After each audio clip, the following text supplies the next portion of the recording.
Hey guys, tonight we slip into the slightly aching joints and moderately grumpy soul of a middle-aged Viking mercenary. Your boots are cracked.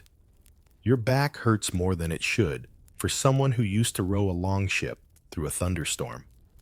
And you've woken up in a smoky longhouse beside an uncomfortably enthusiastic pig. You blink through the gray haze of the hearth fire, which never fully went out last night. The smoke curls lazily above your head and clings to the wool of your cloak, to your beard, and even to your dreams, which, frankly, weren't restful to begin with. Someone to your left is still snoring, loudly, possibly your cousin, or someone who once owed you a chicken. Hard to say in this light. You stretch, or try to. Something pops, probably a knee, possibly your soul, and your body reminds you that you are, in fact, no longer the glorious young berserker who once wrestled a goat on a bet in Jutland. So, before you get comfortable, take a moment to like the video and subscribe, but only if you genuinely enjoy what I do here. And while you're at it, drop a comment with where you're listening from and what time it is there. I love knowing where you all are in the world. Now, dim the lights. Maybe turn on a fan for that soft background hum, and let's ease into tonight's journey together. The day starts the way most days do in this drafty longhouse, by not really knowing if it's morning, because no one bothered to cut a skylight. But the rooster outside is losing its mind, and someone just stepped on a dried fish head, so you assume it's time to rise. You sit up, brush a handful of straw from your chest, and squint toward the hearth. The coals are barely glowing. The smell of old mead and smoked eel lingers, and someone has definitely thrown up near the wall again. Standard conditions. You reach for your tunic, still damp from yesterday's rain. You had hoped it would dry overnight by the fire, but you forgot about Ivar, who decided to use it as a pillow and may have drooled in it. Thanks, Ivar. You shove your feet into your leather shoes. They feel exactly as comforting as two slabs of wet bark. You stand. The thatch above your head sags ominously. A chicken flaps by. There is no dignity here, only routine. Your sword leans against the wall, slightly rusty. You'll tend to that later, for now. You stumble outside into the weak Nordic morning light, which doesn't so much shine as sulk.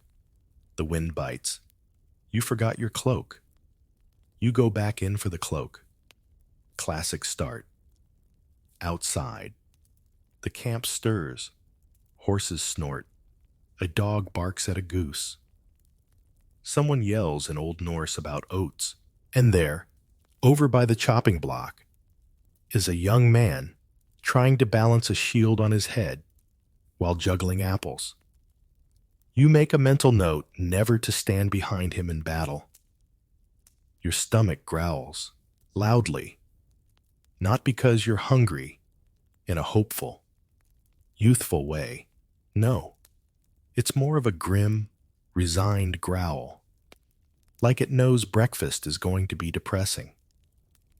You wander toward the cook pit, where someone's boiled a pot of something. Probably porridge, possibly yesterday's porridge reboiled with moss. The cook offers you a ladleful. It has the consistency of swamp and smells faintly of feet. You accept it anyway, because at this age, calories are calories. You find a flat rock to sit on and spoon the porridge into your mouth slowly. You chew. It doesn't help. Next to you, an old comrade named Olaf is gnawing a strip of dried seal. He offers you some. You politely decline. You still remember what happened the last time you trusted Olaf's culinary recommendations. 3 days of regret and one unfortunate moment on a moving cart. You sip some cold mead from a clay cup. It tastes metallic, with notes of despair. There's comfort in this quiet misery, the kind you only find in shared suffering and bad breakfast. Someone across the fire tells a joke about a Danish monk and a sheep. It's not funny. You laugh anyway. The men around you stretch, burp, curse the cold. You do too. It's how you say good morning here, with groans and exaggerated fart noises. You pass for civilized. A chicken pecks at your boot. You stare it down. It wins from the far side of the village. You hear the blacksmith hammering already, probably fixing yet another dent in Bjorn's helmet. He keeps using it to crack walnuts. You know what comes next. There's gear to inspect, swords to oil, shields to tighten, maybe even some light sparring if your back allows. But for now, you sit. You let the wind roll over your face. You watch smoke rise. You listen to the quiet bustle of a Viking camp just before the chaos of the day truly begins. And you think, not for the first time, about that time you almost became a monk instead. Historians still argue whether mercenary life offered more stability than monastic vows. You suspect the monks got better breakfasts. The porridge lingers unpleasantly on your tongue as you make your way back toward the longhouse to gather your gear. Your cloak flaps behind you in the wind like a tired banner.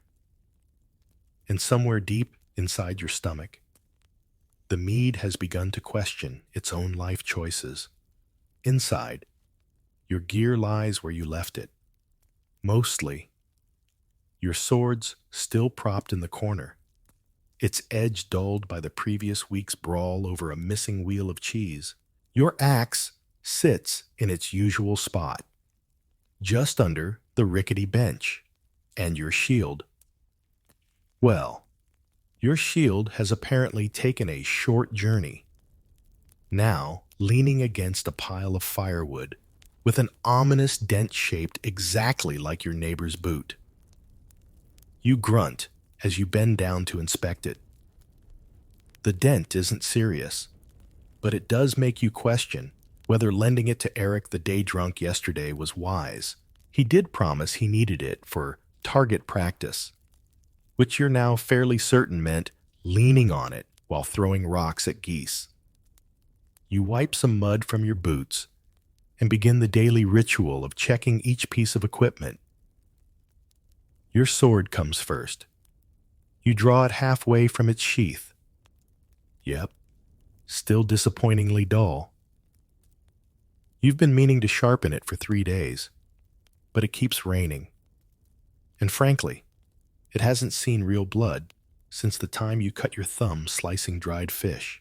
Then there's your axe, reliable, sturdy, slightly sticky for reasons you'd rather not dwell on. You remember once winning a duel with this axe purely because the other man slipped on a sausage mid-swing. Tactically brilliant. You run your hand over the hilt of your dagger. It's not fancy, but it was a wedding gift from your first wife. Or your second. Possibly both. You were drunk a lot in your 20s. Vikings didn't really do prenups. Next comes your chainmail tunic. You hold it up and let the light glint off the iron rings. Some rust here, a hole there. Nothing life-threatening. Unless someone decides to stab you exactly where the hole is. But you're superstitious enough not to mend it. That hole's been there since the raid on Normandy. and you've survived 5 winters with it. You strap on your belt and check the pouch where you keep your coin, which is currently home to a solitary bent copper piece, a fossilized berry, and a lucky rabbit's foot that you're 90% sure belonged to someone else's rabbit. Tucked inside your boot, you find the little woolen charm your mother made you. It's faded, smells faintly of dried herbs, and probably does absolutely nothing. Still, you tie it to your belt with a small nod, because deep down, some part of you hopes the old gods still check in on their favorite disappointments. As you settle your gear in place, a younger man enters the longhouse with a sheepish look and a missing boot. He pauses, looks at your sword, then his bare foot, and mumbles something about a wager gone wrong and a ferret. You nod wisely and pretend to understand. This is the Viking version of HR, stepping outside again. The camp is livelier now. The scent of wood smoke and wet wool fills the air. Birds cry overhead. Somewhere, someone is already shouting about stolen eggs. Across the square, you spot your old sparring partner, Rurik, waving a wooden sword and yelling motivational insults at a group of half-dressed teenagers. Training time. You groan. It's tradition. After all, every morning, you and a few of the more seasoned mercs take turns helping the younger recruits not injure themselves. Or at least, not too badly. It's like babysitting, but with more bruises and the occasional dislocated shoulder. You trudge over, stretch your arms, and accept a wooden training blade from Rurik, who smirks and says, "Try not to pop your hip again." You respond with a grin and threaten to feed him to the cook's goose. The trainees line up in a crooked row. Most are wearing mismatched armor and boots in various stages of rebellion.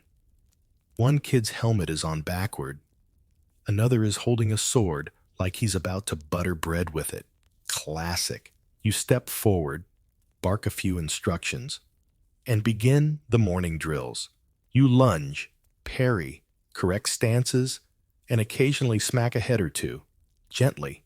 Of course, probably, halfway through the session, your left knee makes a very dramatic noise, and you graciously bow out to observe form. By which you mean sit on a rock and complain quietly while Rurik takes over. It's a time-honored tradition. As you watch, one of the recruits tries to spin his sword theatrically and flings it directly into a chicken coop. The chickens are not amused. You make a mental note to keep him far from anything flammable. Someone offers you a strip of dried herring. You accept it, despite the fact it tastes like sadness and old rope. Historians still argue whether Viking mercenaries trained with any real consistency or simply relied on brute instinct. Judging by today's session, you're leaning toward brute chaos with a side of fish breath. Still, despite the awkwardness, the clumsiness, the frequent complaints about blisters and groin injuries, it's oddly satisfying. Teaching these youths means you're no longer the reckless boy who used to scream into battle for fun. You're the guy with back pain who survives. And sometimes, survival is the greater glory. You limp slightly as you leave the training field, dragging your pride and your throbbing knee behind you like two reluctant oxen. The younger warriors are still clanking into each other with the grace of startled cows. But that's Rurik's problem now. You've earned your escape. Back near your sleeping corner, you crouch to check your gear again, mostly to feel useful while your knee sulks. The sword still needs oiling, and you give the edge a half-hearted scrape with a whetstone. It makes a sound like a lazy mosquito and does very little to improve the blade. But you convince yourself it's the effort that counts. Next, the shield. It's a round, wooden affair with faded paint and one very memorable bite mark from a horse in Brittany. You trace a crack along the grain with your thumb and shake your head. The things this shield has seen: a brawl in a candle shop, a sea battle during which you lost your pants, and one time it was repurposed as a cheese platter at a wedding feast. Your axe, at least, remains faithful, solid, heavy, satisfying. You run your hand along the haft, remembering when you first carved your initials into the handle. They're nearly worn away now. Just like your patience with people who call themselves professional warriors, but still flinch when a goat sneezes. There's a commotion near the center of camp. A merchant wagon stuck in the mud, 2 oxen looking deeply unimpressed, and a small group of warriors trying to solve the problem by yelling at the wheels. You consider helping, but then remember your back and instead meander in the opposite direction, toward the forge. The blacksmith's hut is as noisy and hot as ever. Sparks fly like angry fireflies, and the air smells like molten iron, sweat, and mild despair. You duck inside, where the smith, a thick-armed woman named Thyra, is hammering a piece of metal with the kind of enthusiasm usually reserved for smashing wasps. She looks up and grins. "Come to complain about that limp, old man?" You snort. "Only if you forged a new knee joint." She sets down her hammer and wipes her hands on a filthy cloth that may have once been a tunic. "Your mail's falling apart again. I saw it sagging yesterday, like it owed someone money." You hold up your mail shirt like a guilty dog. "Can you patch it?" She squints at it. "Sure. For a price?" Here we go. You and Thyra have played this dance before. You haggle not with words, but with sarcasm and old favors. You offer her the last of your smoked trout. She offers you a dented helmet from the lost and found pile. Eventually, you agree to trade 1 half-mended chain shirt for 3 waxed bootlaces, a polished buckle, and your promise to never sing in the bathhouse again. Deal. As she works, you lean against the wall and chat. She tells you about a traveling monk who tried to bless her forge last week. She made him bless her hammer, too, just in case. You tell her about the lad who accidentally stabbed himself in the foot while trying to impress a milkmaid. You laugh. You wince. You remember how much easier all of this was when your back didn't feel like it had a Viking curse placed on it. A kid, barely 15, comes in with a cracked blade and asks if Thyra can fix it by tomorrow. She says, without looking up, "Only if I'm paid in fermented honey and a foot rub." The kid turns scarlet and flees. You and Thyra cackle like 2 old ravens. Historians still argue whether Viking blacksmiths held special religious status, or were just the camp's grumpiest problem solvers. In Thyra's case, it's both. You've seen her threaten a berserker with a red-hot poker and get away with it. You leave the forge with your mail freshly patched and smelling like burnt toast. You breathe in the cold air and stretch. The knee pops again, dramatically, possibly in protest. By now, the sun's clawed its way halfway into the sky, though in this part of the world, it still looks like it's hung over. Clouds loom. The breeze carries a hint of snow, or rain, or just general inconvenience. You wander toward the bathhouse, Not because you're dirty, you are. Or because you want to relax, you do. But because you know the others will be there, bragging about the morning and warming their aging bones in the steam. Inside the bathhouse, it's damp, noisy, and full of steam. It smells faintly of wet fur, juniper, and men who pretend they aren't cold. You strip off your gear and ease into the water with a long sigh that sounds suspiciously like oof song. Your fellow mercenaries are already half floating, half arguing about who once fought off the biggest bear, or who had the worst stew in Mercia. One man swears his shield is haunted. Another claims he seduced a Frankish princess with nothing but a wink and a bowl of broth. You join in. Of course. You tell them about the time you fell asleep mid-duel and still technically won. They laugh. You laugh. The laughter echoes off the wet stone walls, warm and real. You close your eyes and soak. The water numbs the bruises, softens the aches, and for just a few minutes, you forget that your toes have started to grow hair in new directions. A young warrior asks about your first battle.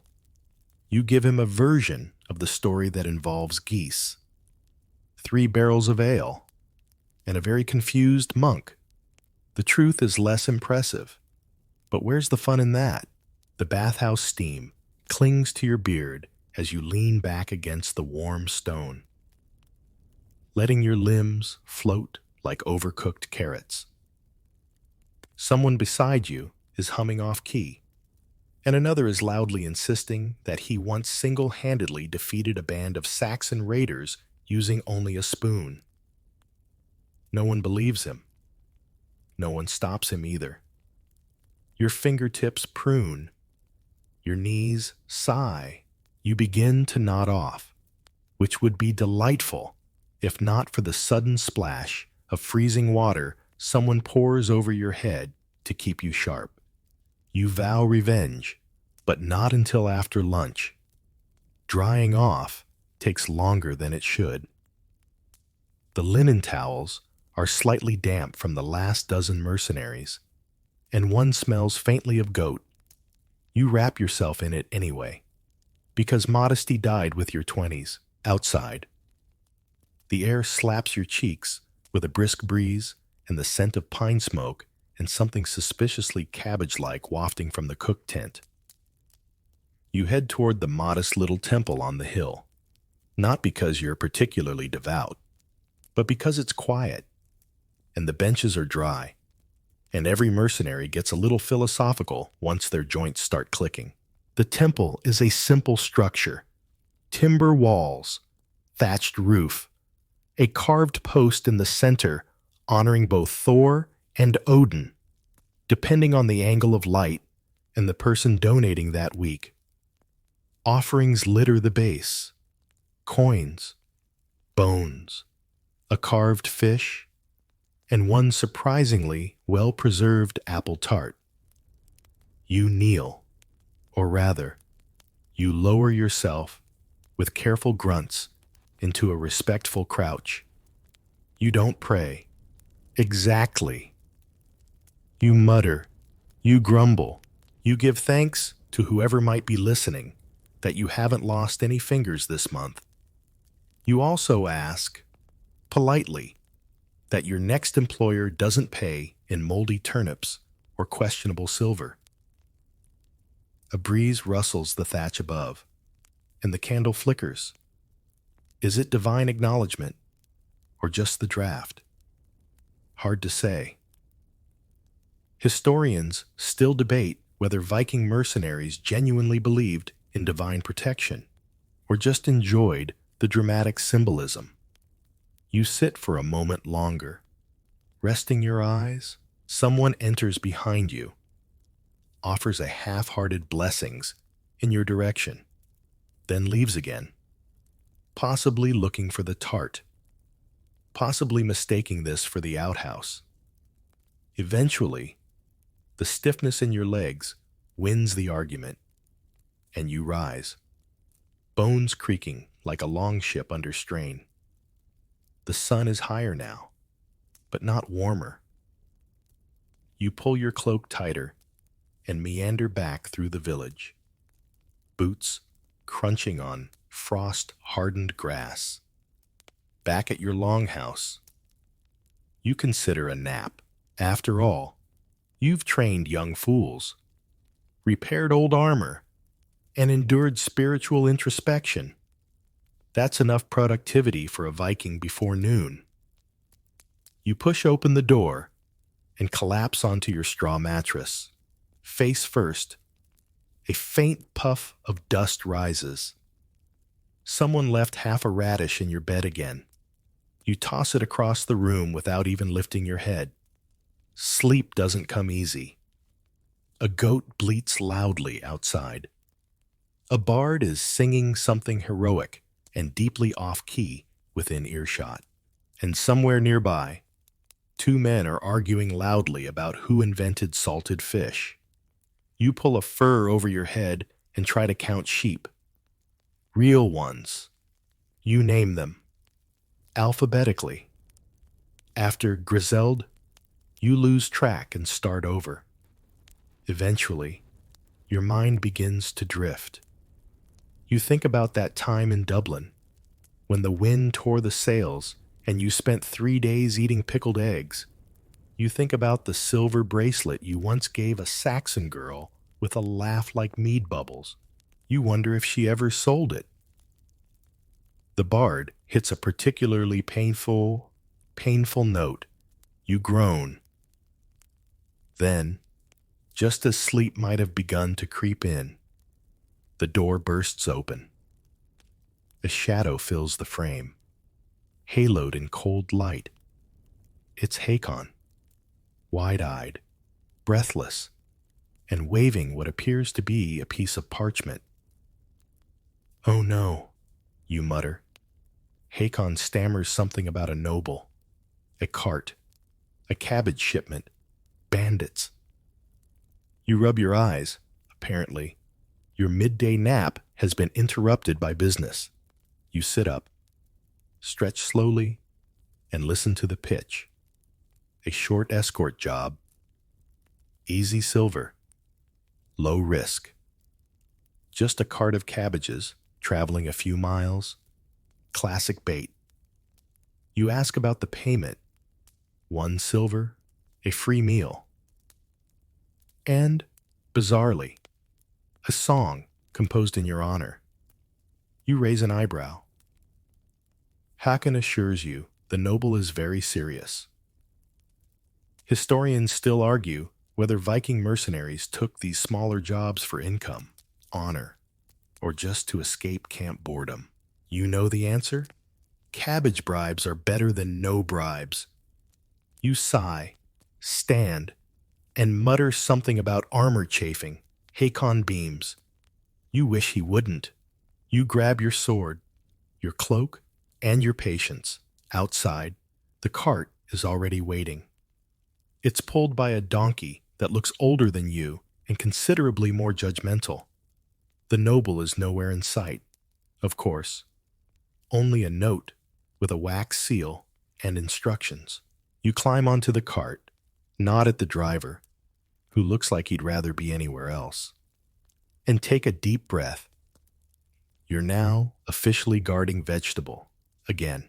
The cart lurches forward with all the enthusiasm of a dying ox, and you brace yourself as the wheels begin their wooden protest. Each creak sounds like a personal insult to your spine.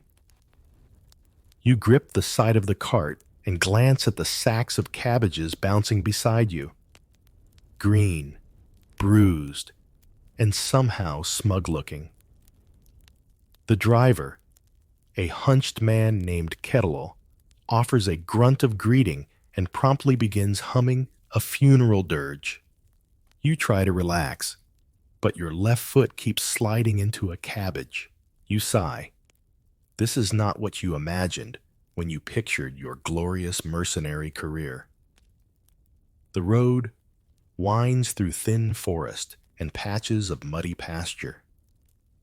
Overhead, crows wheel lazily, cawing as if they know you're babysitting vegetables for coin.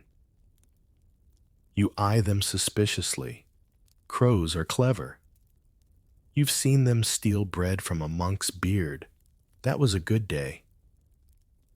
Cato launches into a story about his cousin, who once fell in love with a turnip-shaped woman in Hedeby.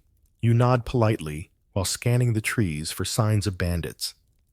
It's mostly brambles, squirrels, and one goat who seems to be following the cart with casual interest. You give it a warning glare. After an hour, the cart hits a pothole deep enough to qualify as a Viking grave. The jolt nearly dislocates your jaw, and several cabbages leap for freedom. You chase them down with as much dignity as one can have while sprinting after leafy produce. One rolls into a puddle and stares at you with silent judgment. You retrieve it anyway and stuff it back into the sack, whispering, "Stay." Cato laughs so hard he nearly drives the cart into a tree. You settle back onto the bench, brushing mud from your cloak. The wind picks up, carrying the faint scent of peat smoke and damp moss. It's oddly comforting. You let your mind wander again. You remember a job in Frisia, guarding a spice shipment that turned out to be mostly rocks. Or the time you posed as a fisherman for 2 weeks just to catch a thief who turned out to be a fox.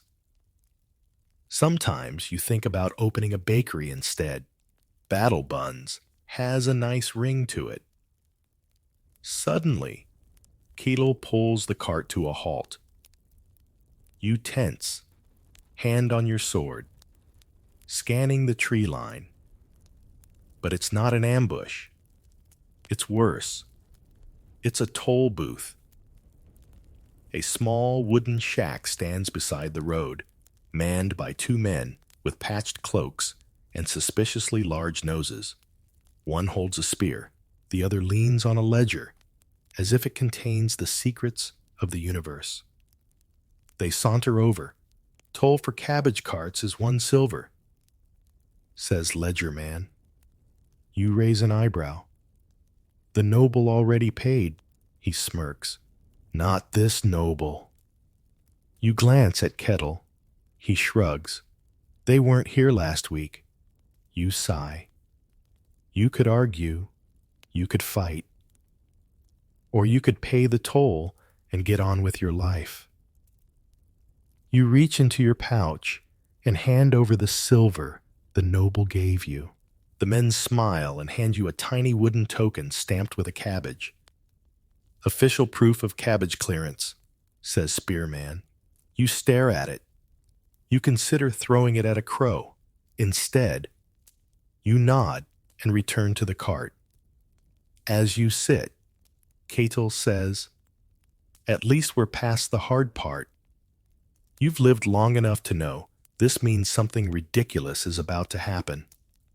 Sure enough, around the next bend, the wheel snaps. The cart shudders to a halt, leaning dramatically like it's had enough of this cabbage life. Catel curses. The donkey sighs. The cabbages roll. You hop down, inspect the damage, and see the axles cracked. You could fix it if you had rope, tools, and about 4 fewer aching joints. Instead, you hoist your cloak, squint at the sun, and do what every Viking mercenary dreads. You walk. Kettle insists on pushing the cart while you scout ahead. It's humiliating. It's cabbage-flavored. And it's your job. Historians still argue whether Viking mercenaries accepted humble work to maintain ties with local lords or simply to afford new boots. You believe it was the boots. Eventually, you limp into the village where the cabbage delivery is meant to go. It's a sleepy place with 3 chickens, 1 cow, and a boy gnawing on a broom. The noble steward greets you with a nod and hands over a half loaf of rye bread, a silver coin, and a scroll. "The song in your honor," he explains. You read the scroll. It is, generously speaking, awful. The rhymes are forced. The meter is off. At one point, it implies you once married a horse. Still, you thank him and pocket the scroll. You know just the person to read it aloud at dinner for laughs. You find a bench, sit, and share the rye bread with kettle. It's dry, very dry. It's basically weaponized flour. You chew slowly and watch the sun creep down. Back in the village, you pass a woman selling boots. You stop, consider, and buy the cheapest pair. They squeak. They pinch. They're hideous. You love them because no matter how many cabbages you chase or scrolls you regret, new boots are proof you're still here, still working, still surviving. Even if it means guarding vegetables, you return to camp as twilight begins to settle.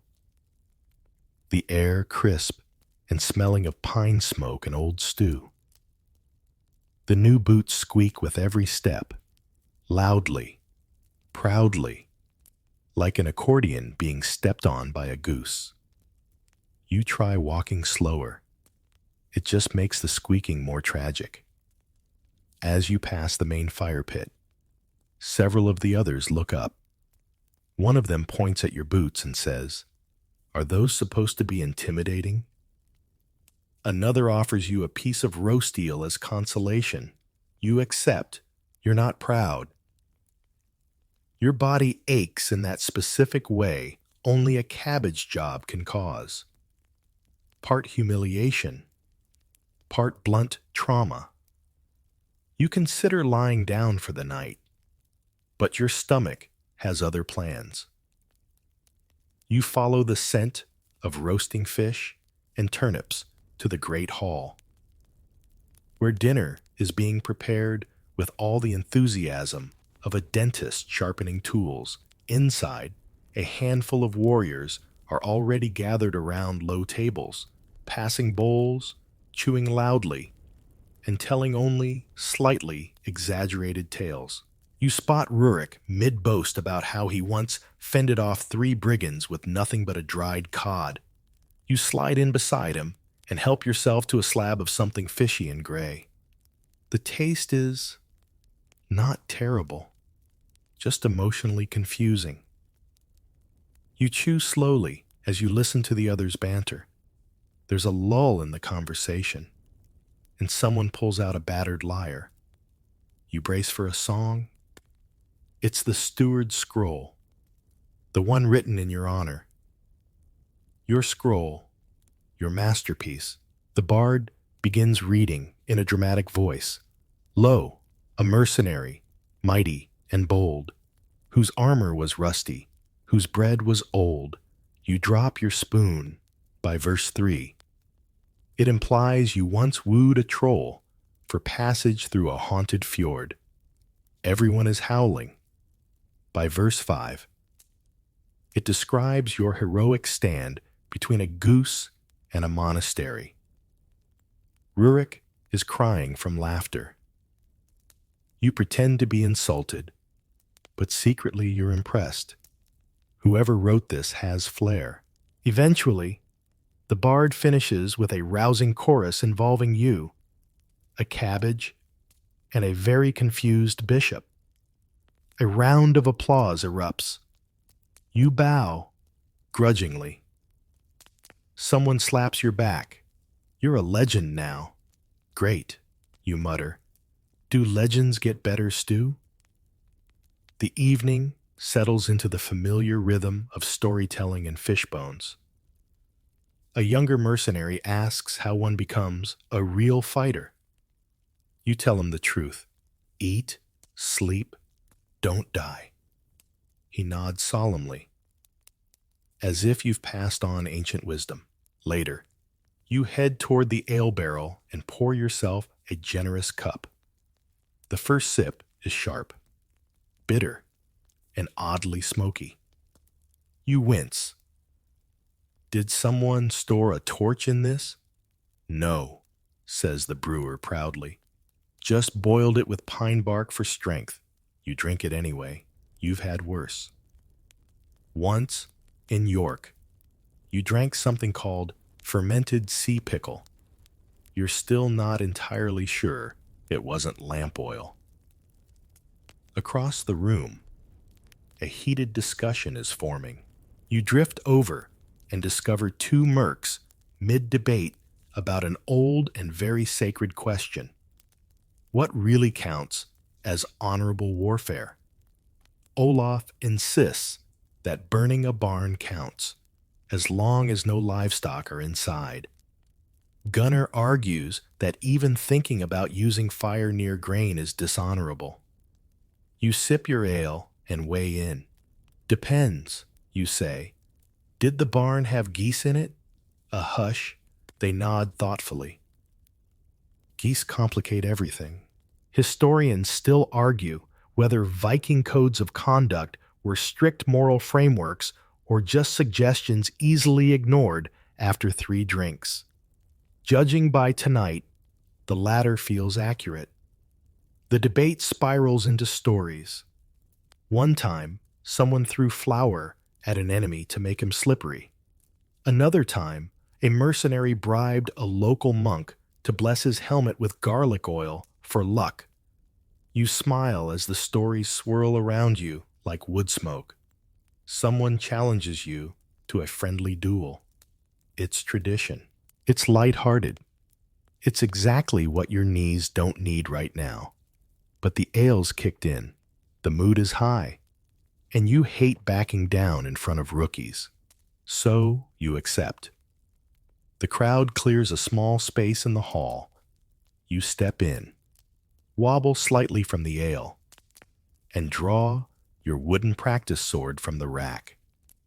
Across from you is Bjarka, a wiry lad with quick feet and a crooked grin. The duel begins with a flurry of awkward shuffles.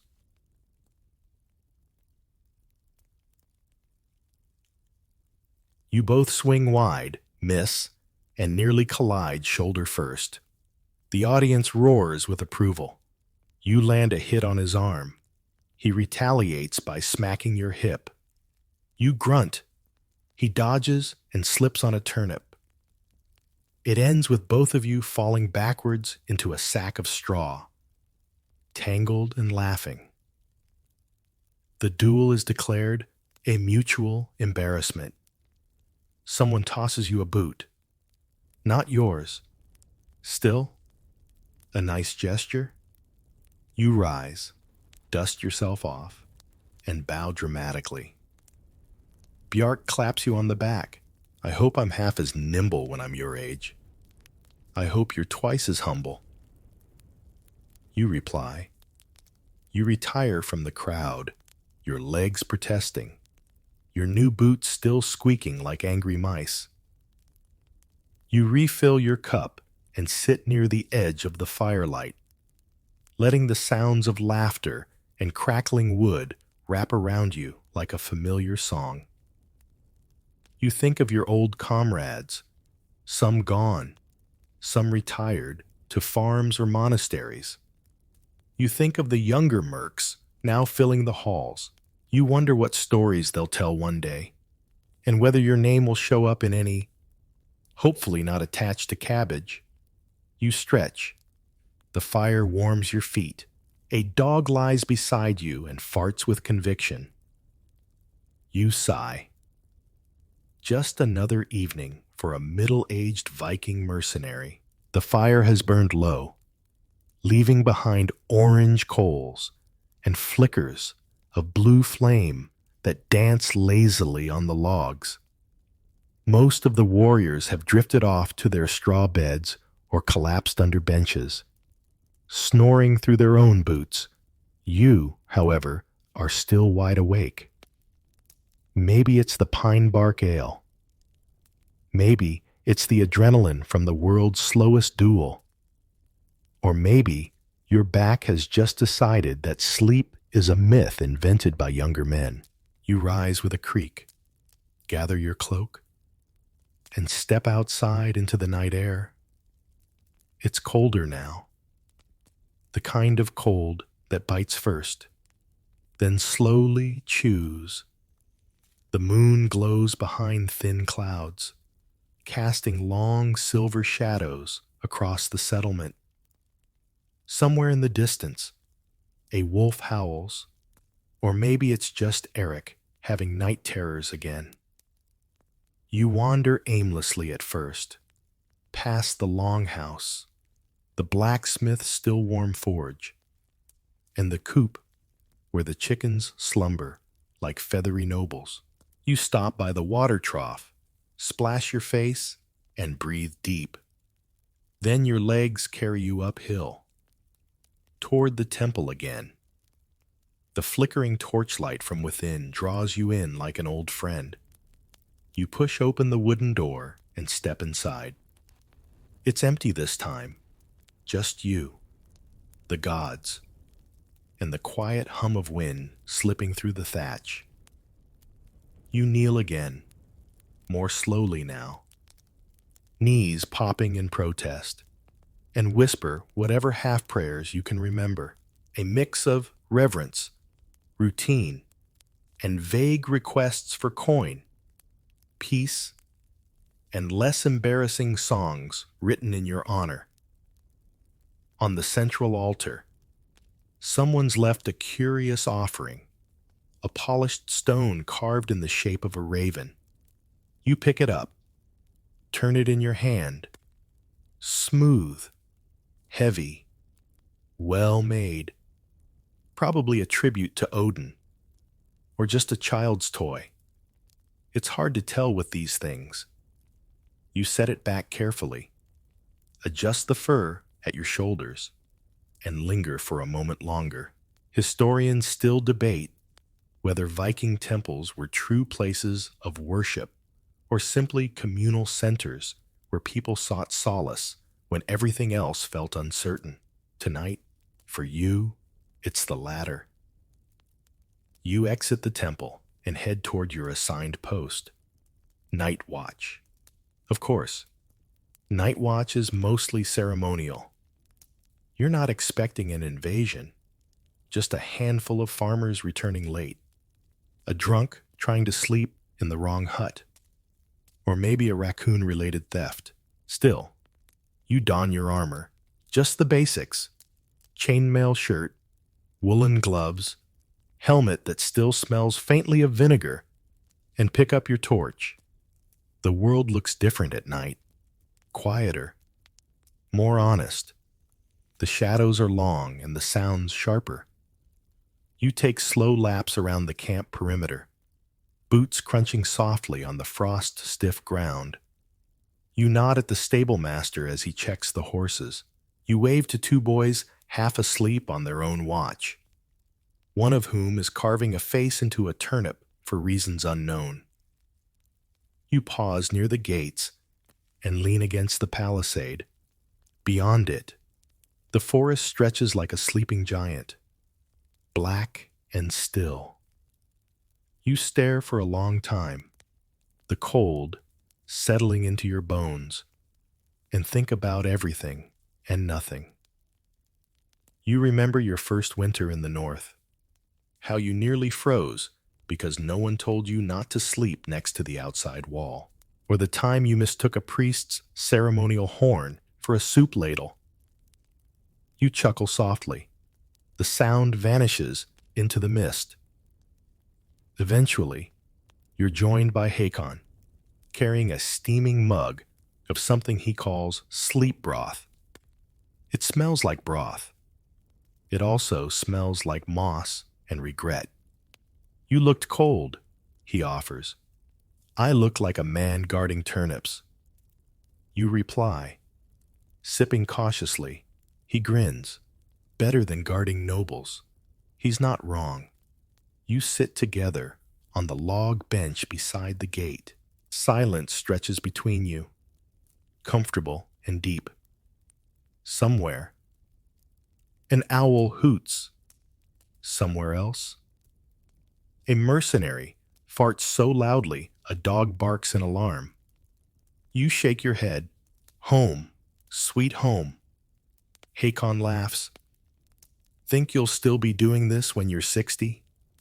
You think about that, about your joints, your boots, your cabbage duel. Only if they pay in bread instead of songs. He chuckles and eventually stands, leaving you alone again. The night watch ends with no incidents, no bandits, no unexpected noble visits. Just you, the stars, and the quiet creak of the wind in the palisade. You extinguish your torch and stretch one last time, every joint protesting like a tavern brawl. You trudge back to the longhouse, peel off your gear, and crawl under your fur blankets. It's cold. It smells faintly of turnip, but it's yours. As your eyes begin to close, you hear the first snores of the night choir start up around you. Deep, nasal, and entirely unmusical. You smile. Another day survived. The morning arrives not with sunlight, but with the sharp crack of someone dropping a helmet on your foot. You jolt awake beneath your furs with a strangled yelp that startles both the chickens and your dignity. It's Rurik, of course, grinning like a wolf who's just found unattended cheese. Rise and groan, old one, he says, already half-dressed in mail. There's sparring to be done, and I need someone to make me look good. You consider throwing your boot at him, but it's under someone else's sleeping body, probably Olaf. So instead, you rise with the reluctant grace of a frostbitten walrus and begin your morning ritual, cursing softly, rubbing your shoulder, and inspecting your toes to see which ones are still committed to this whole life business. Your new boots are by the fire, where someone has kindly attempted to dry them. They're warm now, but somehow they still squeak, louder than before, if that's even possible. You put them on anyway and stomp a few times, hoping to either soften the leather or scare off any lingering cabbage spirits. The longhouse smells of sweat, smoke, and someone's abandoned breakfast porridge. You step over 3 sleeping warriors, 2 dogs, and 1 goose, uninvited as usual. Then step outside into a sky that looks like wet wool. There's no sun, just a pale glow behind the clouds that suggests the gods are awake, but not thrilled about it. You trudge toward the sparring circle, where a group of young warriors is already swinging swords in wide, windmill-like arcs, mostly hitting the air and sometimes each other. You wince. Rurik tosses you a practice axe. Let's show them how it's done. You sigh. You stretch. You mutter something about the stupidity of youth. Then you take your stance and charge at a moderate speed, of course, because your knees have strict terms of service. The duel begins with a clang, a grunt, and an immediate misstep on your part that nearly sends you into a puddle. The youths cheer. You recover. Barely. You counter with a lazy swing. Rurik blocks, and the 2 of you circle like aging bears, occasionally taking real swings and more often just yelling exaggerated threats. He lands a light blow to your shoulder. You respond by stepping on his foot and declaring victory. The crowd loves it. Historians still argue whether Viking training routines emphasized technique, discipline, or just a well-developed sense of theater. You're firmly in the latter camp. After a few rounds, you both retreat to the sidelines. Rurik throws an arm over your shoulder and says, "We're the finest fighters this mud patch has seen." You both sit on a log and watch the next sparring pair. Two teens swinging wildly, one holding his sword backwards. You cringe. Think they'll survive their first raid? You ask. Rurik shrugs. Depends which end of the boat they're on. You both laugh. Then someone yells that the stew pot is bubbling over, and three warriors run off heroically to save breakfast. You decide to visit the trading post next. It's a few huts arranged in a semicircle near the village edge, manned by a mix of locals, travelers, and one particularly shady-looking man selling genuine dragon eggs. You need a few essentials. Thread for your torn cloak, maybe a new whetstone, and, if the gods are kind, some dried fruit that doesn't taste like salted regret. At the first stall, you haggle with an old woman over a length of linen. She insists it's from the east, woven by monks. You're pretty sure it's from the next village and smells like goat. Still, you buy it. You'll use it to patch the cloak that's been slowly transforming into a cape of holes. Next, a bearded man offers you a magical helmet. It glows faintly. You poke it. It's just been rubbed with fish oil. You decline. At the final stall, a friendly trader offers a selection of dried apples, raisins, and, unexpectedly, a bag of roasted ants. High in protein, he says, cheerfully. You buy the apples. The ants are tempting, but not that tempting. On your way back, you pass a group of children reenacting a battle using sticks and turnips. One of them is wearing a pot as a helmet and declaring war on the geese. You salute him, a future general, clearly. By midday, the camp settles into a lull. You sit outside the longhouse, knife in hand, carving a new charm into a bit of antler. Something to hang on your belt. A little wolf. Maybe. Or a fish. Or something more abstract. You haven't decided yet.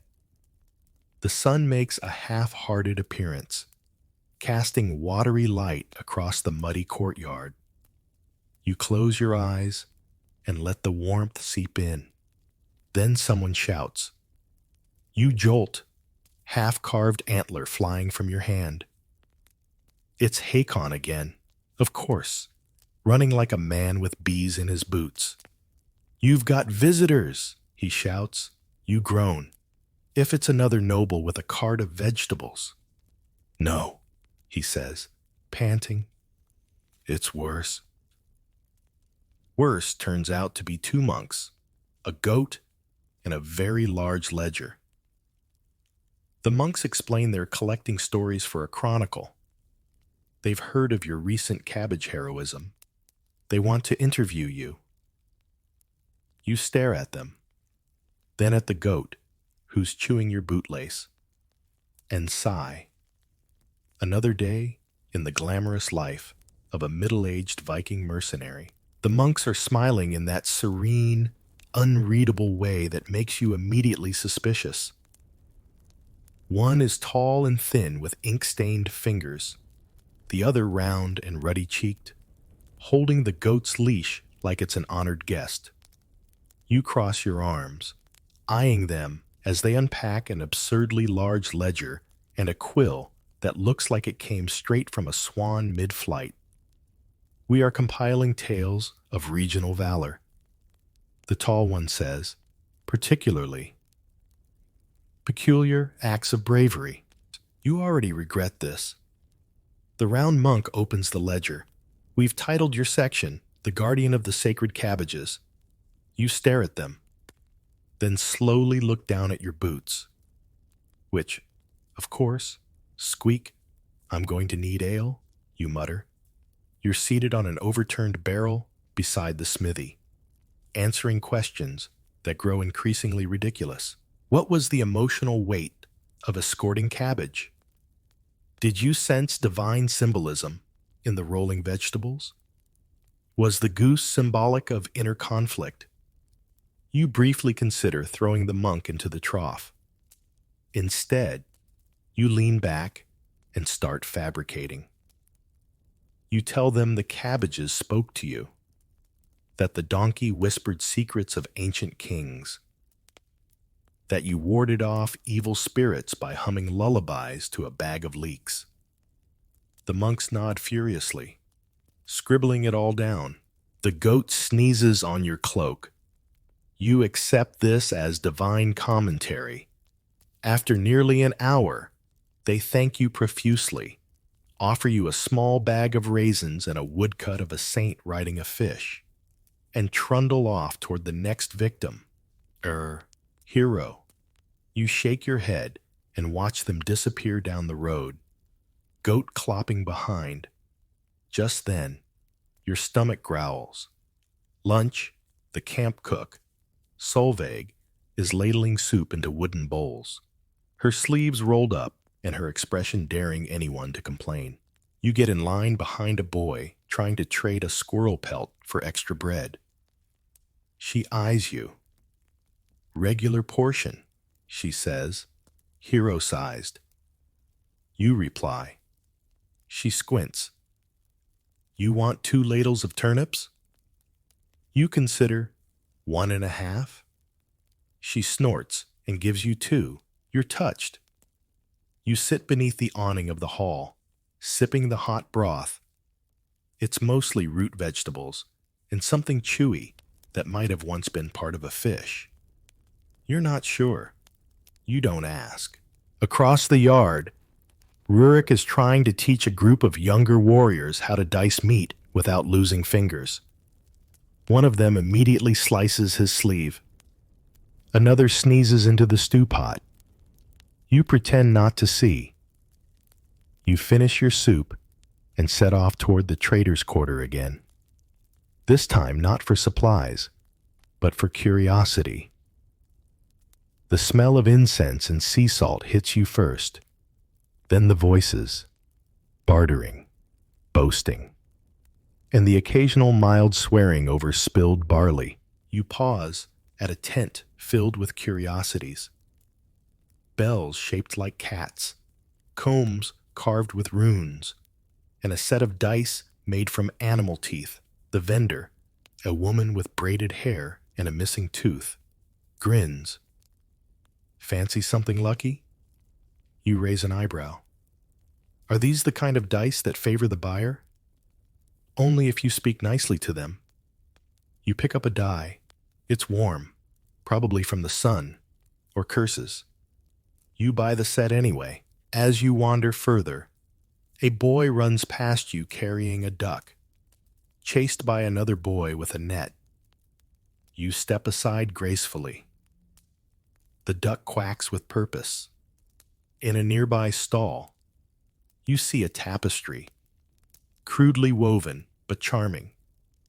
It shows a Viking with a massive cabbage cart, fending off what appear to be demonic squirrels. You stare. The vendor notices, inspired by a true tale. He says, "Heard it just this morning." You walk away before your eye twitches. Back at camp, you join a group gathered around a bard who's just returned from a trip to the coast. He's playing a soft melody on a lyre, and his voice carries gently over the yard. You sit, you listen, and for a moment, It's peaceful. Then he begins his next song. It's about a mercenary and a noble. And, of course, a cabbage. You lie back on the grass, arms behind your head, staring at the sky. Somewhere, somehow, this will become legend. Historians still argue whether Viking oral traditions accurately preserved real events or simply preferred the stories that involved geese, vegetables, and mild public embarrassment. You, personally, suspect it was the latter. You drift off for a moment, just a blink, really, before someone yells about a sheep escaping. You sigh and get up. No rest for the cabbage famous. By late afternoon, the sheep is recaptured with minimal damage to Rurik's dignity, and the camp settles into that odd lull between chaos and supper. Too late for naps, too early for fish stew disasters. You retreat to your usual spot, the bench beside the old tree near the outer wall. From here, you can see most of the settlement. The training field is quiet now, littered with wooden weapons and one boot no one wants to claim. Smoke curls from chimneys. Someone is chopping onions with enough force to challenge the gods.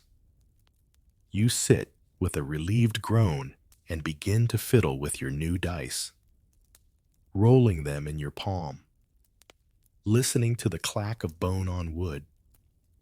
You whisper sweet encouragements to them, just in case the vendor was serious. You're contemplating carving tiny runes into them when Gunnar plops down beside you with the subtlety of a falling anvil. "Traded my cloak for a chicken," he says proudly. You stare. "Alive or roasted?" "Alive." "Named her Sigrid." You pause. "Wasn't that your ex-wife's name?" He nods. "It's part of my healing." You choose not to follow up. Instead, you let your gaze drift outward, past the fence, to the hills beyond. The trees are losing their leaves now, the last bits of gold and rust fluttering to the earth like slow-motion ash. A few children chase each other between the barrels, shouting something about troll patrol. You smile. "I heard," Gunnar adds. "They're composing a second song about you." You close your eyes. Wonderful. Will this one feature pickled onions or haunted goats? "No," he says. "It's about the cabbage's bravery." You nod solemnly. It was the real hero. You rise to stretch. Your joints protest like they're unionized. Gunnar follows, humming off key. "Want to trade for my chicken?" "Only if she can cook." "Fair." Together, you make your way toward the small marketplace again. Not for anything in particular, just the rhythm of it. The vendors wave as you pass. One hands you a half-rotted pear in honor of your vegetable guardianship. You accept it with the solemnity of a knight receiving a relic. You stop at a tent draped in animal skins, where an old woman offers to read your future in eel bones.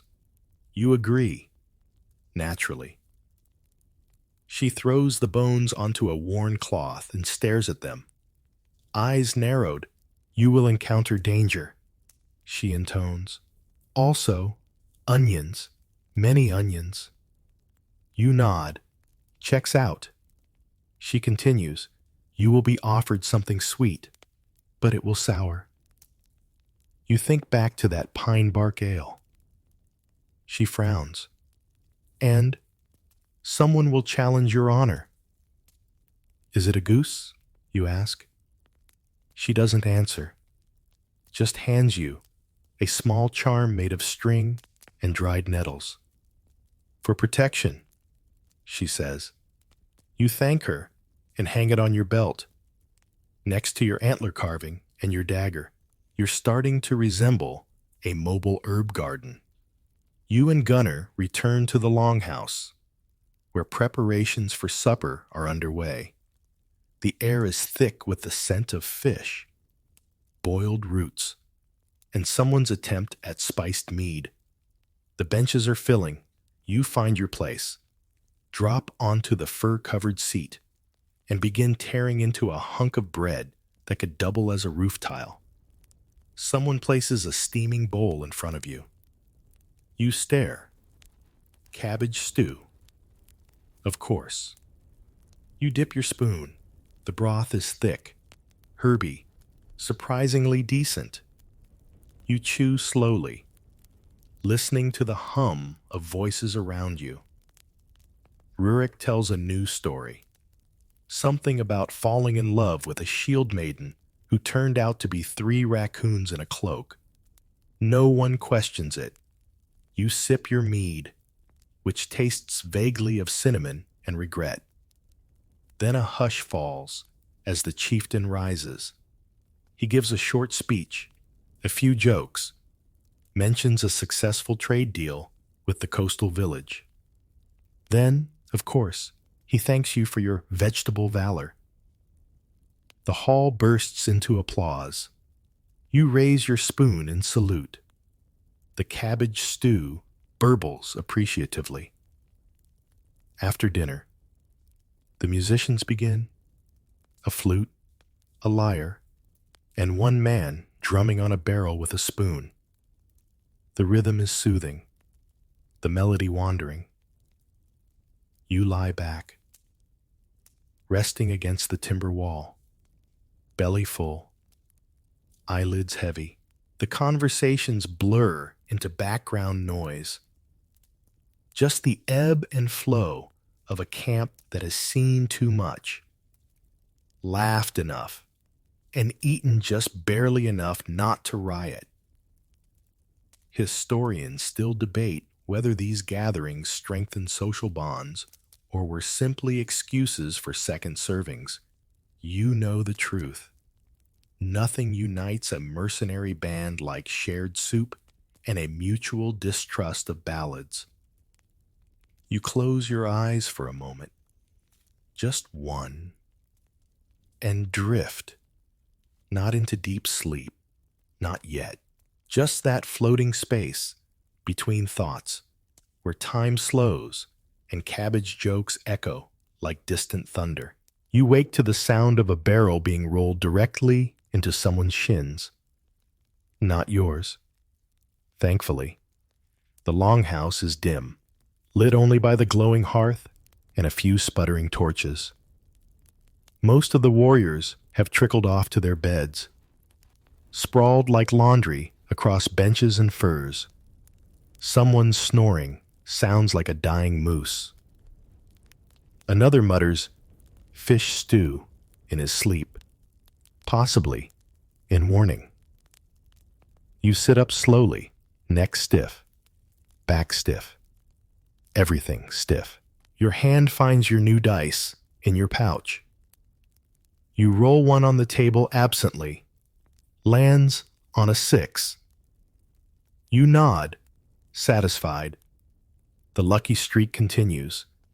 Your boots squeak as you stand. Still, always. Outside, the camp is quiet. A light drizzle has started to fall, just enough to make the ground mushy and the air smell like wet wool and ancient onions. You wrap your cloak tighter and head toward the outer edge, where the night watch has gathered near the palisade. Tonight's guards are 2 lads and 1 elder who's already fallen asleep with his back to a barrel. You relieve the lads with a nod. You've done your time as the new guy. Now you do your time as the old one. You settle into the rhythm of the patrol. Slow steps, a circle around the fence, pausing at the high points to listen. The night sounds are comforting in their familiarity. Wind in the thatch, distant frogs, one very determined owl, but soon enough, a shadow approaches from the far path. You tense, hand on sword, but then relax as the figure resolves into a familiar shape. It's Freitas, mercenary, occasional cook, former lover, current, complicated acquaintance. She's carrying something in a cloth bundle, and her face is somewhere between amused and exasperated. "I brought you something," she says. You eye the bundle warily. "Is it edible?" She shrugs. Technically, she sits beside you on the log near the gate and unwraps what turns out to be two small cakes. Dense, lumpy, suspiciously damp. One is slightly burnt. The other, you're pretty sure, is fermented. You take a bite. It's terrible, but in the way that makes you smile. She laughs as you choke it down. Still the same iron stomach? You hand her your dice. Roll them. She does. A 2 and a 5.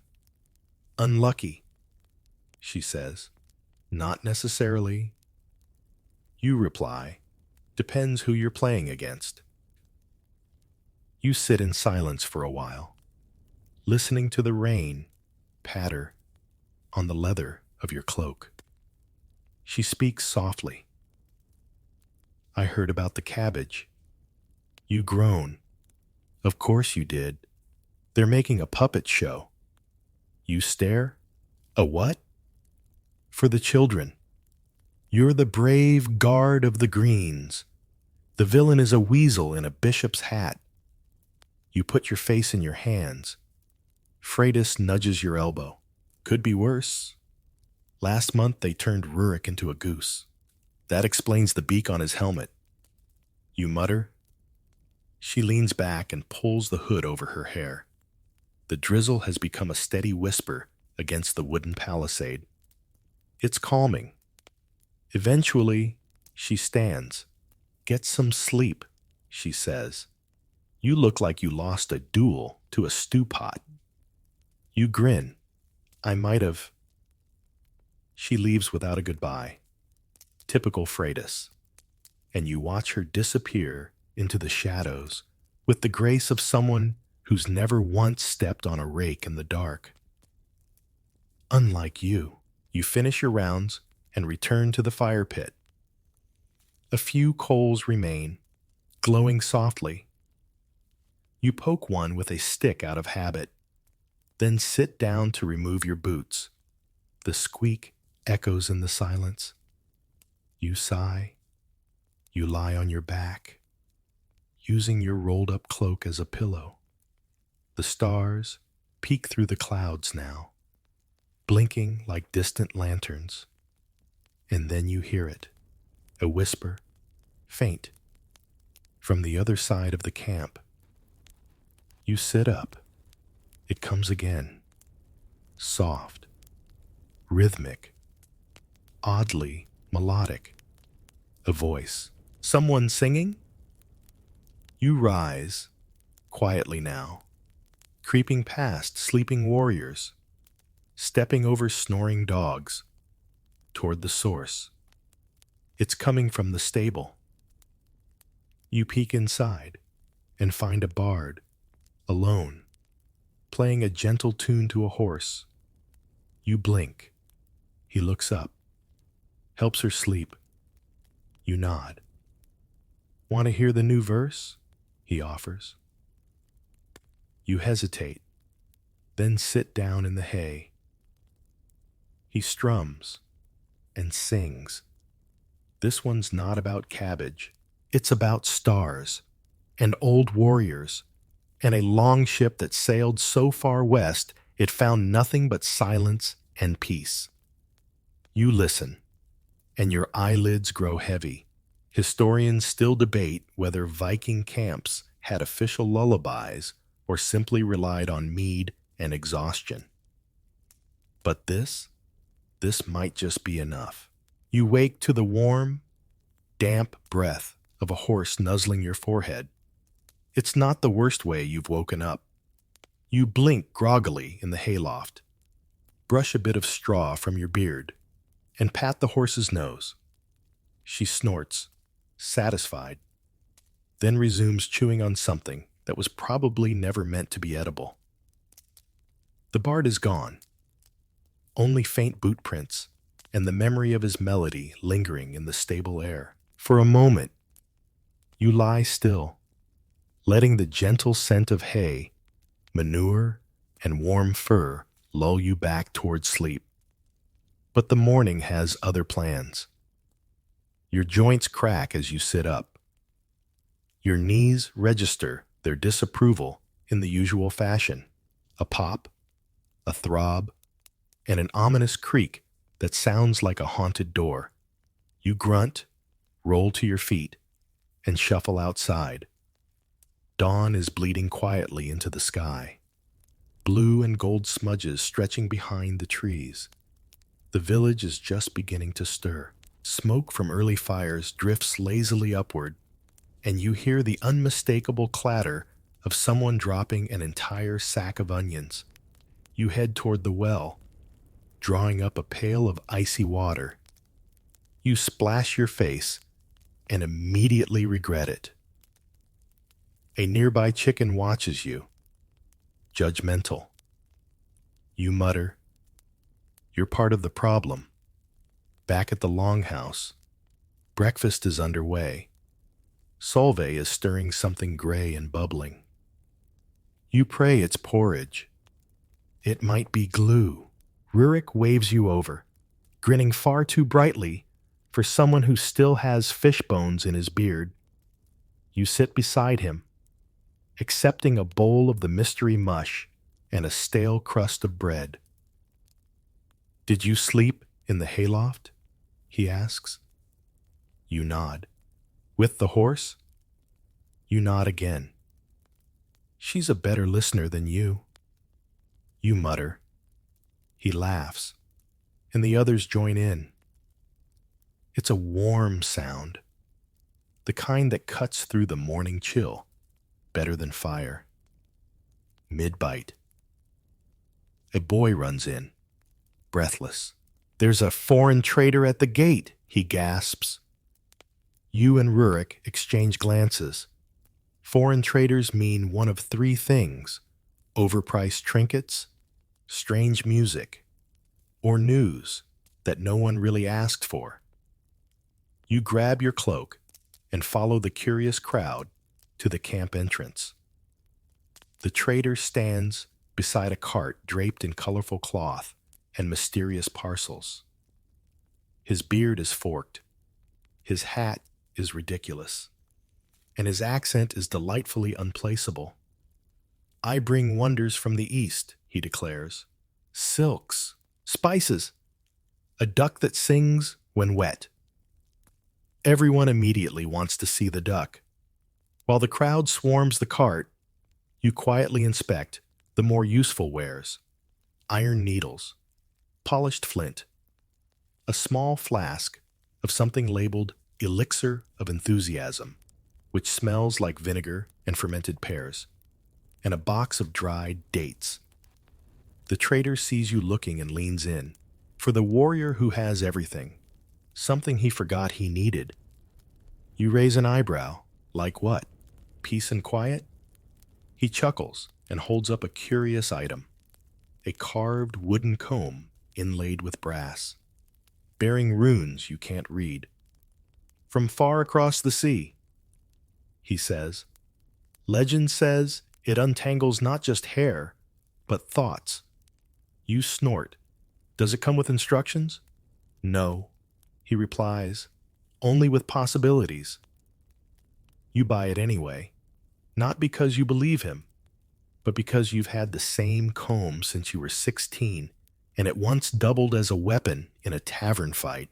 The rest of the day flows with slow rhythm.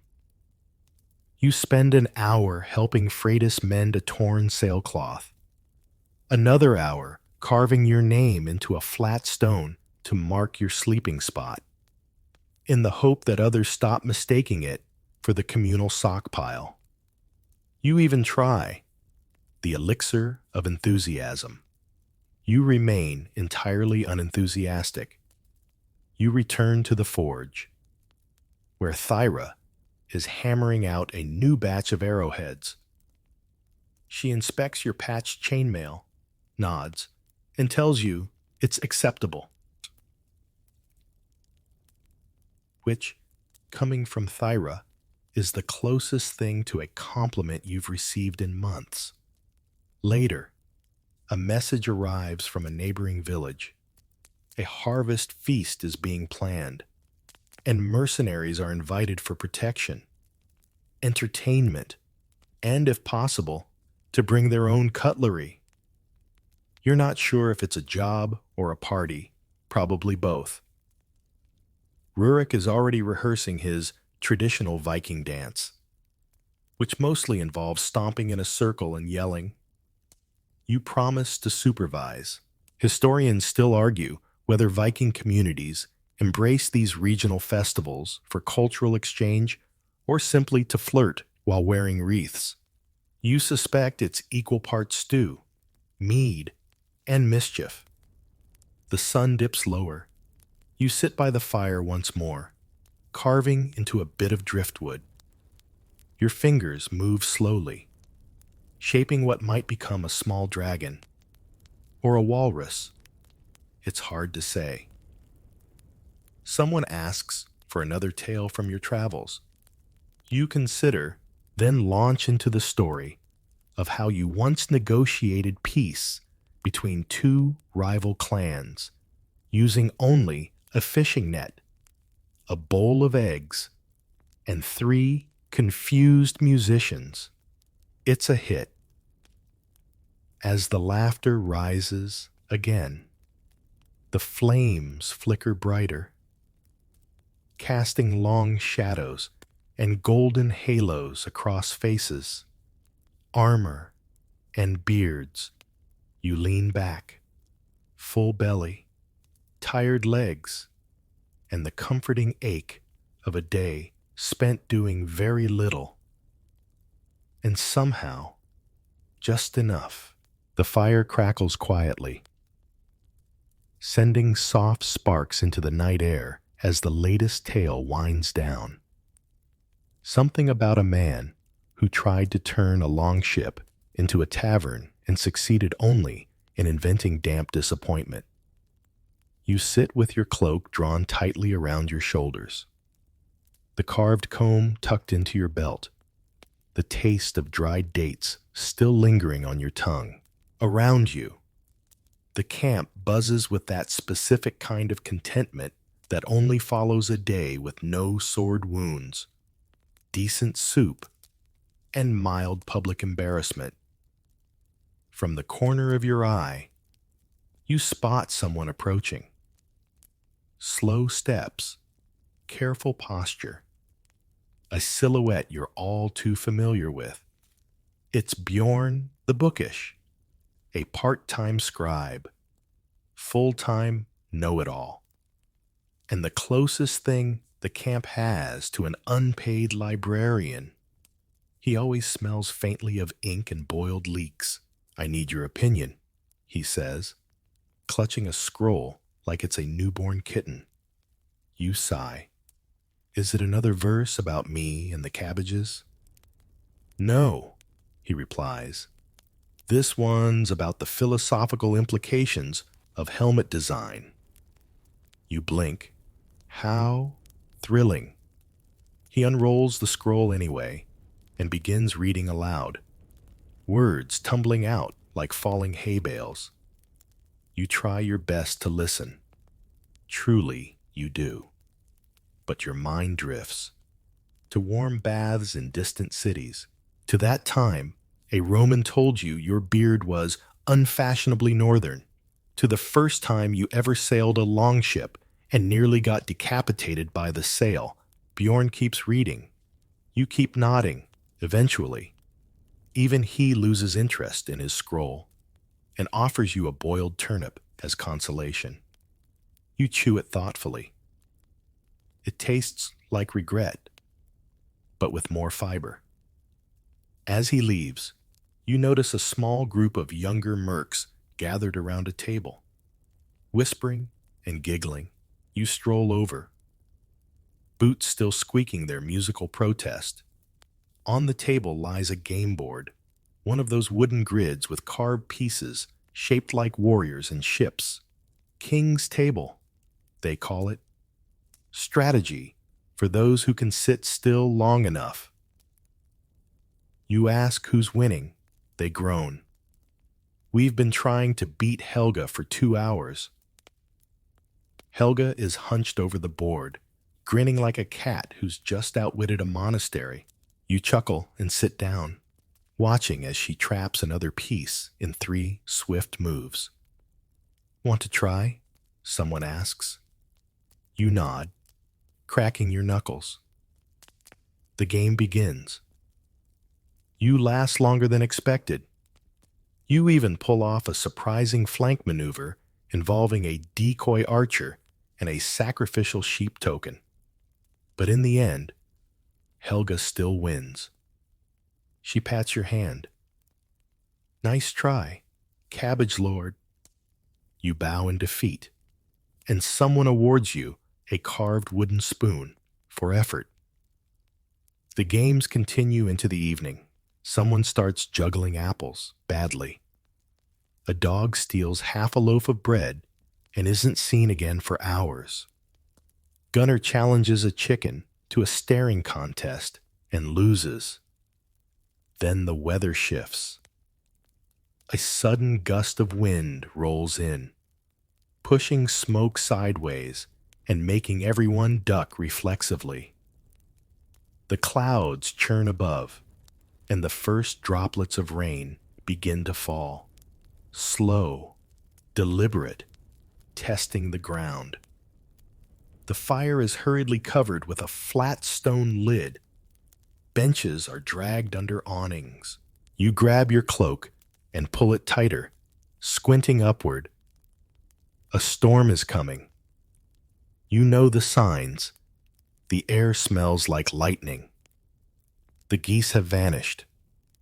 Freitas is tightening the rope on her tent and muttering curses in 3 languages.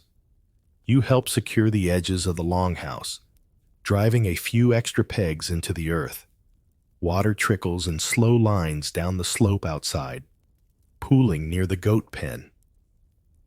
You redirect it with a stick and a prayer. Inside, the camp packs closer. Lanterns are lit, cloaks hang dripping from beams. The smell of damp wool becomes universal. The bard strums a slow tune, voices lower. People lean in to share warmth and stories. It's quieter now, softer. Someone begins singing a lullaby from the far isles, something about ships that never return and waves that carry dreams. You settle in a corner, fur blanket over your knees, and sip hot mead from a clay cup. It's sweeter than usual, laced with something herbal. You feel it bloom in your chest like a yawn.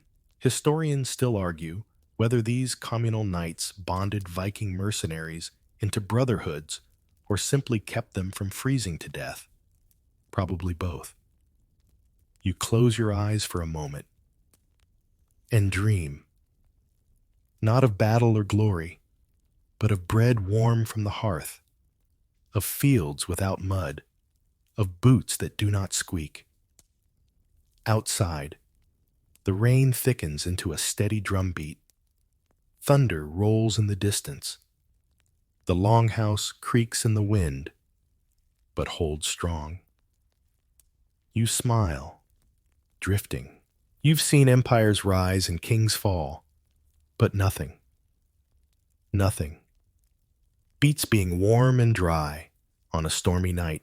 Rain lashes the roof like a smith's hammer, tapping out an impatient rhythm. The longhouse groans in its timbers, but remains as solid as ever. A fortress of damp furs. mead breath, and quiet snoring. You wake in the gray early light, unsure if it's morning or just a brighter shade of night. The storm has passed, but it left behind a world that smells deeply of wet moss, mud, and old ambition. Your legs are stiff. Your back has apparently filed a formal complaint. The fire has dwindled to a few glowing coals. Someone, probably Solveig, has already stirred it back to life. Smoke curls lazily upward, blending with the steam rising from a cauldron of breakfast stew. You blink, shift, and wince as you uncurl your legs. The wooden spoon from last night's game still lies in your lap. You chuckle, stretch, and pocket it. It's strangely comforting. The others begin stirring too. Rurik groans into his blanket. Bjorn mutters something about tactical helmet distribution in his sleep. The dog under the bench opens one eye, farts, and goes back to dreaming of heroic sausage theft. You rise, don your cloak, and step outside. The camp is glazed in rainwater, shiny and peaceful. The puddles reflect the morning light like shallow silver bowls. Somewhere nearby, a raven caws twice. You take it as a greeting or a warning. Either works. Breakfast is served. Hot broth with root vegetables and something chewy you decide not to investigate. You eat it while standing, watching the younger mercs haul supplies, air out soaked blankets, and try not to slip on the mud-slick slope near the forge. Your boots, miraculously, are drier than expected. They still squeak. You notice a gathering forming at the center of camp. You drift closer. It's the chieftain, flanked by his steward, and a bard carrying a lyre with 3 strings too many. They're announcing tasks for the day. New roof for the northern hut. Watch rotations revised. Freydis, you're on dusk patrol. Bjorn, no more reading at the well. It makes the livestock nervous. Then your name is called. Escort duty. The steward announces, local merchant, needs safe passage to the ferry crossing. No cabbages this time. The crowd chuckles. You nod solemnly. What's the cargo? The steward consults a list. 1 barrel of pickled onions, 2 crates of bees. You blink. Bees? They're asleep, he says. Probably. You sigh. The merchant is already waiting by the gates, a twitchy man with nervous eyes and a beard shaped like an accidental broom. His cart is simple. Wooden wheels, tarpaulin cover, and ominous buzzing from the back. You check the straps, offer a curt nod, and set off. The road is still slick from the storm, but the sun is peeking out now. Timid, but trying. Your boots slosh. The merchant talks and talks. He tells you about his bee philosophy, his pickling secrets, his dream of one day owning a ferret farm. You nod occasionally and mentally retreat to your happy place. A quiet fjord, unlimited stew. No talking merchants. A mile out, a wagon wheel hits a rut and jerks sideways. You catch the cart just before it tips. The merchant gasps. The bees buzz angrily. You stare at the tarp, willing it to behave. You push the cart free with effort, mud flying, and continue on. The ferry crossing appears just past the bend. A wooden dock, a sleepy ferryman, and a single goat tied to a post. The merchant thanks you profusely, hands you a jar of experimental honey, and boards the raft. You watch him go, listening as he begins explaining bees to the ferryman, who looks ready to swim away. The goat stares at you. You nod in solidarity. The walk back is quieter. Birds sing. The road dries. You pass a patch of wildflowers and pause to pluck one, purple and soft. You tuck it into your cloak. Maybe you're sentimental. Maybe it balances the smell of onion honey. Back in camp. The rest of the day unfolds in that wonderfully dull Viking way. Patching cloaks, sharpening blades, eating questionable cheese. You spend an hour helping a child retrieve a toy spear from a tree. It was a diplomatic exercise. Apparently, you receive half a hazelnut in payment later. You sit with Freitas near the forge, comparing scar stories and silently daring each other not to mention cabbage. She breaks first. You laugh until your ribs hurt.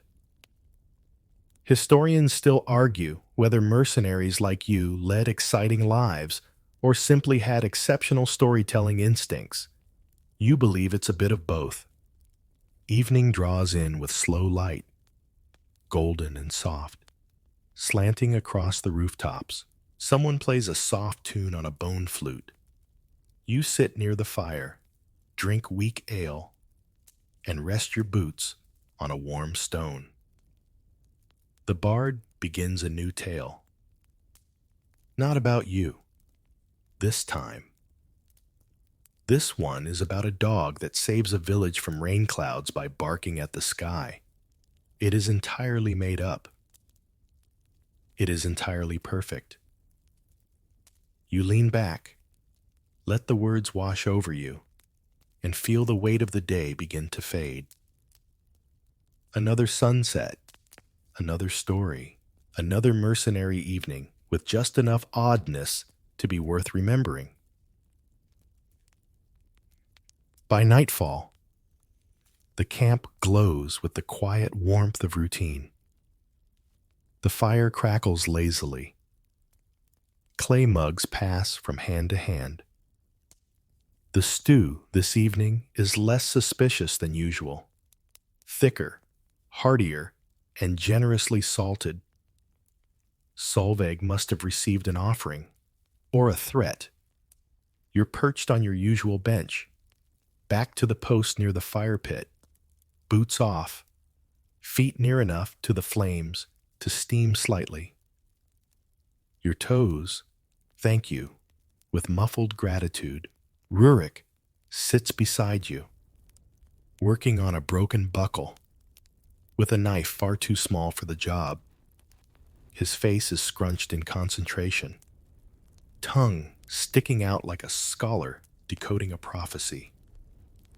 Beyond the glow of firelight, the trees murmur with night wind, rustling leaves and branches like gossiping old women. Occasionally, a gust sneaks into camp and makes the longhouse creak. Someone tightens a rope. Someone else yawns loud enough to startle a dog. You sip your last mug of mead. It's weak, a little sour, but familiar, like most of the best things in a mercenary's life. Across the fire, the bard stands, slowly, with gravitas. Everyone groans. "Fear not," he says, raising a hand. No cabbage this time. Murmurs of relief, applause. Someone throws a beat. Gently, he begins to recite, this time, a softer story. Not a ballad, not a boast, but a wandering tale of an old Viking who retires to the hills and raises bees. You listen, eyes half closed, as the tale drifts through sleepy metaphors and vague dreams. The fire pops. Someone snores, your breathing slows, and you think, maybe one day you'll retire to the hills. raise goats, or radishes. Maybe finally finish carving that wooden dragon that keeps turning into a potato halfway through. Freydis joins you without a word. She sits on the log beside yours, doesn't look at you, just leans her shoulder until it touches yours. You don't say anything either. It's been a long day. You've said enough. You've done enough. The fire crackles. The stars emerge, slow and steady, like tiny ships crossing a black sea. One streaks across the sky. Someone points. Someone makes a wish. You don't. Because what more could you wish for? Really? A warm fire. A quiet camp. Your name spoken with a chuckle instead of a curse. This is enough. You rise slowly, joints murmuring, and return to your bedroll. It smells faintly of turnips and wet dog, familiar, comfortable. You settle in, adjust your furs, and close your eyes. Tomorrow might bring rain. It might bring another cart of vegetables, or bees, or something stranger still. But that's a tomorrow problem. Right now, you drift through memory, through quiet, through the gentle hum of a camp settling into sleep. You think of your first raid, your first sword, your first hangover. You think of the field you once lay in, staring at clouds shaped like dragons. You think of home, wherever that was, or might be again. The wind settles. The fire dies down to embers. You breathe, soft and steady. And finally, you sleep. And now, you're still. The flicker of torchlight fades behind your eyes. The night wraps around you like a worn, fur-lined cloak. Rough in places, but warm, comforting. The world outside slows. The trees sway gently in rhythm with your breath. The distant hoot of an owl becomes a lullaby in its own strange tongue. Rain from earlier glistens on the roof beams like quiet blessings, catching stray moonlight and holding it softly. Your hands rest heavy beside you.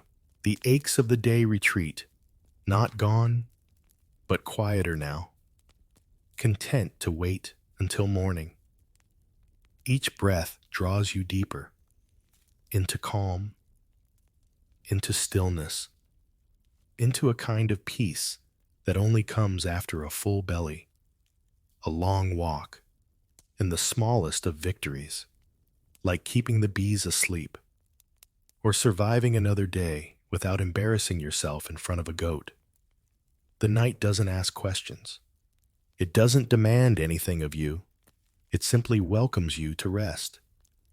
No cabbage to guard, no duels to settle, no songs to endure. Only the slow hush of the wind in the trees and the steady thump of your own heart, echoing like footsteps across snow. You let it all go. The armor, the aches, the half-finished stories. You let them fall from your shoulders, like old mail shirts no longer needed. And as your thoughts grow slower, longer, softer, you arrive. Not at a battlefield or a feast hall, but at something far rarer, a quiet, a rest, a sleep deep enough to hold even a Viking's dreams. Good night. Strange habits of medieval Viking night watchmen. During their shift, we're going to step into the furs and the very chilly boots of a medieval Viking night watchman. You're not raiding. You're not feasting. You're not hurling axes at rival clans. No, tonight you're doing the most underrated, underpaid, An underwashed job in the entire settlement, walking in circles while trying not to fall asleep or freeze to death. There will be creaking floorboards, strange bird noises, shadowy puddles that may or may not be alive, and enough superstition to fill a long ship. Honestly, you probably won't survive this, especially if you forget the lucky spoon. The sun's just starting to dip beyond the low hills, throwing long shadows over the muddy yard. You hear the distinct sound of a goat sneezing somewhere near the bathhouse, and you groan. Not because of the goat, though that sneeze did sound ominous, but because your name's just been shouted for the fourth time in 3 minutes. It's your shift. You pull the fur blanket off your face and wince at the cold air biting your nose. Your back pops dramatically as you sit up. Every muscle protests. Your knees offer terms and conditions. You grunt. Your boots are still damp from yesterday's surprise puddle incident. You shove your feet in anyway and wiggle your toes to remind them that yes, this is still your life. A faint squish confirms a mysterious object still lurks in the left boot. You don't investigate. You just accept. Your tunic is stiff with dried stew. Unclear which meal it came from. Doesn't matter. You tie your belt, adjust your cloak, and reach for the little pouch of essentials. Flint, knife, 3 raisins, and your carved wooden token of Thor, which you swore once blinked at you during a thunderstorm. You nod to it. Respect. You trudge toward the center of camp, where the fire is sputtering into its evening sulk. The last of the day shift guards are finishing their stew and making tired jokes about squirrels in armor. One of them offers you the remains of a questionable biscuit. You decline. Solveig, who somehow knows everything before it happens, hands you a lukewarm cup of goat broth and says, "Try not to fall asleep near the grain shed again." You sip it. It's awful, but warm. Your fellow night watchmen are already assembling. There's Ranveig, who claims to be part owl, Thorkel, who definitely is part soup, and Ingi, who hasn't smiled since the great sausage theft of last spring. They greet you with exaggerated nods and the traditional insult about your boots. You respond in kind, asking if Ranveig's new helmet was forged from a bucket. She bows in mock elegance. The camaraderie is warm, in the way a cold wooden spoon pressed against your cheek is technically warmer than frostbite. You head to the supply bench and check your gear. The torch bundle is still damp. The spare shields are all slightly cracked. And someone has drawn what appears to be a fish with wings on the back of the guard roster. You collect your assigned torch, sling your shield, and run a hand down the edge of your spear. Dull, as usual, comforting. Just before the official shift starts, someone bangs the old iron pan to mark sundown. It echoes across the yard like a lazy war cry. Ranveig mutters, "Guess it's time to not die." You all stand for a moment, facing the slowly darkening sky. The night is here, and so is your watch. Historians still argue whether Viking night watches were strictly organized military roles, or more like lightly chaotic neighborhood patrols with occasional goose duels. Judging by the state of your boots and the current mood of the goose flock, it leans heavily toward the latter. You take a deep breath, roll your shoulders, and start walking. Boots squelch. Torches hiss, and another long, strange night begins.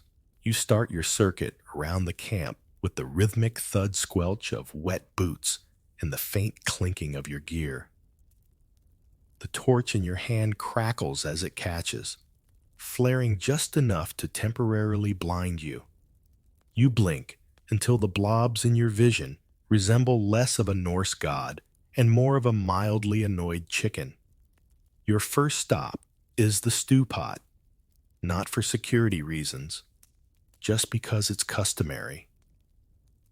Everyone makes this detour before starting their proper rounds. Solveig's cauldron still bubbles quietly over the dying fire, sending up wafts of onion, fish, and something alarmingly sweet.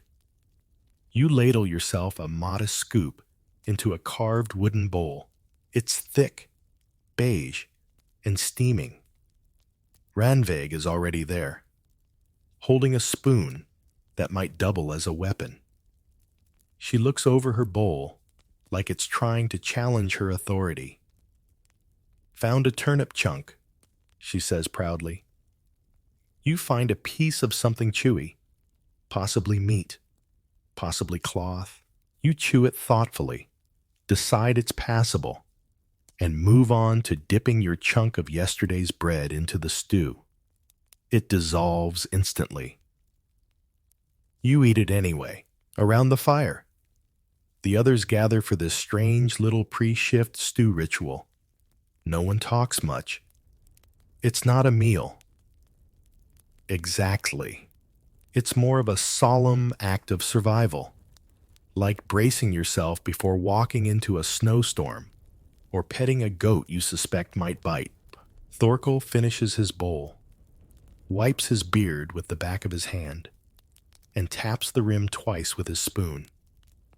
This is the signal. The stew has spoken, and the watch has officially begun. Everyone begins clearing out, scraping their bowls into the dog dish, except for Ingi, who insists on saving his crust for later.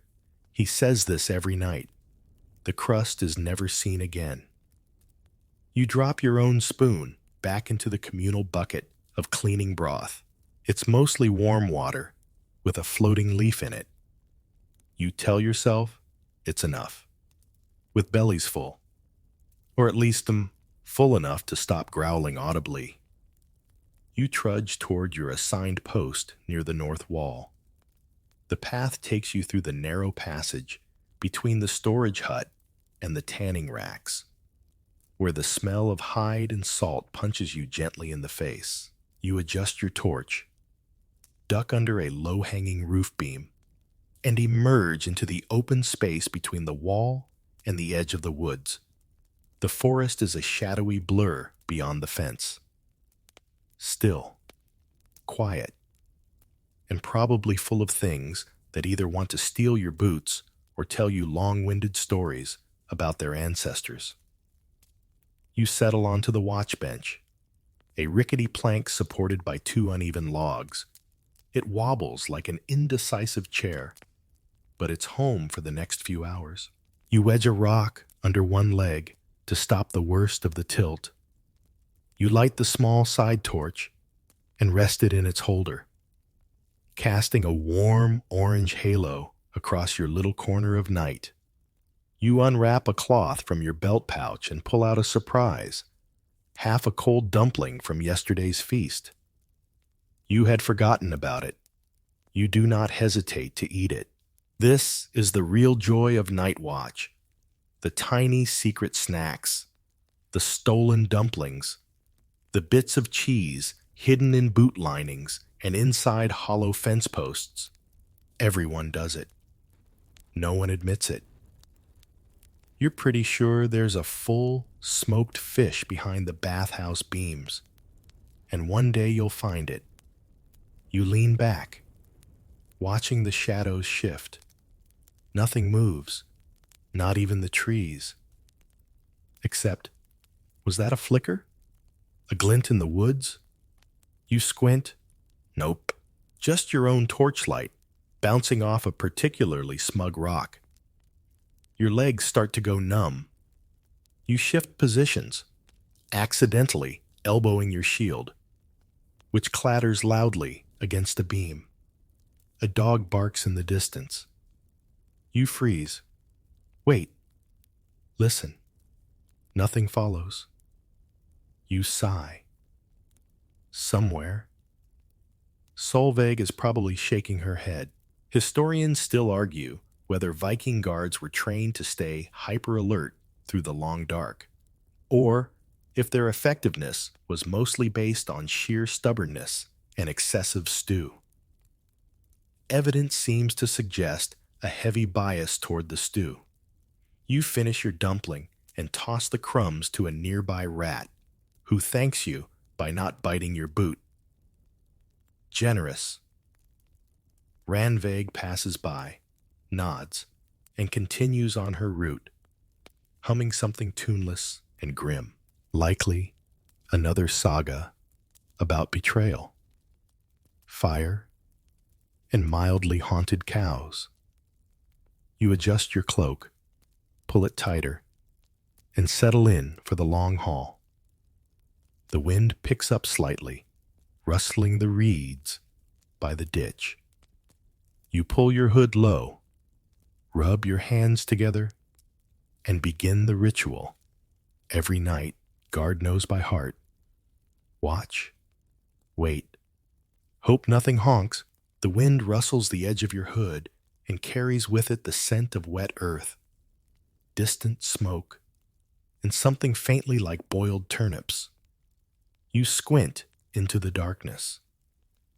Not because there's anything moving yet, but because Night Watch has this way of convincing you that everything might be moving, especially that suspicious log that's been lying exactly the same way for 2 years. You stand up from the bench and give your backside a stretch. Your left leg's already asleep, and your right foot feels like it's become part of your boot. You stamp twice, grumble something about circulation, and begin the nightly ritual of cloak evaluation. Now, every watchman has their lucky cloak. Yours is a thick woolen thing that smells like smoke, pine tar, and a faint hint of badger.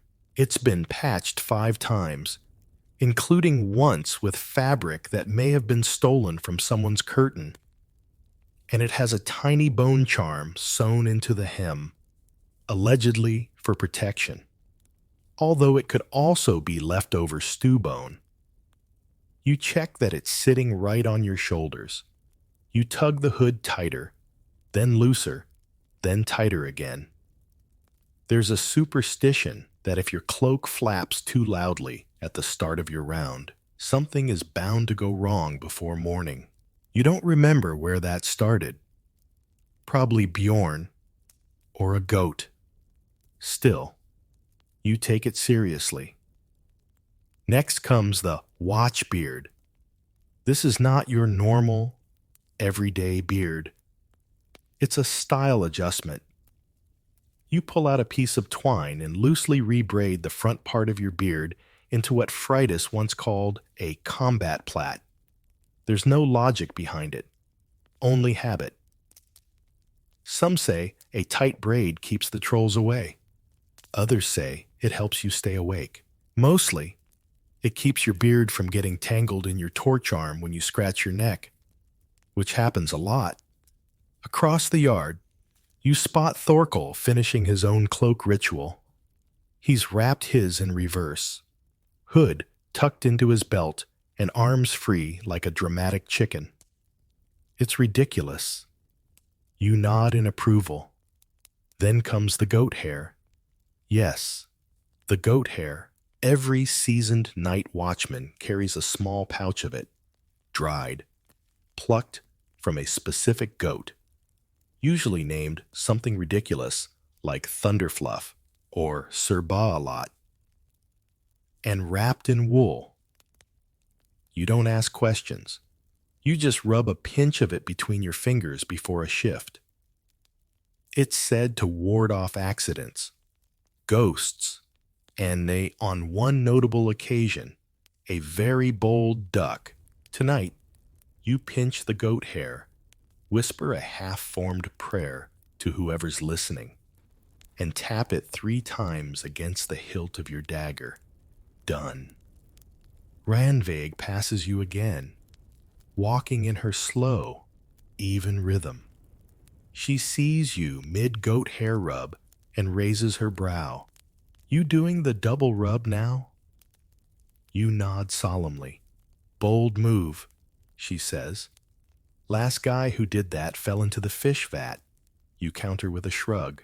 But did he survive? Smelled like mackerel for 3 days, she says, continuing on. You resume your route around the perimeter, cloak swirling just so, braid bouncing gently. The cold now settling into the spaces between your thoughts. You stop to inspect the gate. Still closed, still latched, still slightly off-center since it warped in the last storm. You kick it lightly, just to remind it you're watching. There's a flicker of movement, probably a mouse, or an overly dramatic leaf.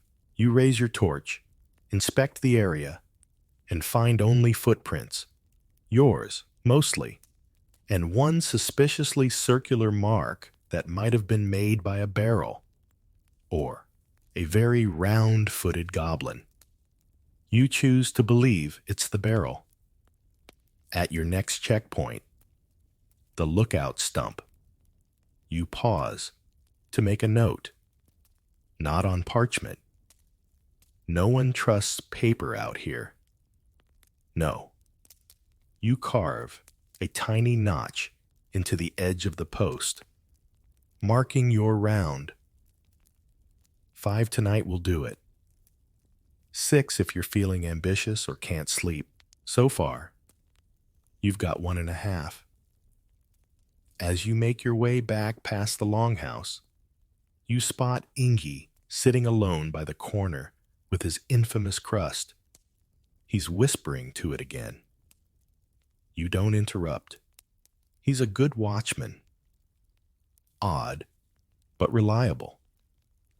Historians still argue whether these personal rituals, cloak flipping, beard braiding, crust whispering, were signs of cultural cohesion or just symptoms of mild, stew-induced madness. You'd argue it's both. Maybe more stew than madness, but you wouldn't stake your boots on it. You feel the chill deepen as the moon rises higher, casting silver light across the village. Your breath comes in soft clouds. You tighten your cloak again, recheck your plait, and rub a bit more goat hair between your palms.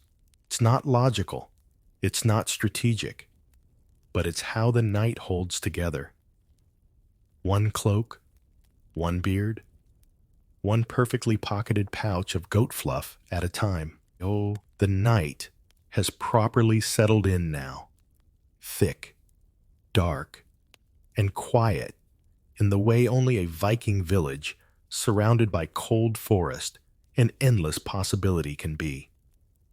You pass the mead hall, where the fires burn down low, and only the occasional snore seeps through the timber walls like a soft growl. You squint up at the torch you're carrying. It's spitting more than it's lighting anything, but it's warm in a sort of, your face is now a bit smoky kind of way. You raise it higher and march toward the northern watch point, where the path narrows and the ground gets unpredictable. You pause beside the bucket of spare torches, grab a fresh one, and begin the ritual. No Viking night watchman escapes, lighting the replacement. It sounds simple. It is not. Your flint is damp. The old torch stub you used to ignite the fresh one keeps falling out of the holder, and someone, probably Thorkel, has smeared goose fat on the grip as a prank again. You grumble. You mutter. You produce exactly 6 sparks. none of which land anywhere near the torch head. Then, suddenly, whoosh! It flares up and promptly scorches your forearm hairs. You suck in a breath and swear very politely under it, across the path. Ranveig's torch bobs as she laughs softly. "I thought you'd learn to keep your arm hair," she calls. "I was testing the gods." You reply. They disapprove.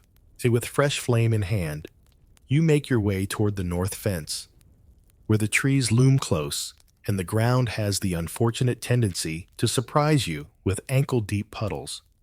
And roots. So many roots. The kind that grab your foot and whisper, "Wouldn't it be funny if you tripped in front of that goat again?" You step carefully.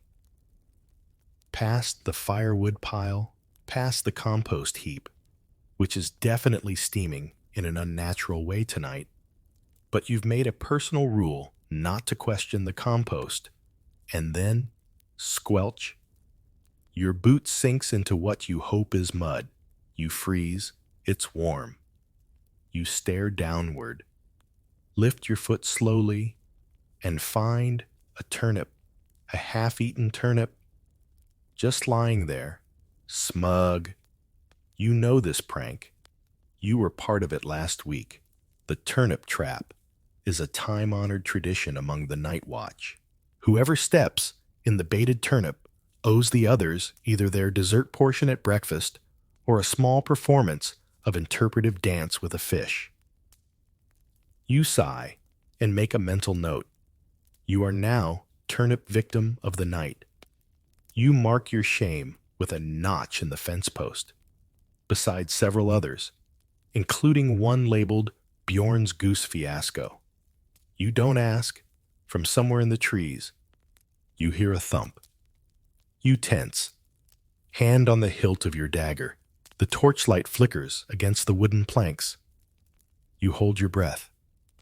You squint. It's Thorkel.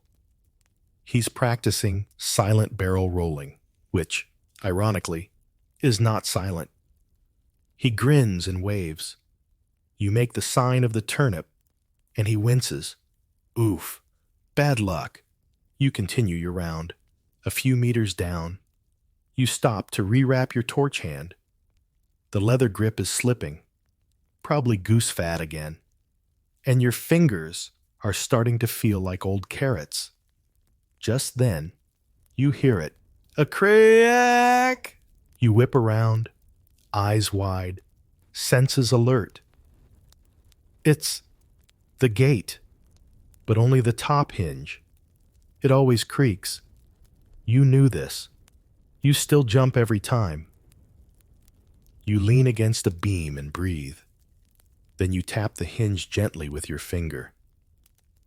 "Don't do that again," you whisper. Torchlight dances along the wooden planks and up into the rafters of the small watch lean-to.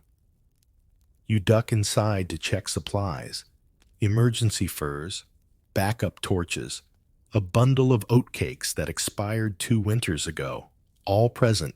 You take a seat and scribble in the chalk notebook on the wall. Shift 2, turniped, hinge still haunted, oatcakes uneaten, morale questionable.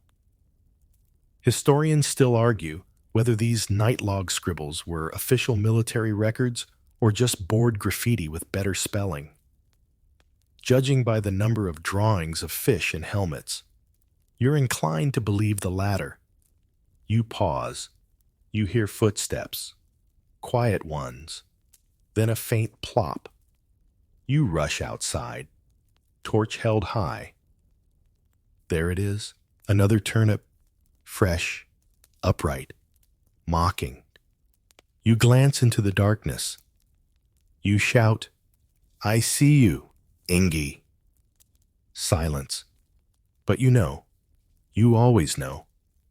You leave the turnip there as a warning. By now, the wind is rising slightly. It whispers through the slats of the fence and hums a tune against your helmet rim. You turn your collar up and walk your route again. Torch, boots, mud, mocking turnip. You hum to yourself, a slow chant about fish and lost mittens, just to fill the silence. And you think, not for the first time, that perhaps night watch isn't about keeping danger out. It's about keeping madness in. The night deepens, sinking into that dense, woolly quiet that makes even the most ordinary sounds seem profound. A distant drip echoes like a prophecy. A frog croaks once, then thinks better of it. Somewhere nearby, a warrior shifts in his sleep and lets out a snore so long and melodious you consider writing it down as a lullaby. You head back toward the main watch path, well-worn ground that zigzags around the longhouse and leads to the supply bench where odds and ends accumulate like lost dreams and buttonless tunics. But tonight, you're not there to patrol. You're there to check the cache. Because here's something every good Viking night watchman knows. Guarding a village may be the job, but snacking quietly under the cover of darkness? That's the calling. You approach the post beneath the west gate. What looks like a simple load-bearing beam half sunken into the mud. But if you lift the second floor plank, which squeaks unless you apply just the right amount of elbow, and slide your hand past the cobwebs and what you hope is a sleeping vole, your fingers brush, bingo. You pull out a tightly wrapped parcel, linen, faintly oily, tied with horsehair string. The smell hits you before the bundle fully unrolls. Smoked fish, seasoned with something that might be mustard, might be regret. You smile in the torchlight. This is what night watchmen call a circle snack. It's not meant to be eaten in one sitting. It's shared in passing, bite by bite, as the guards make their rounds. You tear off a hunk, tuck it into your cheek, and place the bundle back just so. Half hidden, half sacred, Ranveig walks past 5 minutes later and casually adjusts the plank again. Neither of you say a word. It's a secret ritual, and like all good rituals, it thrives in silence, fish breath, and mutual understanding. Of course, not all caches are so noble. Some are more controversial. You veer off your path toward the grain shed, where rumor has it Thorkel once stashed a chunk of hard cheese inside a hollowed-out gourd. According to legend, he forgot about it for 3 months. When he rediscovered it, the cheese had become spiritually powerful and had to be removed with tongs. You tap the plank beside the shed. Nothing. Either the cheese ghost has moved on, or someone cleaned the gourd. You mutter a brief farewell just in case. Further along, you pass the barrel where Ingi keeps his crust reserves. You pretend not to notice the faint glint of his eyes in the shadows as he gently pets his current favorite slice. It's gone stiff enough to be used as a shield rim. Respect? Snacks aside, the cache system also includes less edible, but equally important, resources. Spare cloak pins, extra lint for torches, and one lovingly folded note from Freitas that simply reads, "If you're reading this, you've definitely fallen asleep on duty again." You fold it back into its hidey hole and whisper, "Not tonight."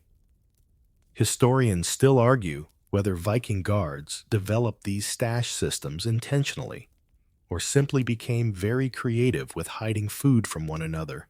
The truth probably lies somewhere between tradition, laziness, and an understandable fear of communal stew. You step lightly now, chewing the last of your fish, eyes half focused, body moving by habit more than design.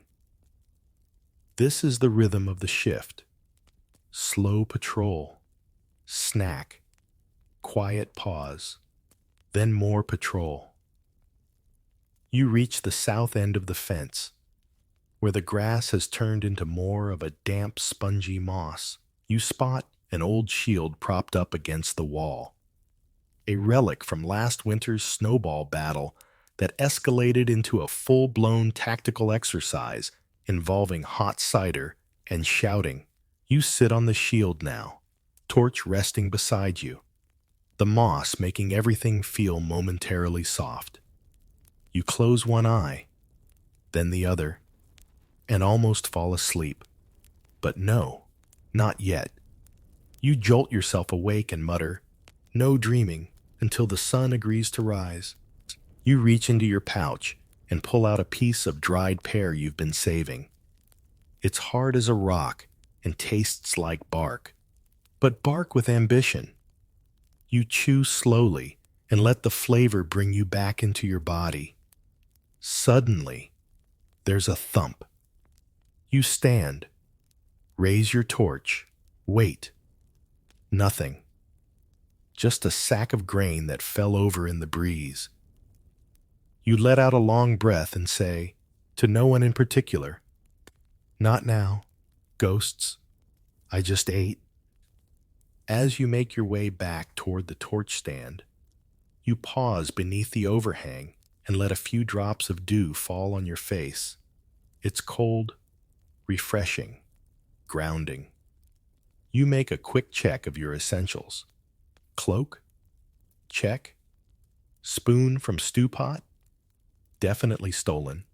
Goat hair? You bet. Tiny rock shaped like a frog you picked up earlier for luck? Still in your belt pouch. All is well. You resume your rounds, stepping through shadow and sliver light, where the moon peeks between clouds like a shy bard at open mic night. Your torch hisses in rhythm with your breath. You think, once again, about the smoked fish, about the honorable tradition of hiding food under planks, and about how, if tomorrow's stew includes cabbage, you might need to expand the cache system to accommodate emergency bread. The wind is picking up, and with it comes a new wave of smells. Damp timber, old iron, something faintly mossy, and the ever-present undercurrent of boiled root vegetables lingering in the corners of camp. You pull your cloak tighter, feeling the air bite gently at your cheeks, and squint toward the east watch path. This part of the village always gives you the creeps. Not because it's haunted, probably, but because it's open. Too close to the woods, too quiet, and with just enough echo to convince you your own footsteps are following you. The shadows stretch longer here, and the torchlight barely seems to touch them. You shift your grip on the torch, which by now is burning lower, and decide it's time for a morale-boosting exercise. Something that night watchmen have long relied on to fight off the sleepies, posing dramatically. Yes, that's right. You stop just before the curve in the fence.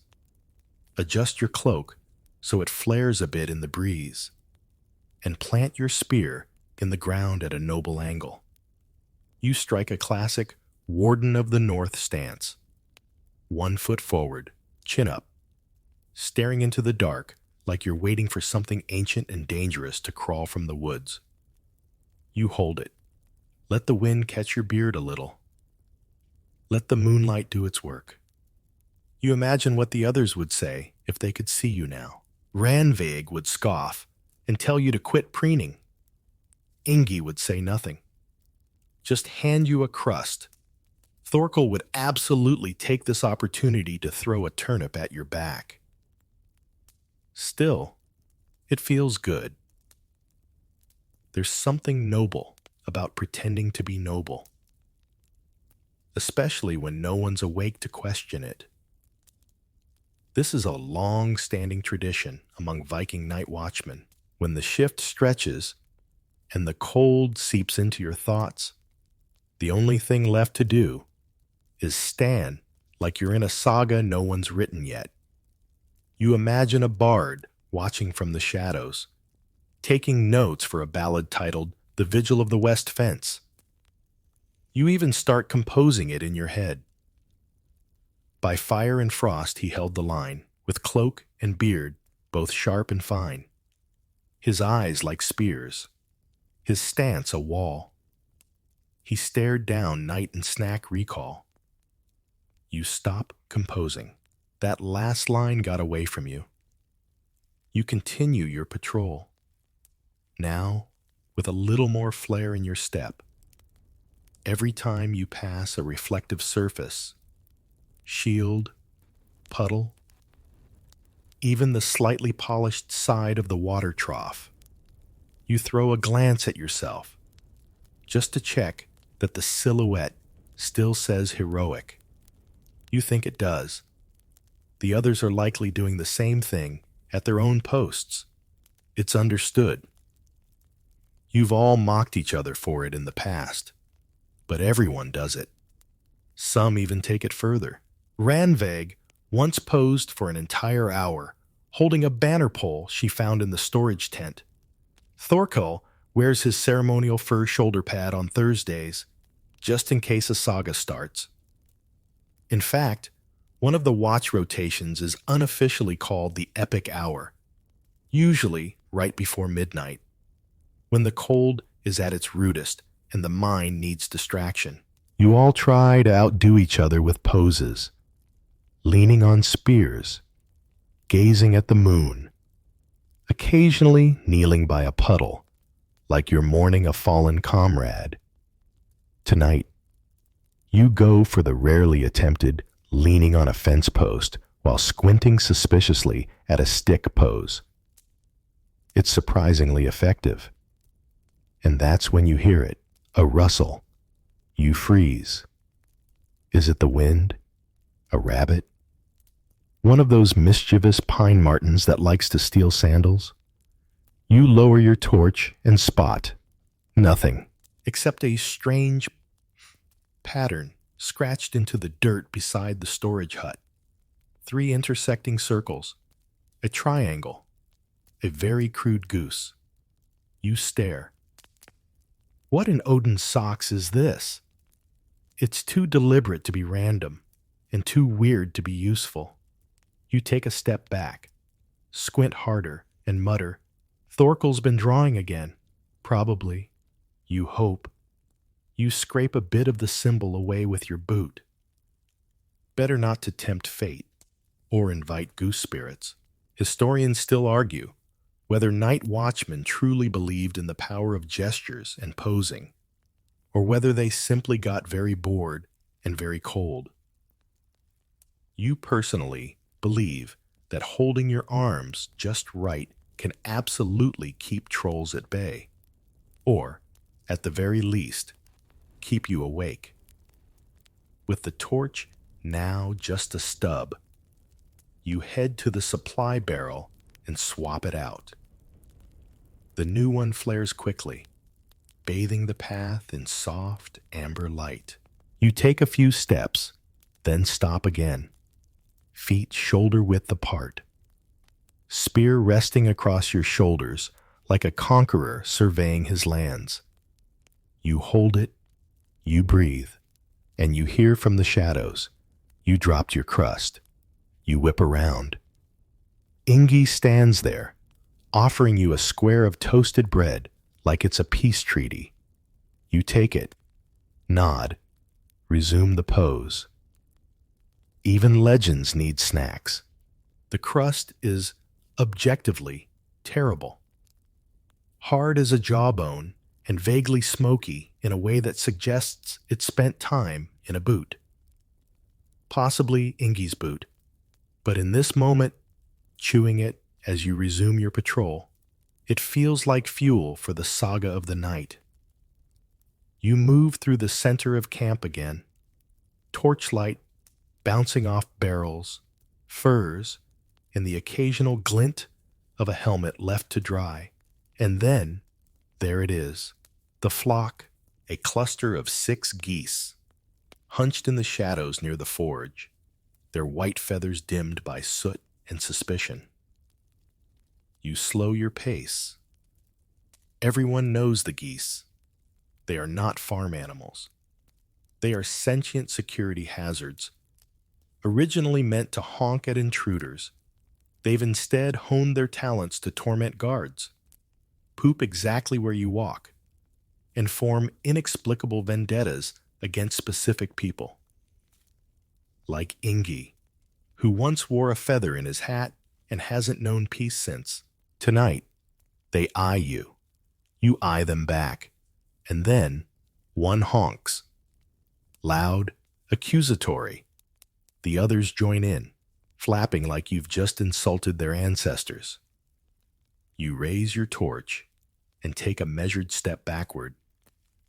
No sudden movements, no eye contact, and certainly, no whistling. That only makes them angrier. You mutter the old watchman's prayer. Geese of the dusk, honk not at me. For I am merely the torch-bearer and have no quarrel with your kind. They pause. One goose steps forward, the leader. You slowly reach into your belt pouch and pull out your secret weapon. A mirror shard. You angle it so the goose sees itself. It blinks. It hisses. And, miraculously, turns away. Ranveig appears beside you, just in time to see it waddle off. You used the mirror again, didn't you? She says. I have no shame, you reply. She nods. Only survival. Together, you finish the goose perimeter patrol, occasionally poking at shadows with your torches and whispering the anti-honking chant you invented last winter. It works most nights. The trick is to hum it off-key. Historians still argue whether Viking geese were used as intentional alarm systems or just happened to be naturally hostile feathered chaos. But you know the truth. They were trained by the gods as punishment for humanity's hubris. After the geese retreat into their hay fortress, you return to the north fence for a short break, letting your torch rest in the wall, sconce carved out of an old antler. The handle's warm. Your fingers are stiff, and your brain has just started composing another verse of Ode to the Turnip Rebellion when Ranveig gestures toward the small bench near the woodpile. Ready for the singing contest? You groan. Do we have to? She grins. Tradition. And so it begins. A sacred ritual of the shift's midpoint, the watchman's chant duel. Rules are simple. One guard starts a song, any genre, any subject. The next guard must respond with a new verse, related or not, and attempt to rhyme or out-weird the original. Points are awarded for creativity, effort, and the ability to keep a straight face while rhyming fjord with gourd. Ranveig starts with a low, slow melody. By torch and moon, I tread the mud. My socks are wet.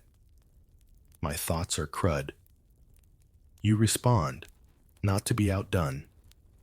A goose once told me secrets dark, then bit my shin and stole my lark.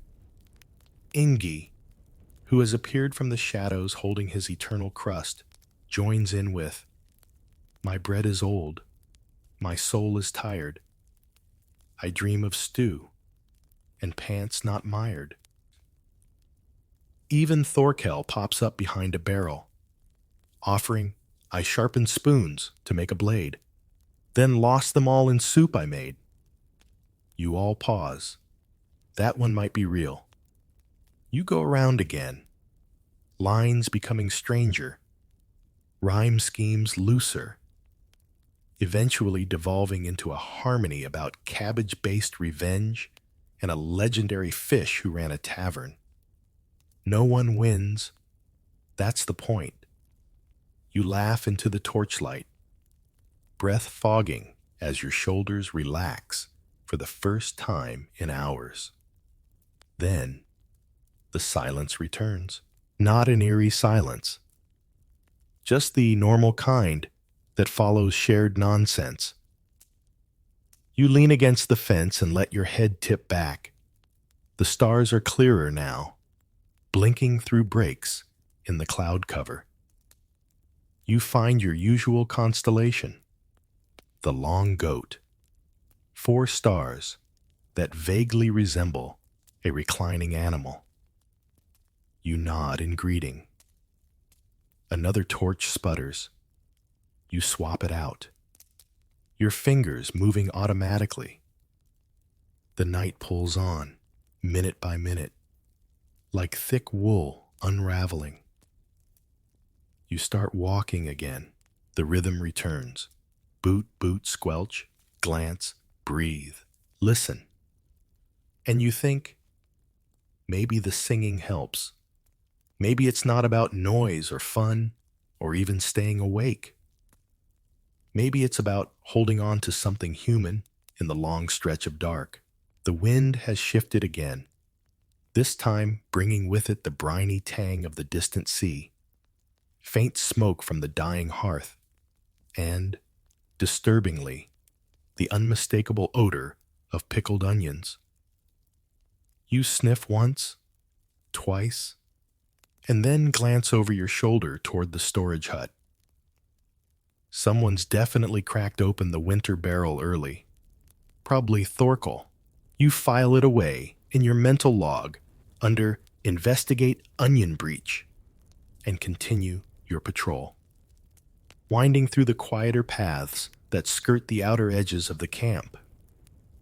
Here, the wooden fence is taller, patched in places with odd planks, some carved with names, others with cryptic shapes, and one that definitely features a very inaccurate depiction of a walrus. As you trail your torchlight across the grain of the wood, you stop. Something catches your eye, a carving, half hidden under moss and soot. You lean in, it's recent, scratched into the plank with what looks like the tip of a belt knife. 3 overlapping lines. A curl at the end. A fish? A claw? A sleeping goose? You step back and stare at it. It doesn't match any of the usual guard graffiti. Not Ingi's crust runes. Not Ranveg's swirly doodles. Not Thorkel's deeply unhelpful maps of things I found confusing. You run your fingers over it. It's precise, intentional, and it wasn't here yesterday. You mutter. Either we've got a philosopher goose on staff, or someone's making this shift weirder than usual. You pull out your chalk and circle the symbol, marking it in your unofficial watchman's codex. An old slate board you carry, mostly filled with things like suspicious clanking noise near firewood pile and who keeps putting apples in the water bucket. You hear a voice behind you. You found it. You turn. It's Ingi.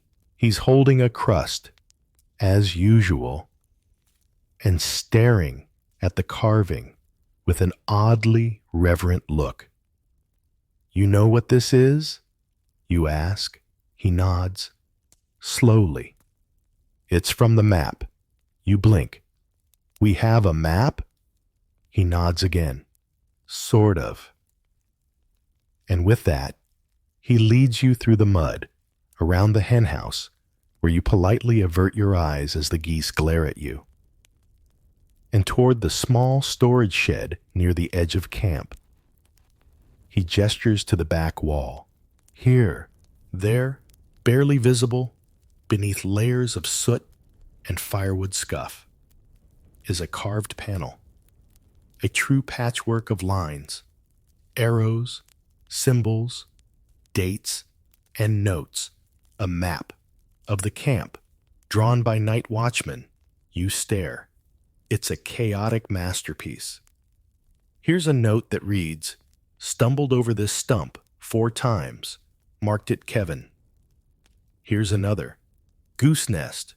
Do not disturb, unless wearing metal greaves." And another. Just beneath, a drawing of a goat with an eye patch.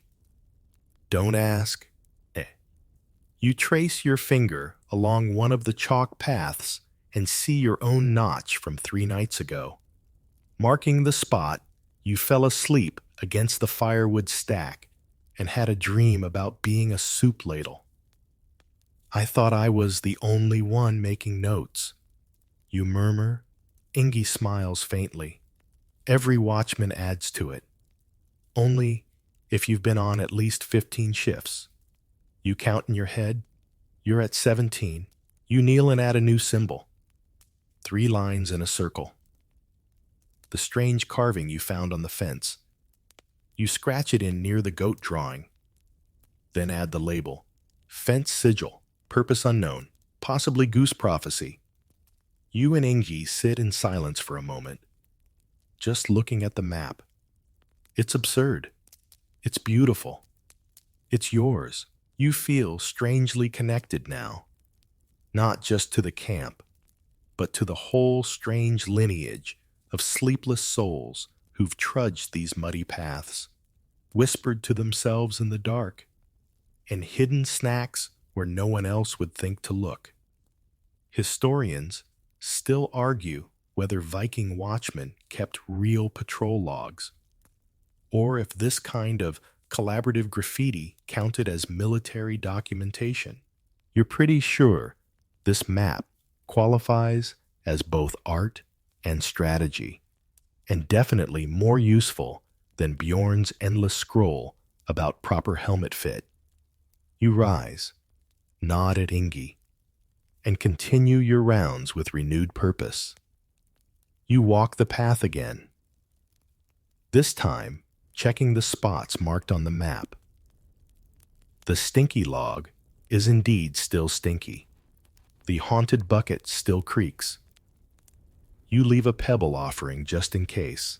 When you reach the watchtower's base, you glance up toward the ladder and think of the star ladder incident from 2 winters ago. You remember it fondly, if bruisedly. But tonight, the stars are bright, and your torch still has life in it. You climb. Each rung creaks, each step a small protest of the wood beneath your boots. But eventually, you reach the top. Just a wooden platform, 3 sides walled, 1 side open to the forest view. You settle in, rest your torch against the beam, and pull out the slate again. You add 1 more note. Sky's clear. Geese restless. Night weird. All is well.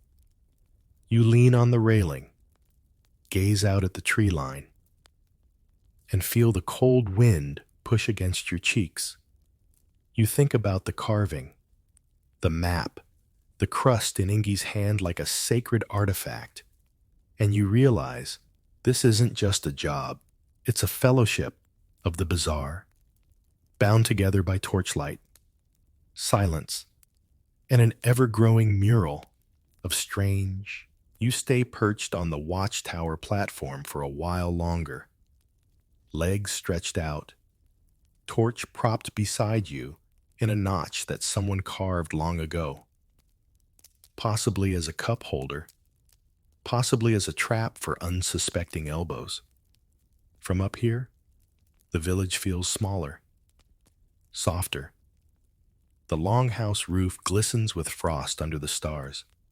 and the forge chimney still lets out a lazy wisp of smoke, like it hasn't quite admitted it's done for the night. The fields beyond are dark now, but you can just make out the path leading to the river, where someone once claimed to have seen a ghost with a shovel. It was later revealed to be Freitas digging up buried apples. Allegedly, you listen. Nothing? Then, something. A voice. Faint, rhythmic. You lean forward. Another voice joins in. Low, sleepy, and just slightly off key. You smile. It's time. Because this is the hour when the spirits show up. No, not actual spirits. Probably, but this is the part of the shift where the camp's stranger inhabitants make their rounds. You descend the ladder slowly, torch in hand, boots creaking against the rungs, and head toward the village square. There's Bjorn, sitting beside the water trough, mumbling to himself and scribbling on a scrap of parchment. You approach with caution. Translating owls again? You ask. He looks up, blinks. No? These are ghost footstep patterns. Completely different rhythm. You nod. Of course. Next to the bathhouse, someone has lit a single candle inside a broken helmet. A small shape hunches beside it. It's a child, Torvi, one of the farmer's twins. She's clutching a wooden doll in one hand and a goose feather in the other. What are you doing out? You whisper. She shrugs.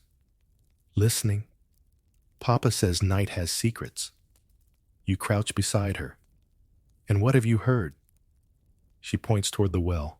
A voice. Singing. You glance that way, of course. It's Helka, the herbalist, humming as she brews some midnight concoction that smells like onions and defiance. Her hut always smells like that. She claims it keeps spirits respectful and horses less moody. You rise and continue your patrol. Behind the storage shed, you find old Arn. He's not supposed to be out, but there he is, wearing a pot on his head and carrying a chicken under one arm. What's the occasion? You ask. He leans in. Chicken's got secrets. You nod, obviously. He shuffles away. At this hour, it's unclear who's guarding the village and who's just participating in some deeply personal theater. You've learned not to interrupt it. In fact, you've started keeping a mental ledger of these appearances. The parade of midnight wanderers, it includes Helka the hum hag, potion mixer, probable part-time seer, Bjorn the scroll watcher, recording noises only he can hear, Old Arn and his chicken of truth, Torvi the tiny, future night watch captain or druid in training. And sometimes you're starting to realize that being a night watchman doesn't just mean watching for bandits or wolves or mysterious puddles. It means bearing witness to the odd, gentle pulse of village life that only wakes when most people sleep. You turn a corner and see Ranveig leaning against the bakery wall, chewing something suspiciously biscuit-shaped. Did you see Arn? You ask. She nods. Chicken again? Always. She gestures with her head. Someone else is out. You follow her gaze. There, near the fence post with the carved walrus, a figure stands, cloaked, tall, unmoving. You squint. It's the bard. He's just standing there, facing the forest, arms folded behind his back like a statue waiting for applause. You approach cautiously. Composing something? You ask. He nods without turning. A lullaby for wolves. You consider that. You think they'll appreciate it? He shrugs. It's not for them. It's for us. And then he starts humming, low, melancholy, strange. You stand beside him in silence, the tune curling around you like mist. Ranvig joins a few minutes later, her torch bobbing like a sleepy firefly. Ingi appears, naturally, crust in hand. Even Bjorn wanders over, still muttering rhythmically. And there you all are, half of the village's night staff, standing in a crooked line, listening to a bard serenade the trees. No one speaks, because sometimes you just need to listen, even the geese. Somewhere in the dark, seem to hush. Historians still argue whether Viking settlements believed in guardian spirits who roamed at night, or whether it was just lonely people trying to keep each other company in the cold. But if these quiet gatherings mean anything, it's this. Everyone becomes a bit of a spirit during night watch. You, too, you, the one with the half-warm torch, the braided beard, and the goat hair in your pocket. You're part of this odd parade. You belong here, among the whispers, the watchers, and the occasional chicken. The song fades out the way dreams do, slowly, in pieces, leaving a silence that's somehow fuller than before. No one claps. That's not how these things work. You simply let the hush settle around your shoulders like a second cloak. Nod once, and continue your patrol. The others drift back to their roots. Ranvig mutters something about checking the root cellar. Ingi says nothing, but disappears in the direction of his crust shrine. You turn back toward the south path, torch now low and flickering, its flame stuttering like it's trying to blink out a message in Morse code. You reach the corner post, where the camp's boundary meets the old training field, and pause to check another standard piece of Watchman lore. The logbook of weirdness, tucked behind a crooked plank, inside a wooden box shaped like a very flat pig.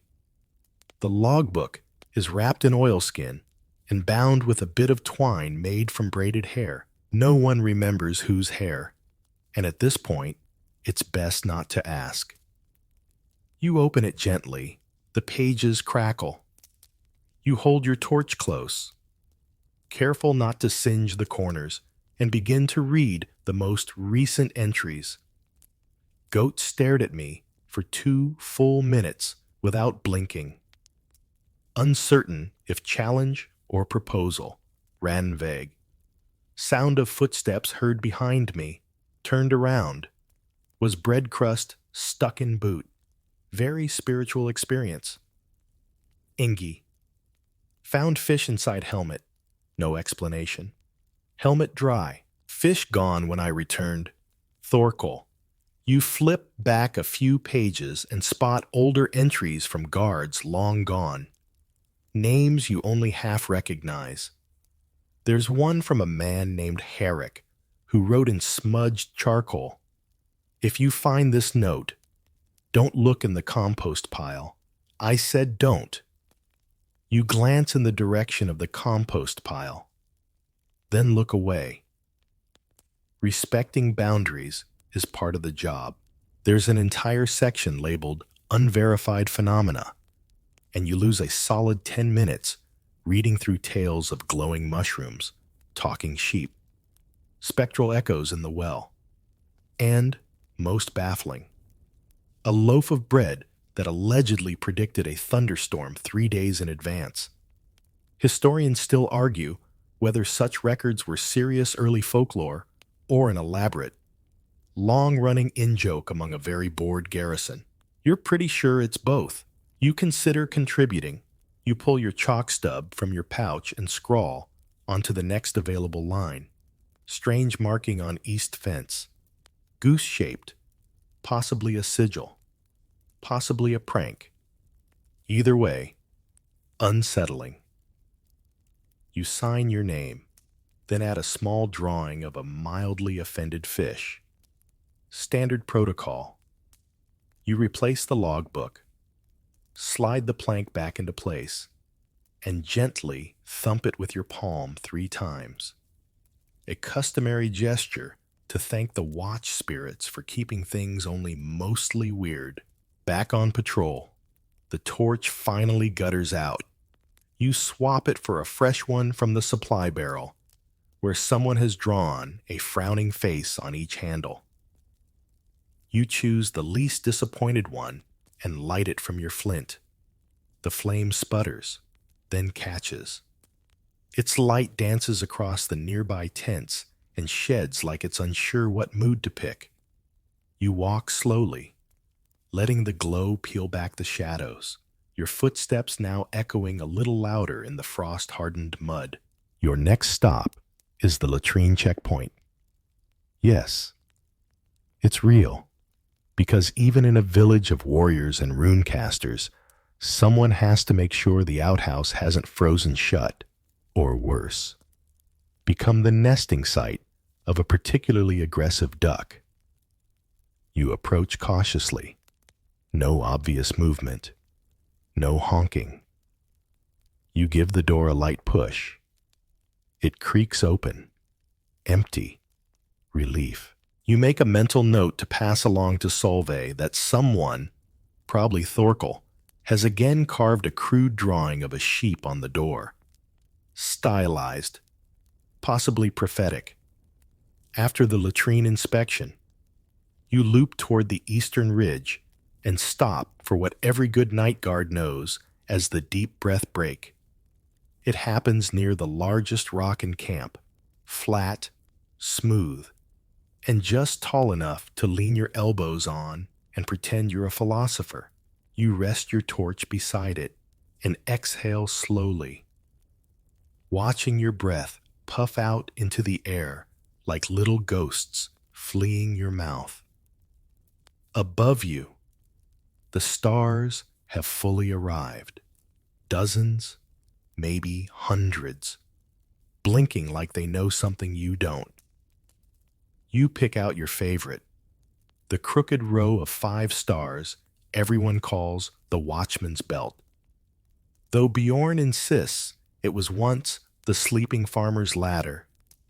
You've never seen a ladder shaped like that, but you let him have his stories. You stay there for a while, just breathing, listening. There's a rhythm to it all. Step, scan, snack, sing, stare, repeat. It's not glorious. It's not epic, but it feels real. Like something older than the camp, older than even the geese, passed down in torchlight and cold fingers. Eventually, you pick up the torch again and turn back toward the central path. You pass Ingi on his return from his own round, a crust now firmly tied to his belt, like a badge of office. He nods. Nothing moved. You nod back. The logbook's weirder than usual. He grins. Good means the village is safe. The central yard is silent now. Deeper silent. The kind of silence that leans in and listens to itself. Your torch casts lazy shadows across the stacked firewood, the bundled hay, the back wall of the forge where someone once etched a rather hopeful drawing of a dragon playing a lute. You pass it every night. It grows on you. The fire in the great hall has died down to a soft glow. Inside, you can see the outline of sleeping figures through the slats. Warriors bundled in furs, legs splayed, mouths open in varying stages of noble collapse. One of them lets out a snore, so long and low, you suspect it may now be in the key of G. You pass by the barrel rack, slap the middle one as you do. It's tradition, even if no one remembers why. And angle toward the northern gate for the last half of your round. That's when the stars vanish. No, wait, not vanish, just fade, like someone has thrown a thin veil across the sky. You look up and realize the fog is rolling in, low, steady, and eerily quiet. It creeps in through the trees, hugs the fence posts, curls across the grass like a careful rumor. You don't mind it, not really. Fog means quiet. Fog means fewer geese. But it also means sounds get weird, warped, dampened, or worse, bounced back at you out of nowhere. You adjust your grip on the torch and slow your steps. Just past the gate, you hear a knock, not a heavy one, just a soft, polite tap-tap on wood. You freeze. Another knock. You swing your torch in a wide arc and see nothing. Then a squirrel darts across the path, dragging something that might be a bit of jerky, or possibly the heel of Ingy's crust. You exhale, shake your head. It's always the small sounds that get you.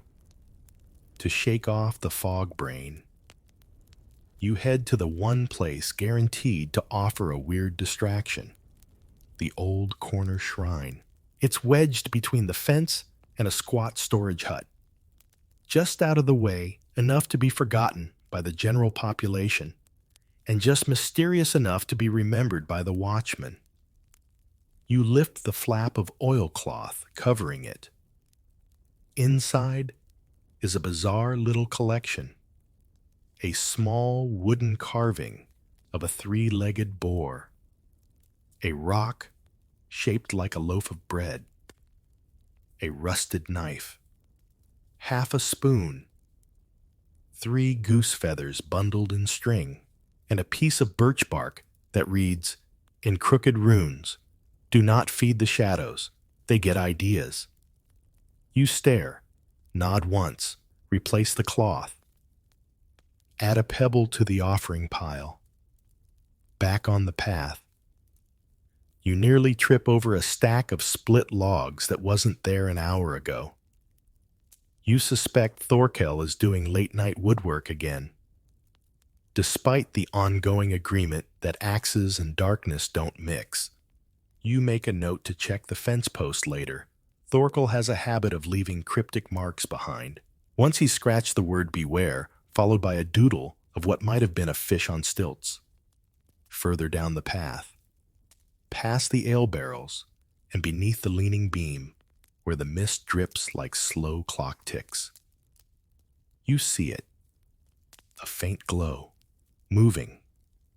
You stiffen, lower the torch, squint through the fog. It's a lantern being carried by someone. You call out. No answer. The light winks out. You move faster now, boots squelching, heart thumping, not from fear, exactly, just from that familiar adrenaline cocktail of curiosity, fatigue, and mild, stew-fueled paranoia. When you reach the spot where the lantern was, there's nothing except a scroll tied with twine and a wax seal shaped like a fish. You pick it up, carefully, turn it in your hands. There's no name, no marking, just faint moisture on the edges and the smell of lavender and iron. You crack the seal, unroll it, one sentence. in precise lettering. Watchmen do not sleep, but they do dream. You stare at it for a long moment, then look around. Nothing. No movement. No sound. Not even a squirrel. You tuck the scroll into your pouch, next to the lucky stone and the goat hair, and murmur, "Sure, why not?" You resume your patrol with a little more alertness, just enough to double-check that the logs haven't multiplied and that no one has replaced your torch with a turnip again. You round the eastern path and pass Ronvaig leaning against a fence post, sipping from a steaming mug. She lifts it in greeting. "Hot mead," she says. "Thorkel's been experimenting." You narrow your eyes. With what? She shrugs. "Something minty, possibly tree bark." You accept the offered sip.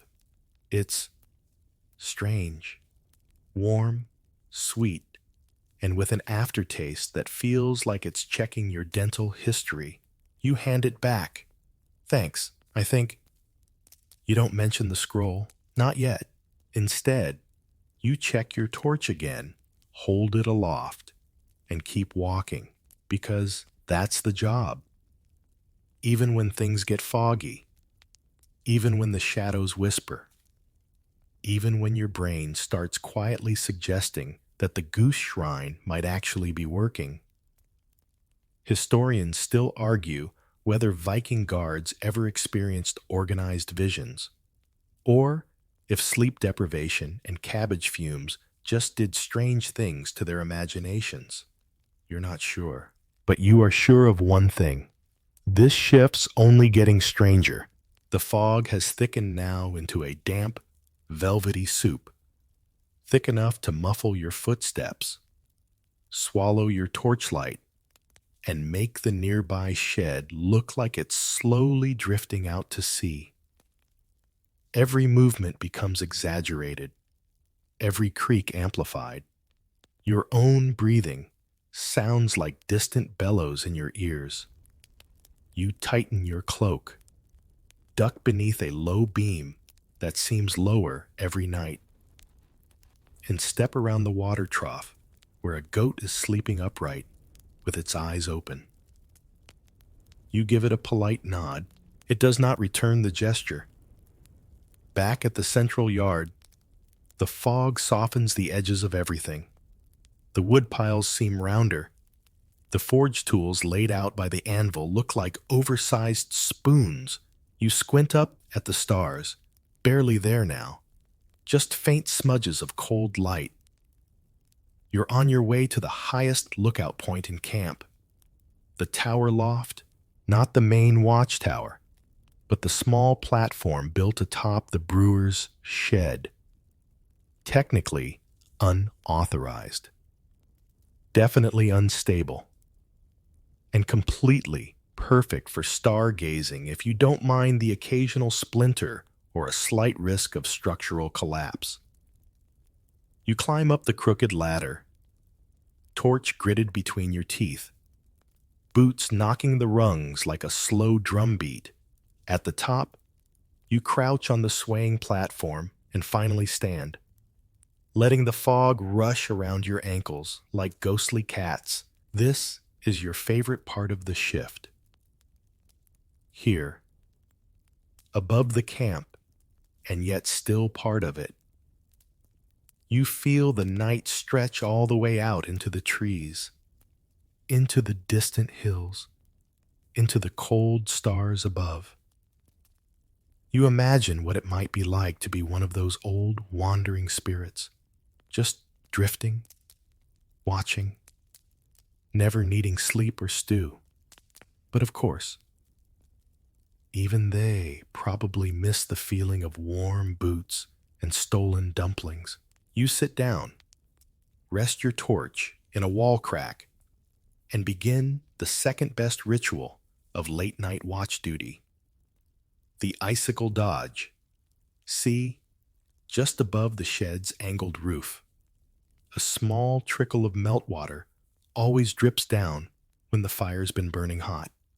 And from that trickle forms one long, elegant, slightly malicious icicle. You glance up. There it is. Still growing.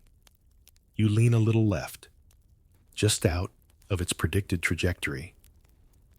It hasn't fallen yet tonight, but it always does before sunrise. Always. On someone. Thorkel once insisted it had developed aim. You take out a piece of hard cheese from your pouch, a rat bar, as Solveig calls them, and begin to nibble.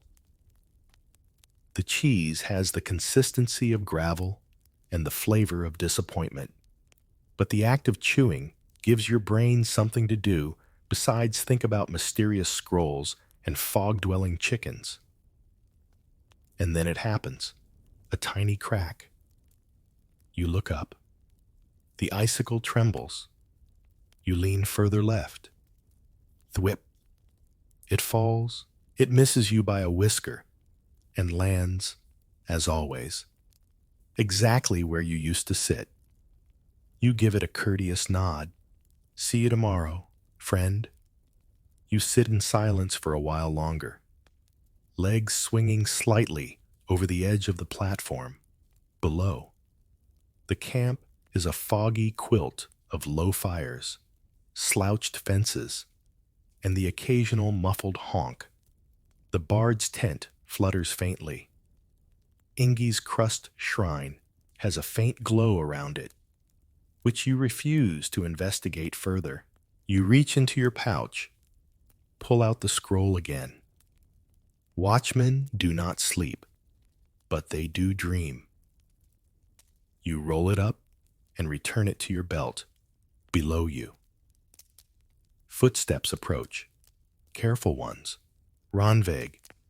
She climbs up beside you, dragging a second torch and a small wrapped bundle. Brought you something, she says, sitting with a groan. She unwraps it. Inside is a small pastry. It's warm. You blink. Where did you get that? Bribed Solveig with wood. You take it with reverence. It's sweet, flaky, and faintly filled with something unidentifiable, but comforting. Possibly pear. Possibly onion jam. You don't ask. The two of you sit in silence, sharing the pastry and watching fog lap against the village like sleepy surf.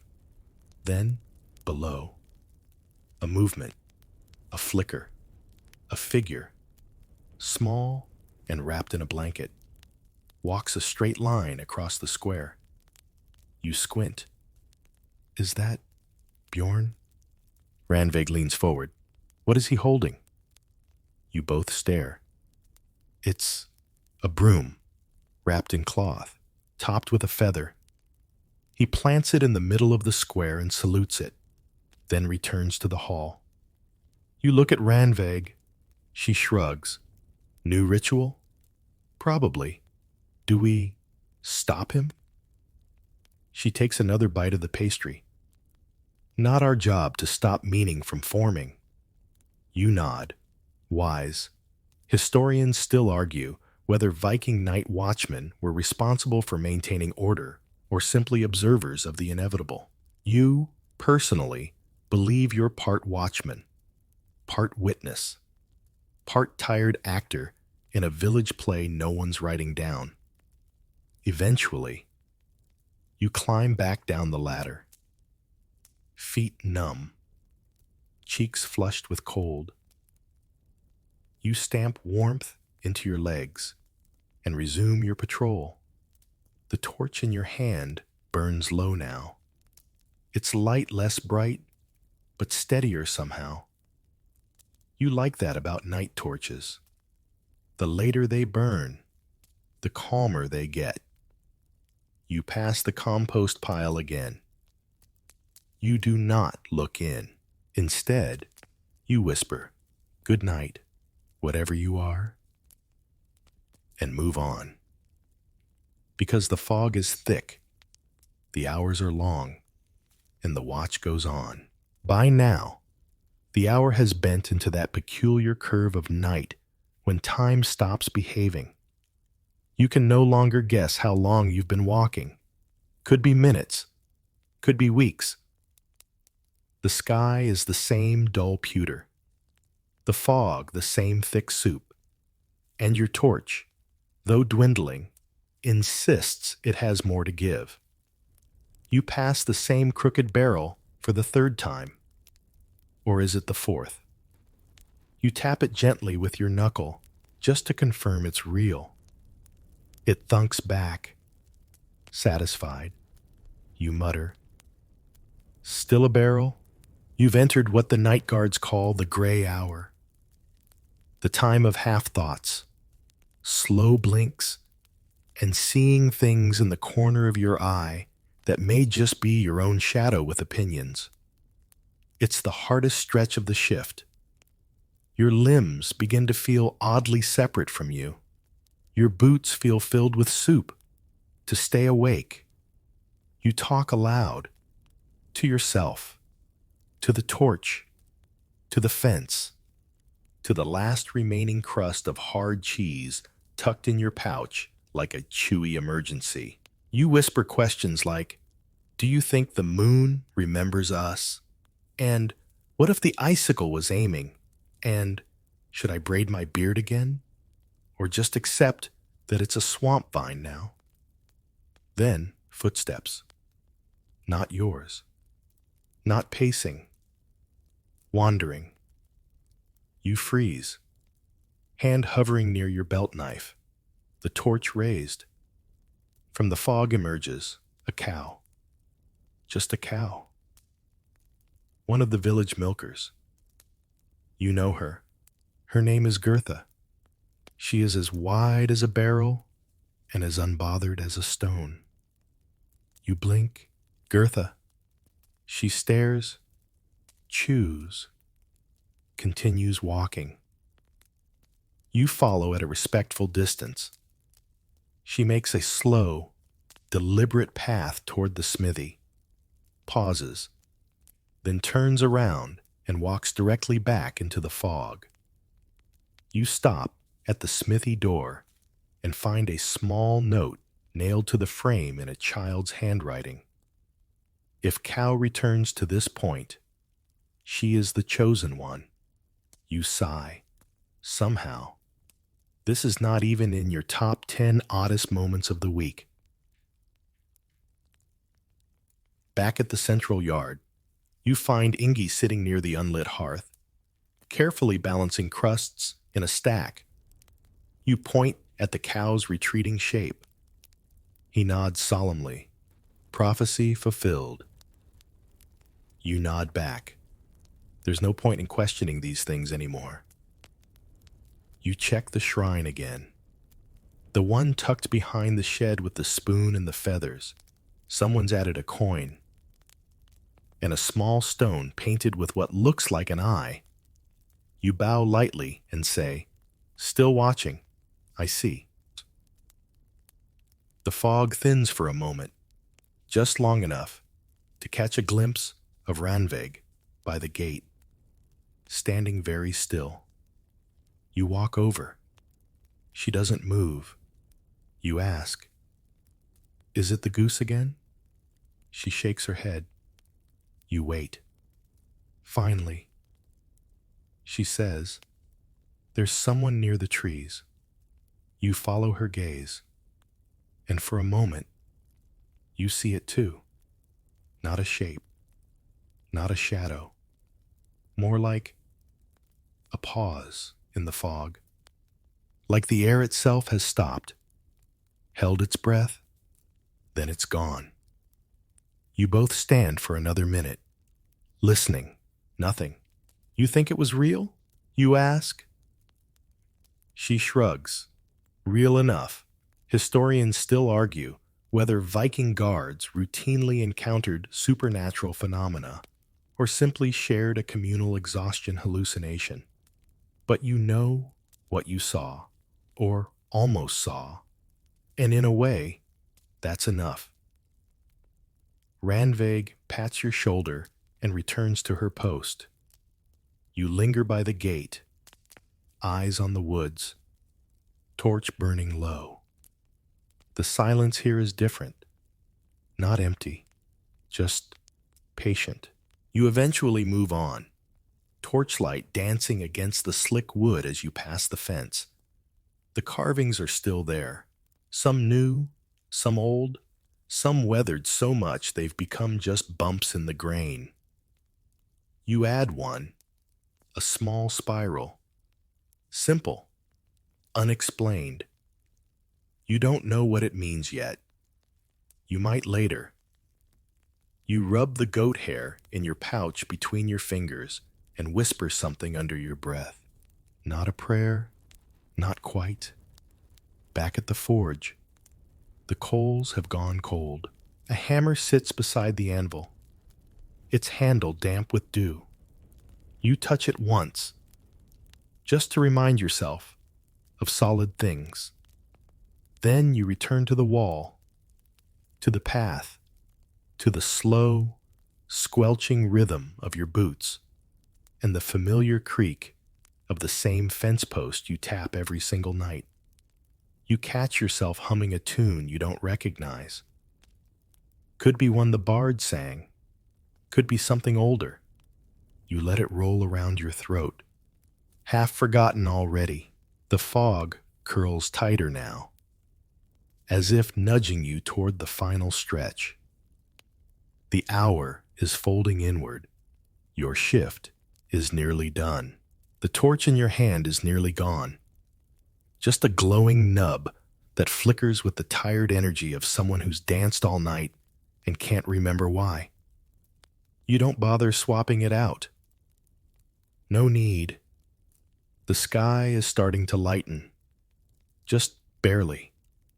The fog lifting in small shreds like a woolen curtain drawn back by invisible fingers.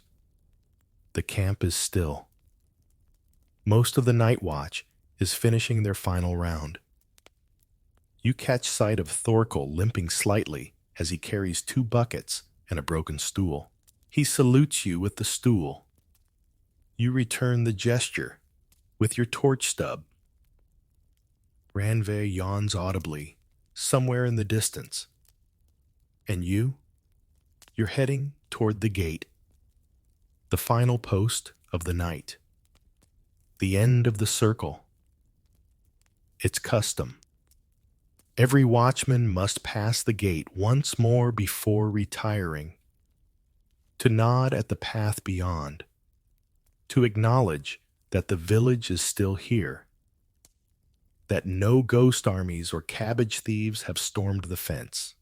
You reach it, place your hand on the wood, and feel its familiar grooves, weathered, splintered, and carved with the marks of long-forgotten patrols. There, etched low where a boot might scuff it, is the watchman's oath, a rough verse, often recarved, but always the same. I walk the dark, I hold the light, I mark the hours in deepest night. My boots are soaked, my cloak is torn, but still I guard till comes the morn. You whisper it, out of habit, maybe out of reverence, and, as always, you add your mark beneath it, just a single line, a dash, a curve, your contribution to the countless scratches left by those before you. No names, no glory. Just proof that you were here, that you did the thing. Then comes the final duty of the night, the oath renewal. Not official, not written, but it matters. The ritual varies. Some just bow to the gate. Others spin their torch once and stomp their foot twice. Ingi once recited the full inventory of the crust drawer. Tonight, you do what you always do. You tap your chest once, tap your belt pouch twice, then raise the almost dead torch and whisper, "Still here?" You let the torch fall into the sand bucket beside the fence. It fizzles out with a hiss and a curl of smoke that smells like old pine behind you. The first rays of sun begin to press against the fog, turning it gold at the edges. The camp yawns. You hear shutters open, the creak of the baker's door, and the distant bonk of someone bumping into a barrel they forgot they put there. You make your way slowly through the waking camp. The fire in the longhouse has been rekindled. Solveig stands over it already, stirring something that may or may not be breakfast. You pray for oats. You suspect it's cabbage. As you pass, she tosses you a warm roll. It's slightly charred, suspiciously lumpy, and at this hour, absolutely divine. You bite in and let the steam fog your eyebrows. At the barracks door, Ranveig waits, holding it open with her foot while balancing 2 mugs of what might be mead, might be broth, might be something Thorkel's experimenting with again. You take one without asking. She raises her mug to no goose attacks. You raise yours to minor spiritual interference. She nods, satisfied. Inside, the longhouse is dim but comfortable. Blankets and cloaks are strewn about. A few guards are already asleep, sprawled like overturned sacks of laundry. You find your usual bedroll, second from the right, next to the crate that wobbles, and begin to remove the layers of the night. Torch belt, cloak, dagger, lucky stone, goat hair. Scroll you still haven't shown anyone. You set them all down beside you in a neat pile. You tug off your boots with a grunt. The left one makes a sound like it's been chewing on something. You don't ask. Then, as you lower yourself into the bedroll, your body finally realizes it's allowed to relax. Your knees sigh. Your back gently accuses you of crimes. Your toes curl into the warmth of the blanket like survivors of a long expedition.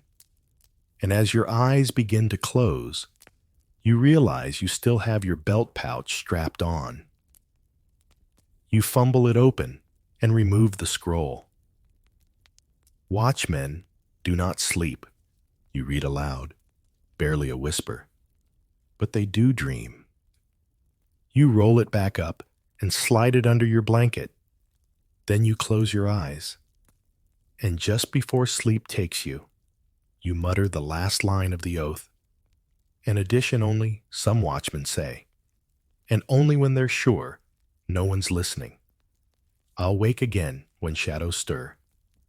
Till then, let silence softly purr. You drift, not fast, not sudden. It's the slow slide into the warmth of a familiar bedroll, every muscle sighing like it just got permission to fall apart. The longhouse smells of old straw, damp wool, and something slightly sour that might be cabbage or might be Bjorn's socks. No one knows. No one investigates. The crackling of the hearth fire becomes the background hum of your consciousness. You hear it, but don't listen. You're somewhere between the world of snoring guards and the world of dreams, suspended like a thread between the two. A nearby sleeper mutters something about onions. You roll onto your side and pull your cloak tighter around your shoulders. It's still a bit damp at the hem. Doesn't matter. You're warm now, settling in. And that's when you remember the fish carving and the scroll and the spiral you left in the fence, you smile. All the oddities of the night gather in your mind, like fragments of a song you didn't know you were singing. The fog, the cow, the goose truce, the prophecy of the crust, they swirl together, not making sense exactly, but making enough. Outside, the village stirs, just barely. You hear Solveig shouting something about missing spoons. Ranveig's voice chimes in. Something crashes. A goat sneezes. Morning is arriving like it always does, late, lumpy, and wearing yesterday's shoes. But not for you. You've done your duty. You've walked the fence, counted the stars, whispered to the shadows, investigated at least 3 kinds of mud, avoided most of the geese. Now you sleep. The bedroll creaks as you shift once more, adjusting your pillow. Actually, your folded-up tunic, which smells like torch smoke and light disappointment. And you finally let go. Of your posture, of your thoughts, of the last lingering trace of alertness tucked behind your eyes. Let go. Let the stories blur at the edges. Let the carved map fade from your memory until the next night. Let the whispers outside the longhouse become just another dream. Because night watchmen may not sleep during their shift. But after, they sleep like the dead, with crumbs in their beard and soot on their boots, and a small piece of cheese in one pocket they'll find 3 days from now and wonder if they dreamed it too. And now, the shift is over. The torches have gone cold. The fog has peeled away from the village, retreating into the trees to wait for another night. You lie still beneath your cloak, the last warmth of the fire brushing your boots, and let yourself sink, inch by inch, into the quiet of well-earned rest. No more pacing, no more geese, no more figuring out whether that sound was a fox or just someone sleep-chewing. The longhouse creaks in its old beams, as if stretching after a long night too. The guards around you breathe slowly, deeply, their snores overlapping like a chorus that has forgotten the words. Let your breath match theirs. In, soft, warm, out, slower, deeper. There is nothing left to check. The gates are shut. The fence has held. Even the ghosts, if they visited, have tiptoed away. All the odd little pieces of the night. The glowing scroll, the crust rituals, the fish sigils, the spiral you carved, are no longer urgent. They've done their part. You've done yours. And so, you sleep. Let the dreams come. If they will, let the morning wait a while longer. Let your thoughts grow slower, softer, rounder, like stones smoothed by the sea. You are off duty. You are safe. You are still. Sleep, watchman. Sleep. Why? Medieval Viking warriors never took off their helmets. We're diving helmet first into the mysterious, slightly ridiculous, and oddly soothing world of Viking warriors who simply never took off their helmets. Not for sleep, not for soup, not even for the occasional marriage proposal. You wake up, your head heavy, not from sleep, not from dreams, not even from that fish stew you should have passed on last night. No, it's your helmet, still on. still strapped, still slightly crooked.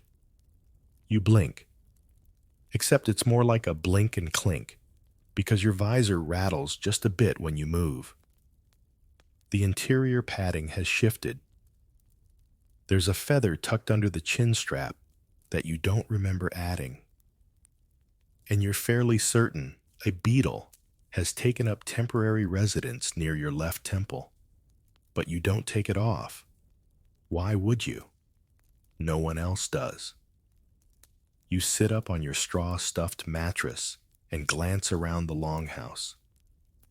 7 other warriors stir and grunt and groan their way toward upright. All of them still thoroughly encased in steel. No one blinks. No one comments. No one adjusts the buckles they've slept on all night. It's just another day in a helmeted life. You slide off the bench bed, boots hitting the dirt floor with a thud that echoes inside your skull like a poorly timed war drum.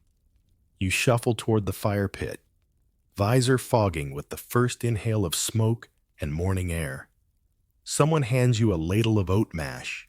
You nod, tip your helmet slightly forward, and awkwardly slurp through a slit in the front. Breakfast. Achieved.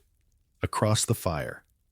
Bjorn the extremely tall is using a thin stick to dislodge breadcrumbs from under his cheek plate. He nods in greeting but doesn't speak. Talking before breakfast is risky. It's hard enough with helmet echo. No one wants to shout sweet nothings into their own ear canal. The helmets have been part of you for months now. It started slowly. A raid here, a skirmish there, and then someone said, "What if we just didn't take them off?"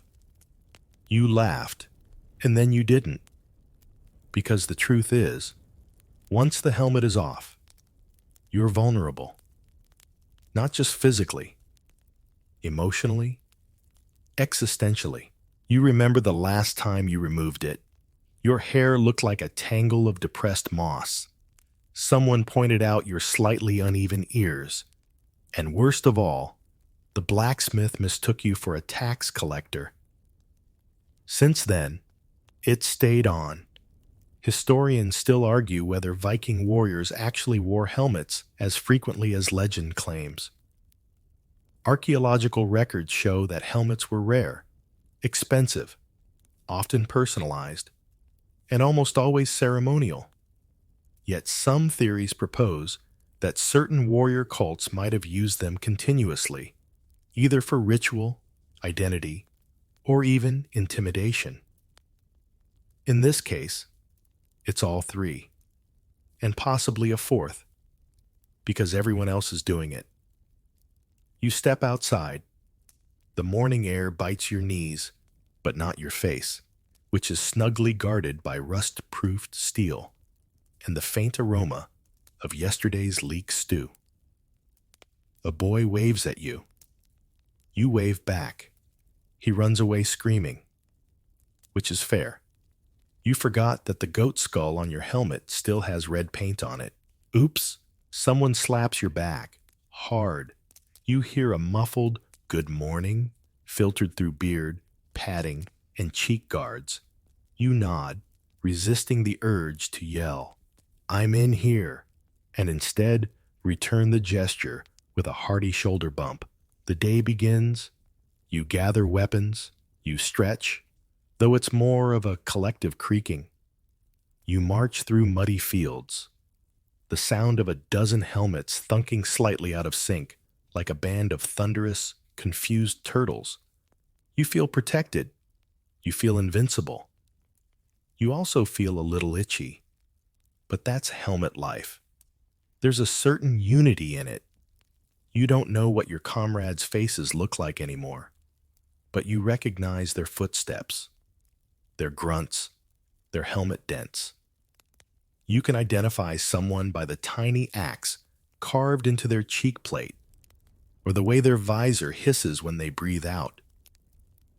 You're all the same now.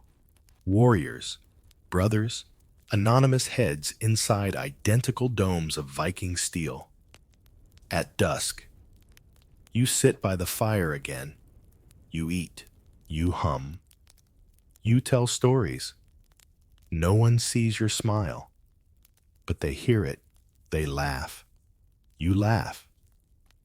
Then you lie back on your bench, helmet still strapped, gaze tilted up toward the timbered ceiling. And as you drift off to sleep, with your forehead pressed into something vaguely metallic, you wonder, why does it feel safer this way? Why does it feel like the helmet knows you better than your own face does? You don't take it off. Not tonight. Maybe not tomorrow either. Maybe not ever. You wake up again with the smell of someone else's breakfast burning softly near your chin strap. The air is damp. The fire has gone out.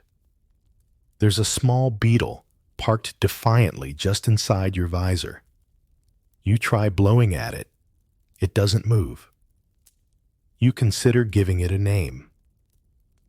You sit up slowly, adjusting your helmet with the precise series of head tilts and shoulder shrugs required to settle it correctly. There's a pressure spot behind your left ear, probably from the acorn you forgot was tucked inside your padding for luck.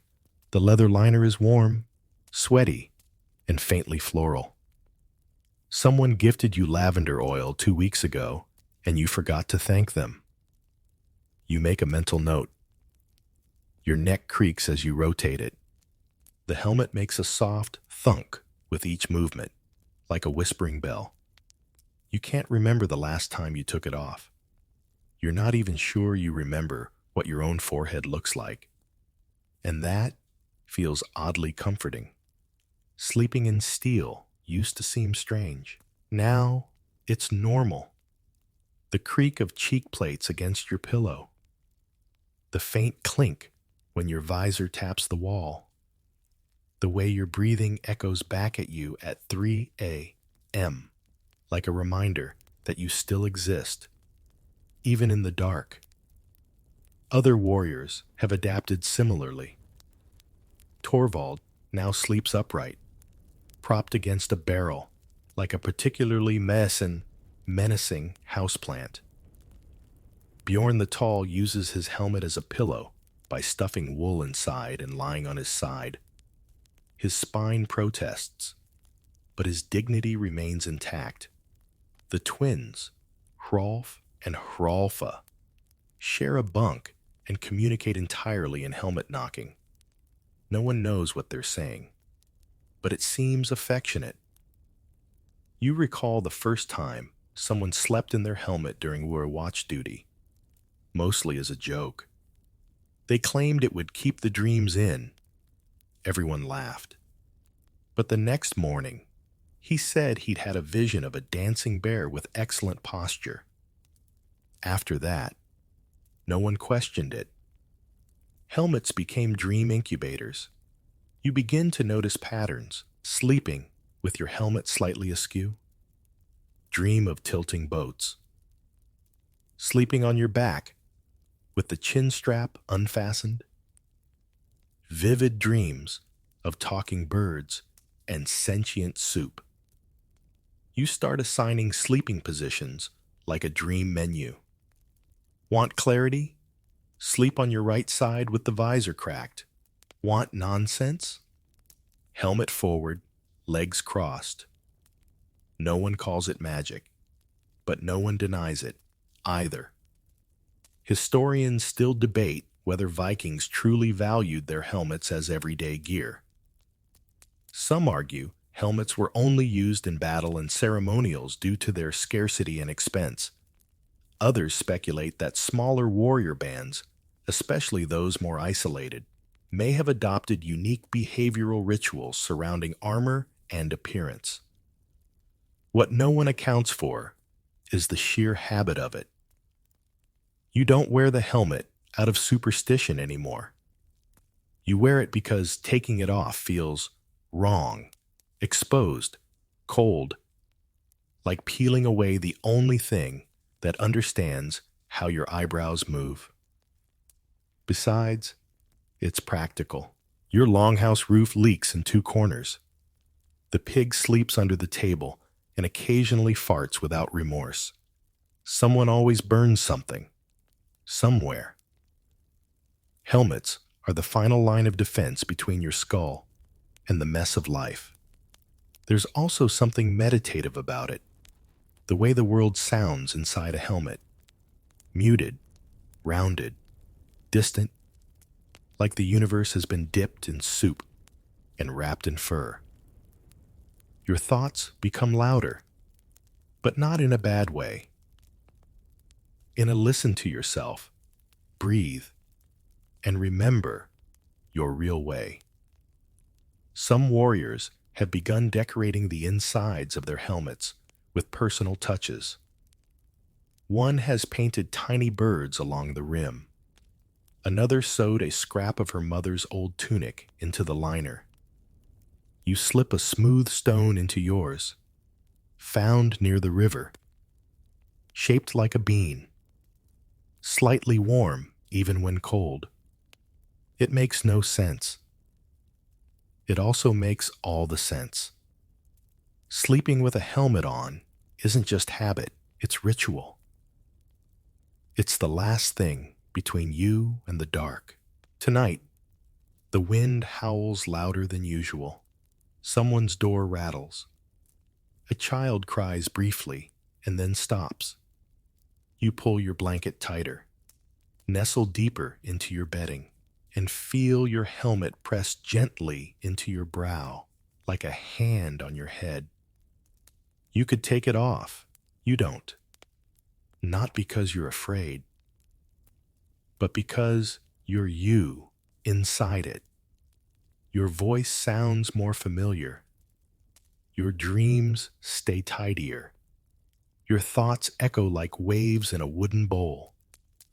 And you know, beyond a doubt, that tomorrow you'll wake up again, still in steel, still home. The comb breaks, not with a snap, but with a sort of weary sigh, like even it has given up on your tangled existence. One tooth gone, another bent sideways, the rest now pointing in directions best left uncharted. You stare at the broken comb in your gloved hands, your helmet still firmly on. You haven't seen your hair in weeks, months? You're starting to forget what it looked like. Blonde, brown, lightly haunted. You hand the shattered comb to Bjorn, who inspects it solemnly before stuffing it into his belt like a war trophy. No one's used one properly in a while, he says through his visor, which has a permanent dent from last month's cabbage cart incident. Don't need them anymore. He's right. Haircuts are over. Personal grooming has shifted. Why bother with trimming or combing or oiling when your entire skull is encased in metal, wrapped in padding, and sealed shut like a very forgetful walnut? You pass a mirror. Well, a polished shield. Someone leaned against a barrel and glance at your reflection. Helmet, dirt, slight rust bloom along the edge. You nod. Perfect. The village barber, once the most fastidious man in town, is now a merchant of helmet accessories. He sells padded liners, scented leather chin straps, even tiny hooks for hanging trinkets inside your helmet's rim. Someone recently commissioned a velvet forehead cushion.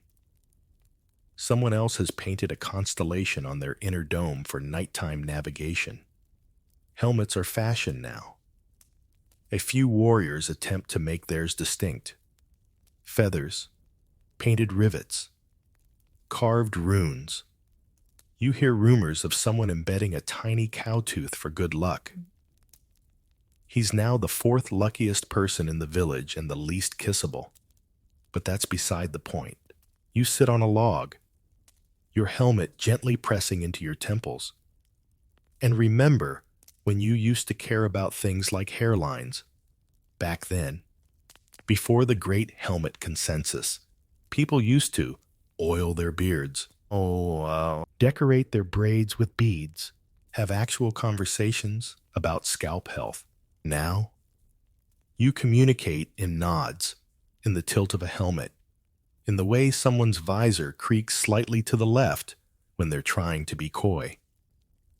Historians often focus on Viking hair care, detailing combs found in graves, grooming tools worn on belts, and strong traditions of daily cleaning. Some even claimed Norsemen bathed more frequently than their European neighbors. But what's less discussed is the psychological shift that happens when armor becomes identity. Your helmet has replaced your hair, not just practically, but symbolically. Hair was for the self. Helmets are for the collective. They say, I belong to something. I'm part of the steel-clad absurdity that guards this village and occasionally spills soup on its own boots. A few elders disapprove. They mutter about head shame and how will anyone fall in love if no one can see your widow's peak. One even attempts to hold a de-helmeting ceremony, burns sage, plays a flute, invites people to remove their helms in a moment of breezy vulnerability. No one comes. The sage burns alone. Meanwhile, a small group gathers by the river to trade interior lining patterns and whisper about who's secretly using beeswax polish. You spot a boy dragging a wool-wrapped bundle behind him. You ask what it is. My dad's hair, he says, proudly. He cut it off and gave it to me. Said I'd never need it where I'm going. You ask where that is. He shrugs. The forge. I'm making a helmet. Of course. There's a brief moment that evening when you consider it. You reach up, fingers brushing the strap, your nails catching on the edge. You think, what's under there now? You think, do I want to find out? But the fire crackles. Someone offers you bread. The goat sneezes from across the square. The moment passes. You tighten the strap instead. Not tonight. Not yet. Because this helmet, strange as it sounds, has become your face. And whatever's underneath can wait. You're sitting by the fire, stirring soup. When the topic comes up again, spirits, not the drinking kind, the invisible, floaty, possibly judgmental kind, the ones that, according to half the village, live in the head. Bjorn is telling the story, his visor slightly fogged from the steam, his helmet rattling with every exaggerated nod.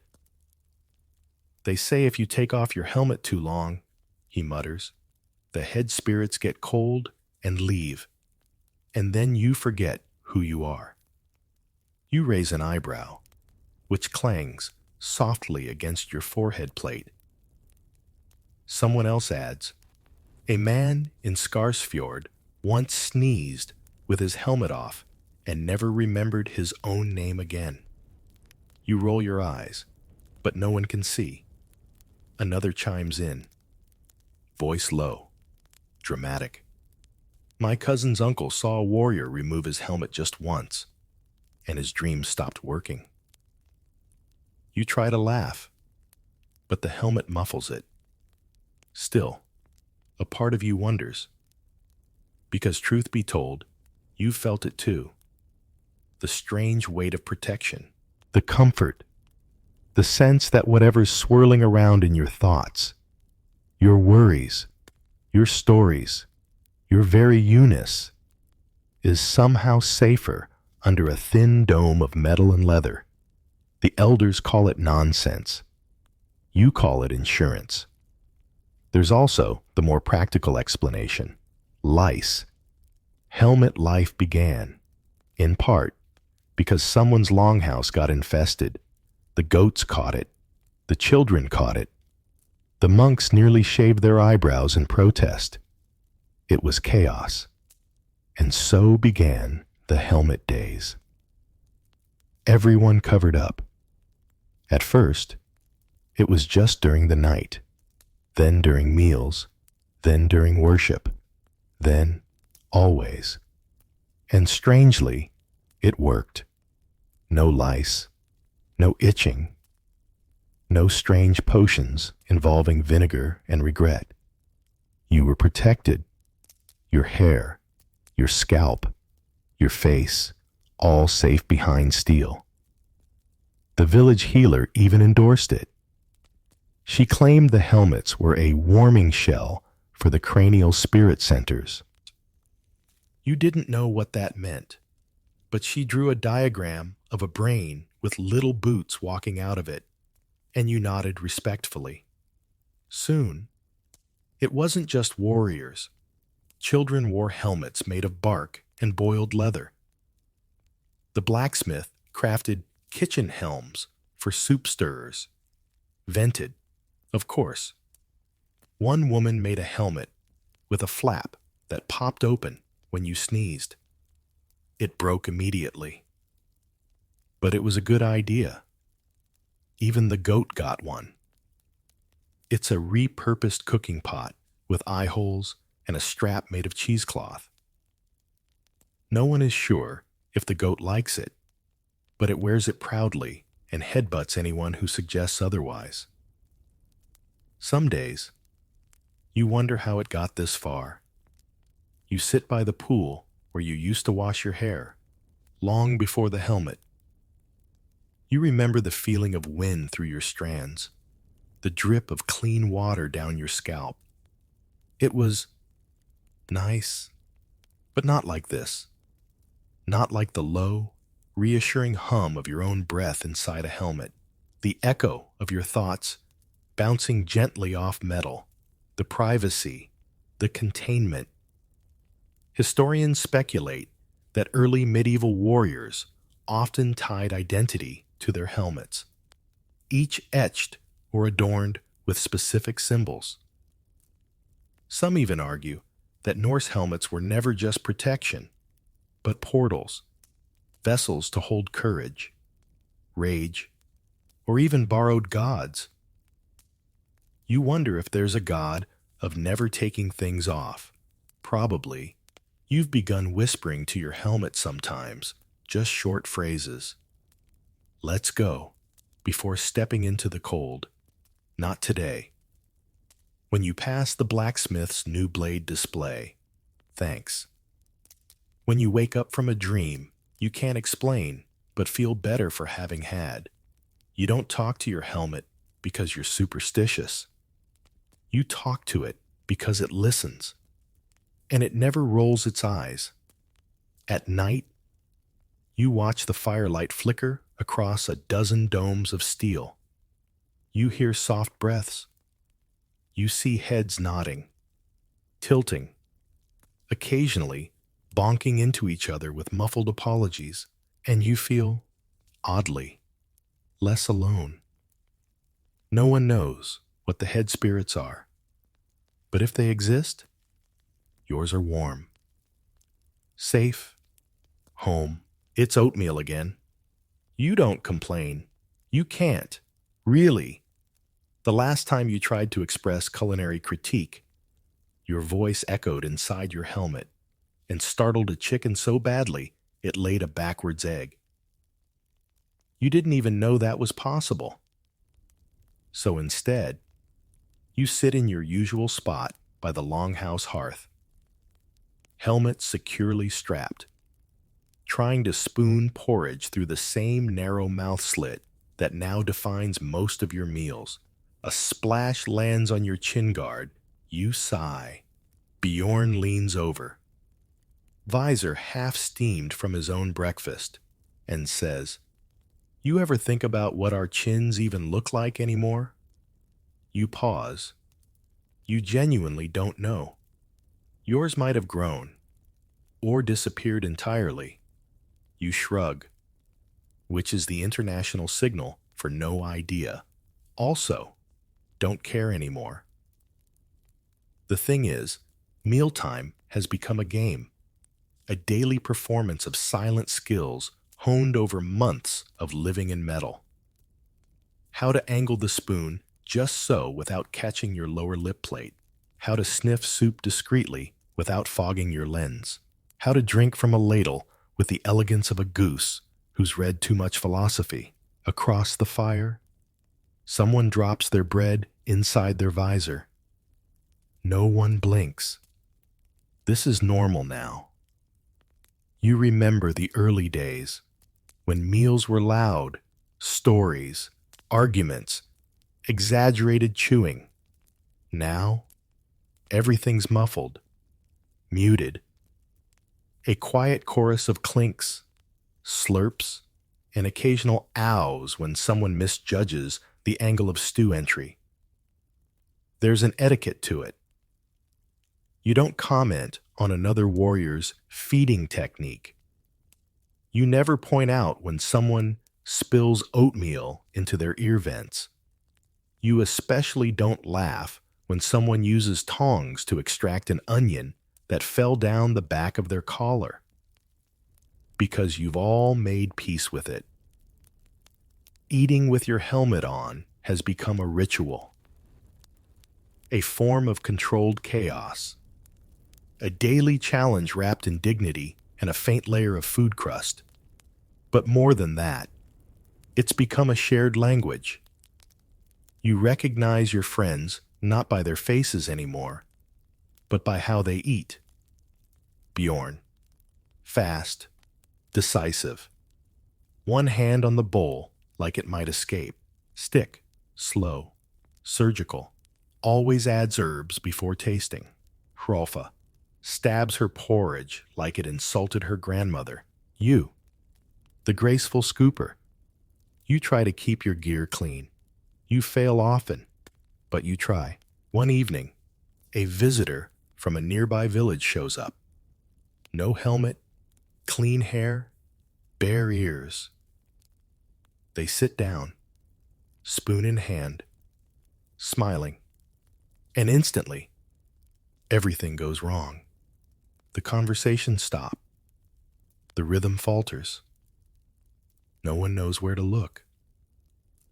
The sound of chewing, actual, unhelmeted chewing, is suddenly too loud, too wet, too exposed. Someone coughs politely. You offer the visitor your spare helmet. They decline. So you pour stew directly into yours and pretend not to notice their horrified expression. They leave the next morning. Historians might never understand the emotional geometry of helmeted mealtime. They'll find bones, maybe cutlery, but they won't find the quiet joy of everyone tilting their heads back at the same angle. Perfectly synchronized, like monks of the most practical order. There's even an emerging art scene. Warriors carving feeding slots into stylized designs. One features a wolf's snarl. Another looks like an open mouth within a mouth. Yours? Just a simple oval. Efficient. Understated. You call it the ladle gateway. You're proud of it. And then there's the incident. One foggy morning, you spot someone without their helmet. Just for a moment. They're eating privately, behind the storage shed, crouched over a bowl. You don't recognize them. You panic. You nearly shout "intruder" before realizing it's Ragna. You've known Ragna for 6 years. She helped build the forge. You've traded soup ingredients, goat tails, and once held her helmet during a thunderstorm, but without it. She's unfamiliar. You both stare. She lowers her bowl. You lower your gaze. She puts the helmet back on. You nod. She nods. You never speak of it again. Because that's what the helmet is. Not just armor, not just anonymity. It's consistency, a gentle barrier against the world's weird, wild exposure, a muffled space for your thoughts, a dome of dignity. Even when soup is trickling down your collar, that night, you clean your helmet, polish it, refasten the strap, adjust the spoon slot, and sleep. Full, warm, unseen. The blacksmith waves you over with a crooked finger and a wicked grin. You hesitate. That grin never bodes well. It usually means someone's trying to sell you a goat cart with square wheels or a self-stirring stew cauldron that turns out to be full of ants. But you approach anyway, mostly because curiosity is stronger than common sense. And also because your helmet is starting to smell like wet moss and something vaguely toasted. Look inside, the blacksmith says, gesturing proudly at the row of helmets displayed like sacred relics on a plank of oiled wood. You peek and blink. They are lined. Not just padded, not just reinforced, but lavishly, unnecessarily, gloriously personalized. One is stuffed with wool dyed violet and braided into little swirls. Another has a cedar wood inlay, carved with runes that say things like, "Do not disturb," and "Soup first, then axe." One is lined entirely in goose down and smells like mint. One, impossibly, is faintly musical when shaken. You think it might have a tiny bell sewn into it. You do not ask why. You lift one and sniff. Cinnamon. You cough. The blacksmith beams. It turns out, helmet liners have become status symbols. Quiet ones. Sure, no one can see the inside of your helmet unless you remove it. And you never do. But you know what's in there.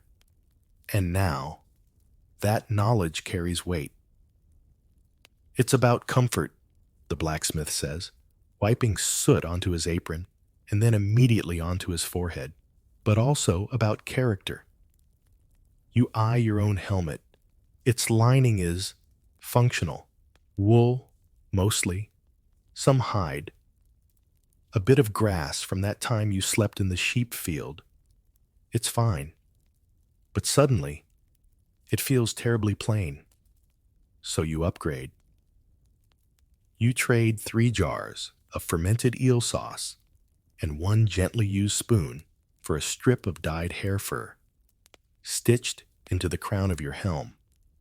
The moment you put it on, your whole head feels like it just sighed in relief. It smells faintly of pine. You immediately walk taller. Someone notices. Someone always does, that evening. Stick sidles up beside you and asks, "Did you fluff your helmet?" You pretend not to hear. But the trend catches on. Soon, warriors are whispering about scent blends and thermal insulation ratios. Someone invents a liner cleaning service where you pay a small jar of soup for them to steam your padding over pine cones. Someone else develops a grading scale for interior softness. It's a thing.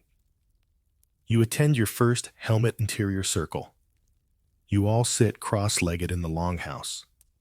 Helmets on, gently tapping your domes as you describe your linings.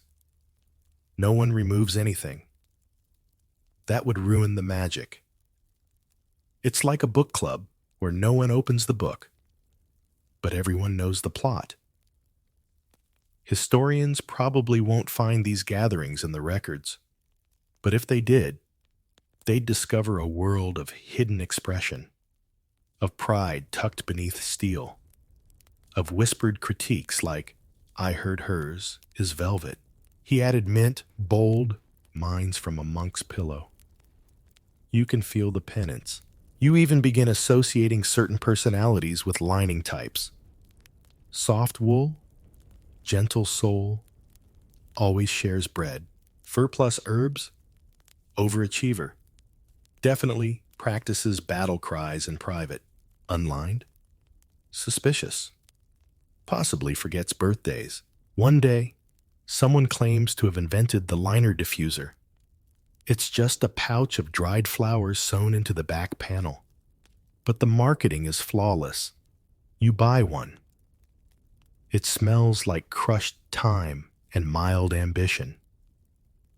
You wonder if the helmet is still about war at all, because more and more, it feels like something else. A home, a tiny, fragrant, padded sanctuary strapped to your head. When you're nervous, you tap the top twice. When you're happy, you tilt it forward just a bit.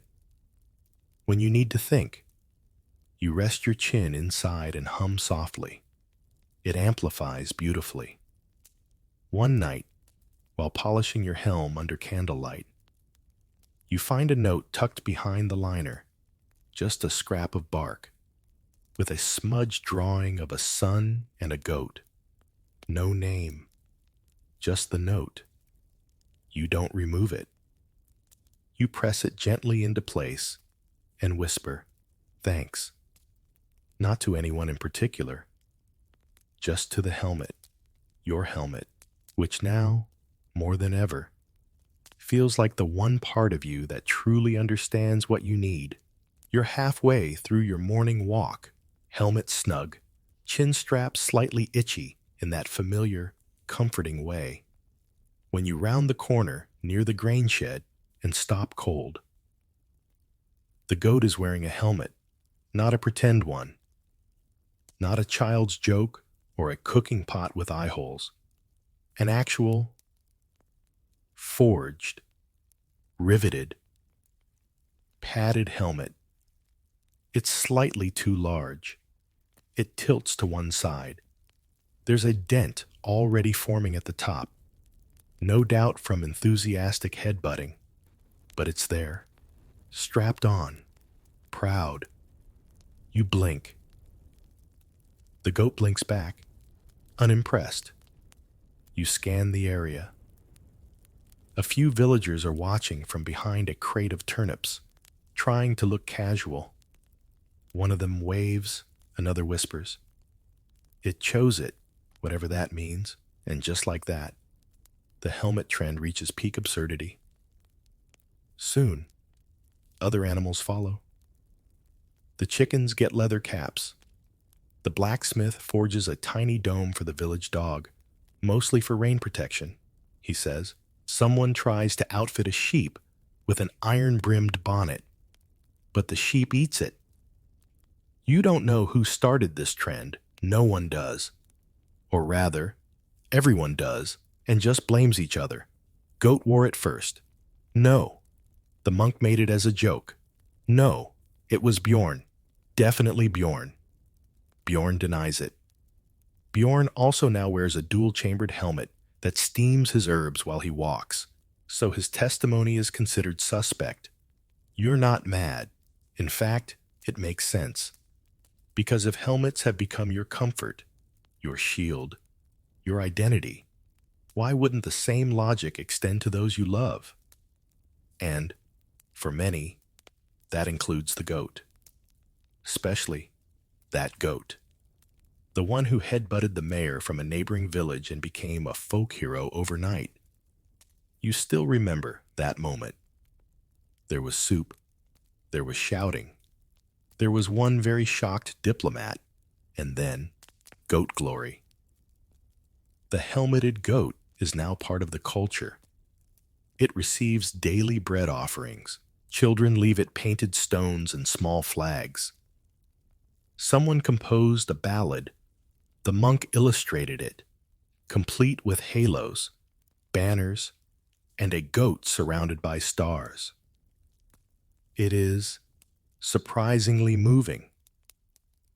You've stopped questioning it. In fact, you find yourself adjusting the goat's chin strap every morning, murmuring a soft, "There you go, General Snuffles," like this is completely normal, because it is. It's normal now.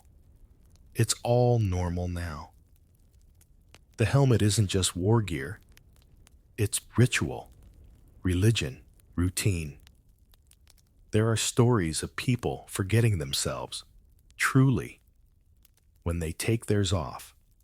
One man said he couldn't recognize his own reflection. Another claimed he lost the ability to count above 12. The baker insists he couldn't remember how to braid his beard until he wore his helmet again. Historians would roll their eyes at this. They'd say helmets were tools, not talismans. They'd point to metallurgy, to carbon dating, to burial customs. But you live it, and you know the truth. The helmet is a promise to show up, to face the wind, to hold your thoughts inside a space that's yours and only yours. And now, when you walk through Dublin, you see the signs everywhere. The helmet hook installed at every doorway. The liner exchange hosted every new moon. The silent nod people give one another. The slight tilt of steel to say, "I see you." There's even a helmet blessing booth, run by an elderly woman who paints tiny prayers in invisible ink on the insides. No one questions her methods. Everyone feels better afterward. One day, a visitor asks why no one takes them off. You think, you shrug, and then you say, "We just don't, not anymore." Because removing your helmet now would be like taking off your skin, like shedding your place in the story, like saying you're done when you're not. So you walk on, your goat proudly by your side, its helmet gleaming in the spring light. And you wonder, if helmets really do hold spirits, dreams, memories, yours must be full to the brim. And that feels right. It starts as a perfectly normal raid, well, normal for Viking standards, which is to say, loud, wet, slightly disorganized, and featuring someone who forgot their sword but remembered extra soup. You set sail at dawn, your helmet snug, the goat tucked safely behind a barrel, and your crew humming something that might be a battle song, or just Bjorn forgetting the words to last week's stew anthem. The waves are choppy. Your stomach rolls, your helmet creaks with each sway, and the salt air whistles through the tiny dent near your left temple. It's oddly comforting. You tap twice on the dome, your new habit whenever you're nervous. The sound is solid, centering. The plan is simple. Sail in, secure the goods, sail out. Maybe set a shed on fire for tradition's sake.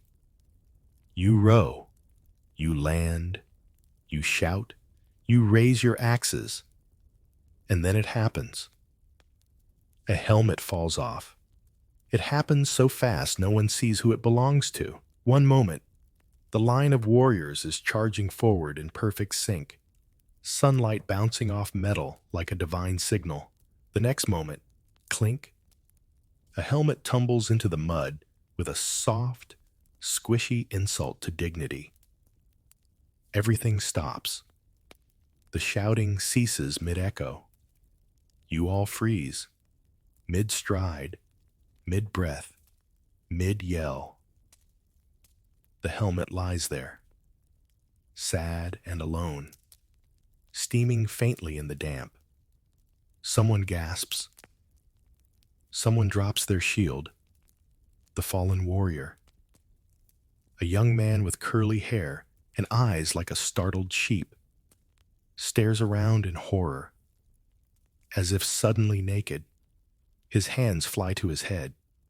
He tries to re-strap the helmet, but it's slippery with mud, and someone screams, "He's unhelmed!" Panic spreads. Your unit fractures. Half the warriors back away like he's contagious. One man flings himself into a ditch. A monk starts whispering prayers backward. The goat runs in a perfect circle, possibly summoning help from beyond. You rush forward, scoop up the helmet, and jam it back onto the boy's head. He sobs with relief. Someone cheers. You shout, "He's whole again!" And the line reforms. But the spell is broken. That raid, abandoned. You all slosh back to the boats with excuses. Bad tide, angry spirits, helmet tremors, and retreat to the village. No one talks about it, but everyone feels it. The fragility, the fear, because now you know. Beneath every helmet is a face, and faces are terrifying. They're too real, too vulnerable, too human. Helmets, on the other hand, are masks and memory and muscle. Helmets don't flinch. They don't blush.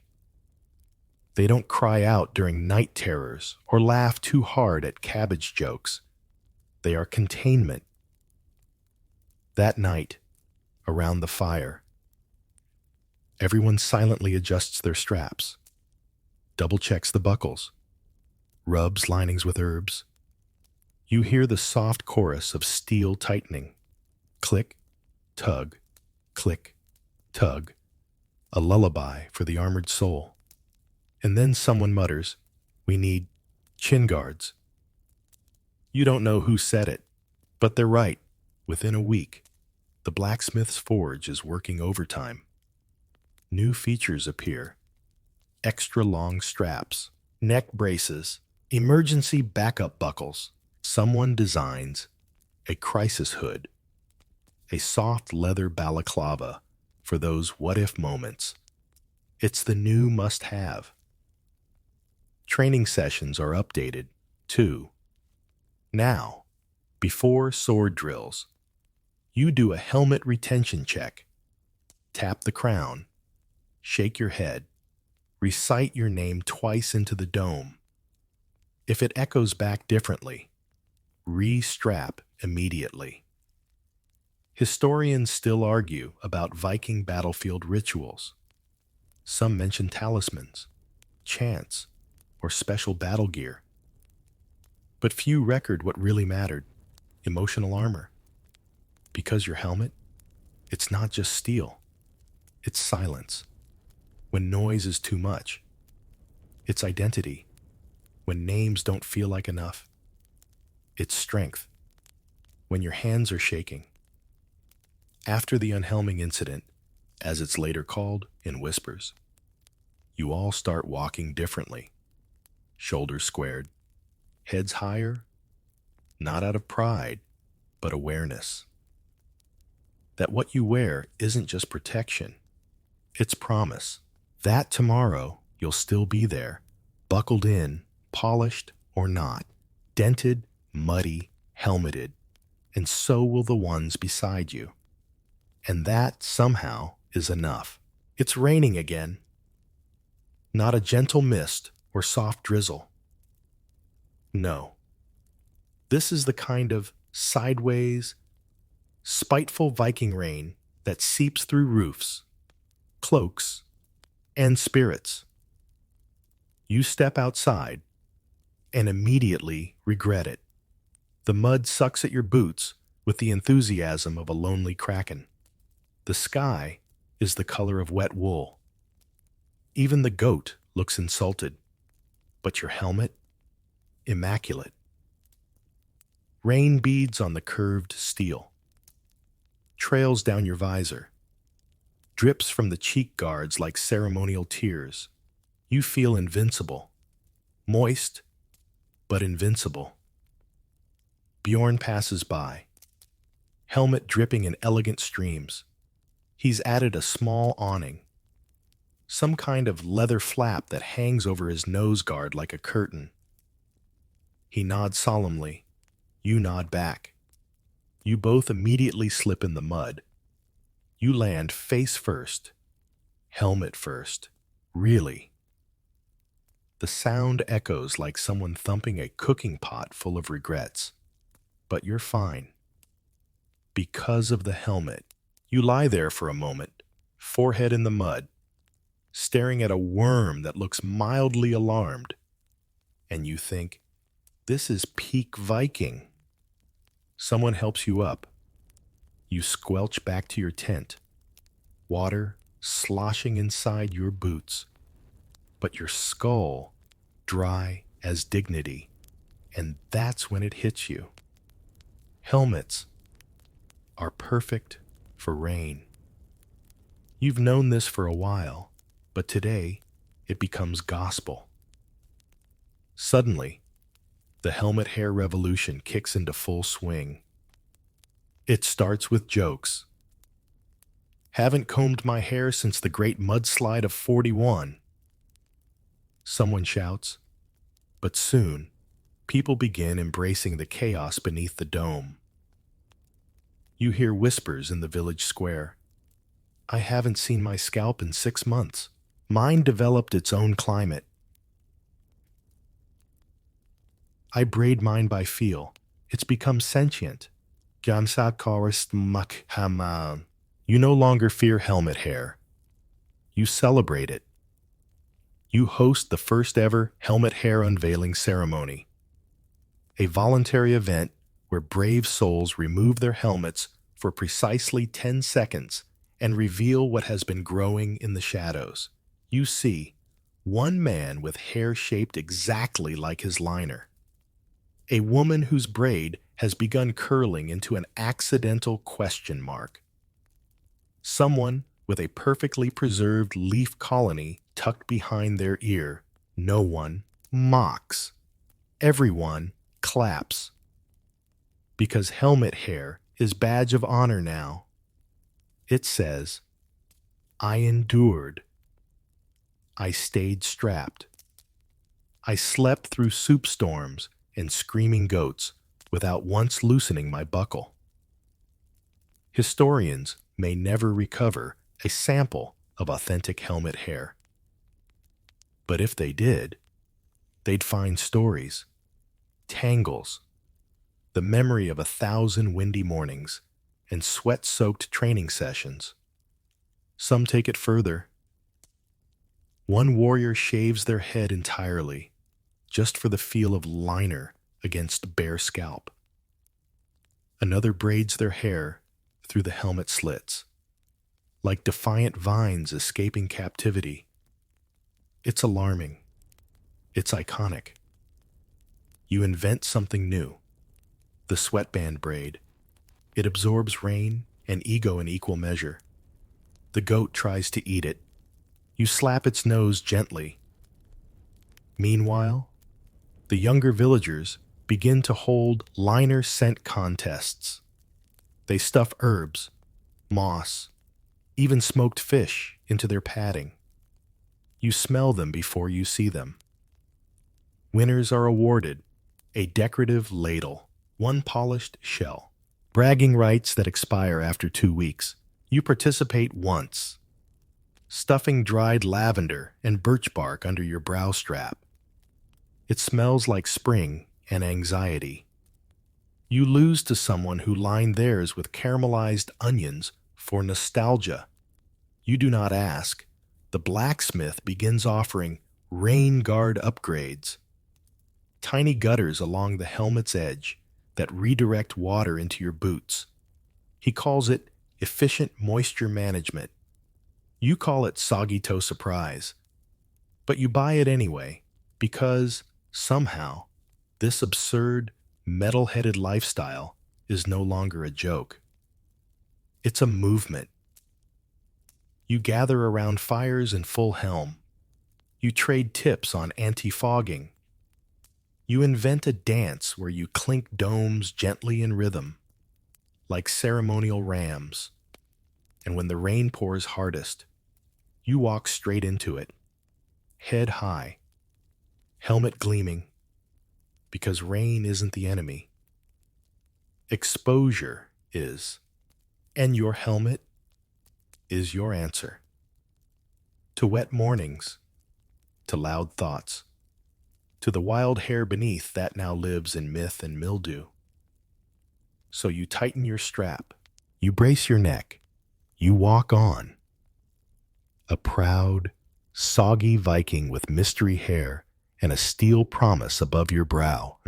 It happens during the Midsummer Festival. You're standing near the soup cauldron, ladle in hand, helmet slightly tilted to let the steam waft upward into your liner. You're in good company. Dozens of your fellow villagers have gathered under garlands of wilted herbs, the air thick with roasted root vegetables, and the unmistakable sound of someone trying to play a lute with a fish. Then it begins. A laugh. Not just any laugh.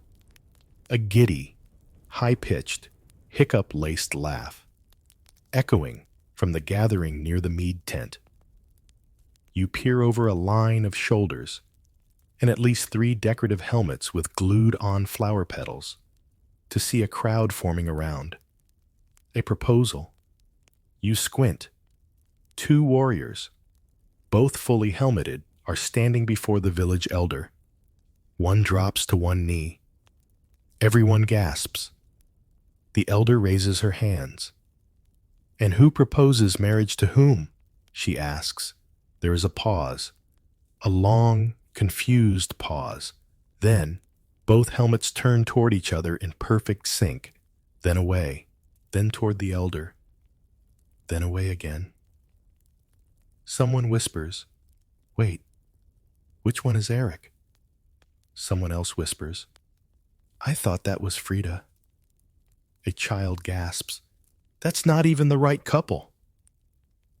The elder clears her throat, very diplomatically, and that's when it hits you. No one knows who anyone is anymore, because everyone's wearing helmets, all the time. And not just the same helmets, but identical, polished, lovingly oiled, and now decorated for festival season with so many overlapping flower chains, feathers, and honorary goat medallions that even height is no longer a clue. The proposal continues. Bless her. The elder commits. Rings are exchanged. Applause. Someone faints with joy. The couple kiss. Well, clink helmets. And are declared bonded in bliss and minor confusion. Later that night, it's confirmed. They accidentally proposed to the wrong people. Twice, you sit by the fire, watching the newlyweds try to discreetly remove their flower garlands from their cheek guards, and you wonder how long it's been since you've seen anyone's actual face, even your own. Torvald admits he hasn't seen his wife's eyebrows since last spring. The monks begin issuing polite reminders to verify identities before any serious commitment, and a notice is pinned to the soup tent. Attention! Please wear name tokens for public declarations. Also, no more helmet swapping during festivals. You know who you are. But really, no one does. Not anymore. So, to prevent future romantic entanglements, or at least reduce the paperwork, you all agree to adopt a helmet personalization code. It's simple. A green ribbon equals available. A blue ribbon equals already bonded. A red ribbon is do not ask questions. Not today. A yellow daisy equals flirtatious but emotionally unavailable. It works. Kind of. Until someone forgets and starts collecting ribbons like badges. They're declared the village flirt. They accept the title with pride. Meanwhile, misidentification continues in smaller ways.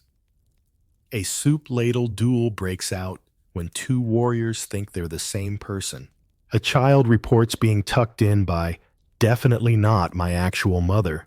The goat is briefly elected to the village council. You try to remain above it, but even you slip.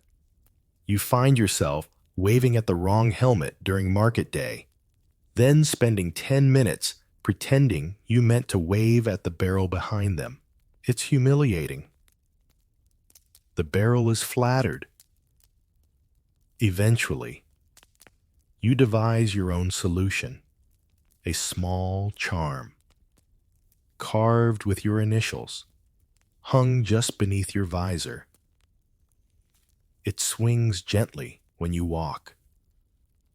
People begin copying you. The blacksmith starts a new side business: helmet tags, nameplates, slogan charms, tiny family crests. One man orders a whole verse from a love poem. It clangs constantly. He is beloved and deaf. Historians often refer to Viking culture as fiercely individualistic, full of loud boasts, runes, bold hairstyles, but they rarely account for the slow erosion of identity in tight-knit, armored communities, where safety blends with anonymity and your helmet becomes your face for so long. You forget what lies beneath. That night, someone plays a soft tune on a flute made from bone. You lie back, helmet pressing gently into your pillow, listening to the music drift upward into the dark. You wonder if someone removed your helmet in your sleep. Would you still feel like you?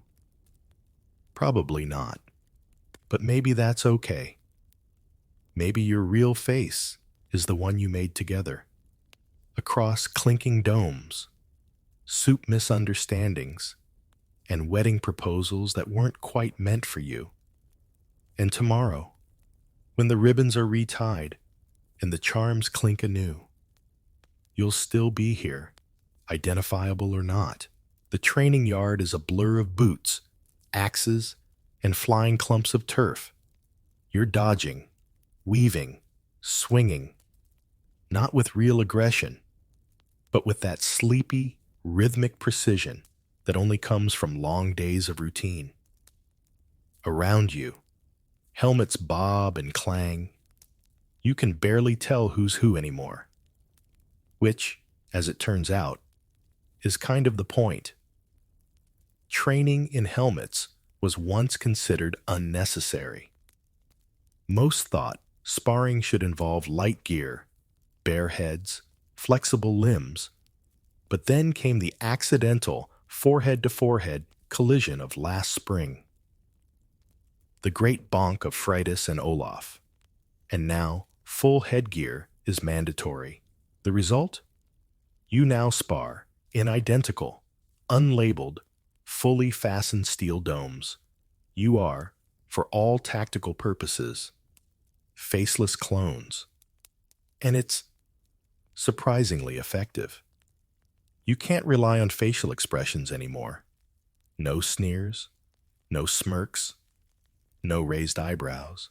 You've learned to read posture instead. The twitch of a shoulder, the bounce of a heel, the telltale elbow dip that means duck now or cry later. Stick gets knocked down twice by someone he mistakes for his cousin. Bjorn accidentally proposes to a training dummy. The goat headbutts two participants and is awarded honorary 5th place. And you hold your own, barely, halfway through. You face an opponent whose helmet is dented in a way that seems familiar. And for 3 minutes straight, you're convinced it's your own reflection. It's not. It's Ragna. She wins. You never speak of it again. After drills, Everyone collapses in the shade of the mead shed. You sit in a circle, panting softly, helmets fogging from breath and triumph. And that's when the idea is born. The Helm Tournament. Not a battle of skill, not a contest of strength, but a challenge of recognition. Rules are simple. Everyone wears identical helmets. No charms, no marks, no flair. You must correctly identify your partner in 3 tries or less. Wrong answers require dramatic poetry recitals in the town square. The village is electric. Couples panic. Friends scramble to study each other's gait, scent, elbow posture. Children bet moss coins on outcomes. Even the monks secretly place wagers behind the chapel. You participate, of course. You and Stick train for days. You develop a system. 2 quick nods followed by a foot shuffle means, "It's me. You're ready." The day arrives. The sun is high. The air smells like excitement and old cabbage. Everyone is assembled. Helmets gleam like silver pumpkins. The guessing begins. Shouts, gasps, laughter. One woman hugs the wrong husband. A warrior kneels before a monk in mistaken romance. The goat, somehow, is identified by everyone correctly on the first try. Then it's your turn. You walk the line. One helmet steps forward. Your heart races. Is that Stick? You hesitate. The nod is wrong. The shuffle? Too confident. You shake your head. Not Stick. They bow. You breathe. Second helmet. It hums softly. Stick always hums. You pause. You lean in. You ask, "What's your favorite soup?" They reply, "All of them." It's him. You throw your arms around him. He clunks twice against your helmet in greeting. You win. Later that evening, you share stew in quiet celebration. But the best part? The misidentifications. They're hilarious, embarrassing, heartwarming. Because under the helmets, everyone becomes everyone, and it's beautiful. Historians often talk about the uniformity of Viking battle lines, how warriors became indistinguishable, how they fought as one, but they miss the emotional side, how anonymity breeds connection. When faces fade, other senses sharpen. A hand on the shoulder becomes more meaningful than a smile. A shared laugh inside 2 steel domes rings louder than any cheer. And in the end, you realize something startling. You don't always need to be seen to be known. Sometimes, the clang of a familiar knock on your helmet is enough. Sometimes, it's everything. It starts with a smudge, just a tiny mark, barely noticeable. On the side of your helmet, you catch sight of it in a polished pot while stirring the morning stew, and for a brief, irrational moment, you feel embarrassed. You wipe at it with your sleeve. It smears. You wipe harder. It grows. Someone behind you clears their throat. Having a bit of a moment, are we? You turn. It's Torvald.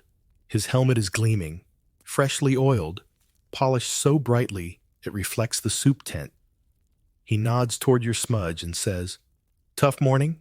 And just like that, you're pulled into a world you never asked to enter. The secret society of helmet polishers. You'd heard whispers of midnight buffing sessions, of beeswax blends, of mysterious herbs pressed into warm steel and rubbed in with goat hair cloths. You thought it was a myth, or a monk's prank, but it's real. and it's competitive. The first rule of helmet polishing: never talk about helmet polishing. You learn this the hard way when you ask the soap vendor what polish he uses and he drops his bucket and runs. The second rule: shine matters. Not just for looks, but for social standing. That dull patch near your temple? Apparently, it's a sign of emotional fatigue. That rust bloom under your cheek plate? Passive-aggressive neglect. You begin to notice it everywhere. Bjorn's helmet? Rustic matte finish. Low effort, high confidence. Hrolfa's? Gleams like a fish scale in sunlight. Trained under monks? Sick? Asymmetrical polish. Deliberate chaos. Your own? Splotchy. Sincere. A work in progress. So you dive in. You trade for cloths. Borrow oil from the goat vendor, don't ask. And even consult a monk who swears by polishing with warm mead. Your first session ends with your helmet slightly sticky and smelling of burnt honey. You call it a win. You begin developing a ritual. Evenings, after stew and before sleep, you sit by the hearth and gently polish. You hum. You think. You remember the day's moments, the clink of sparring helmets, the laughter echoing in the longhouse, the child who decorated the goat with daisies again. It becomes your time, your space. You start noticing the tiny details, the way light bends across your brow plate, the chip from the proposal mix-up, the faint ring of soot from that one poorly judged fire dance. You don't remove these flaws. You polish around them. You leave them there. Because now you understand. Your helmet isn't meant to be perfect. It's meant to be yours. Historians rarely write about the emotional maintenance of armor.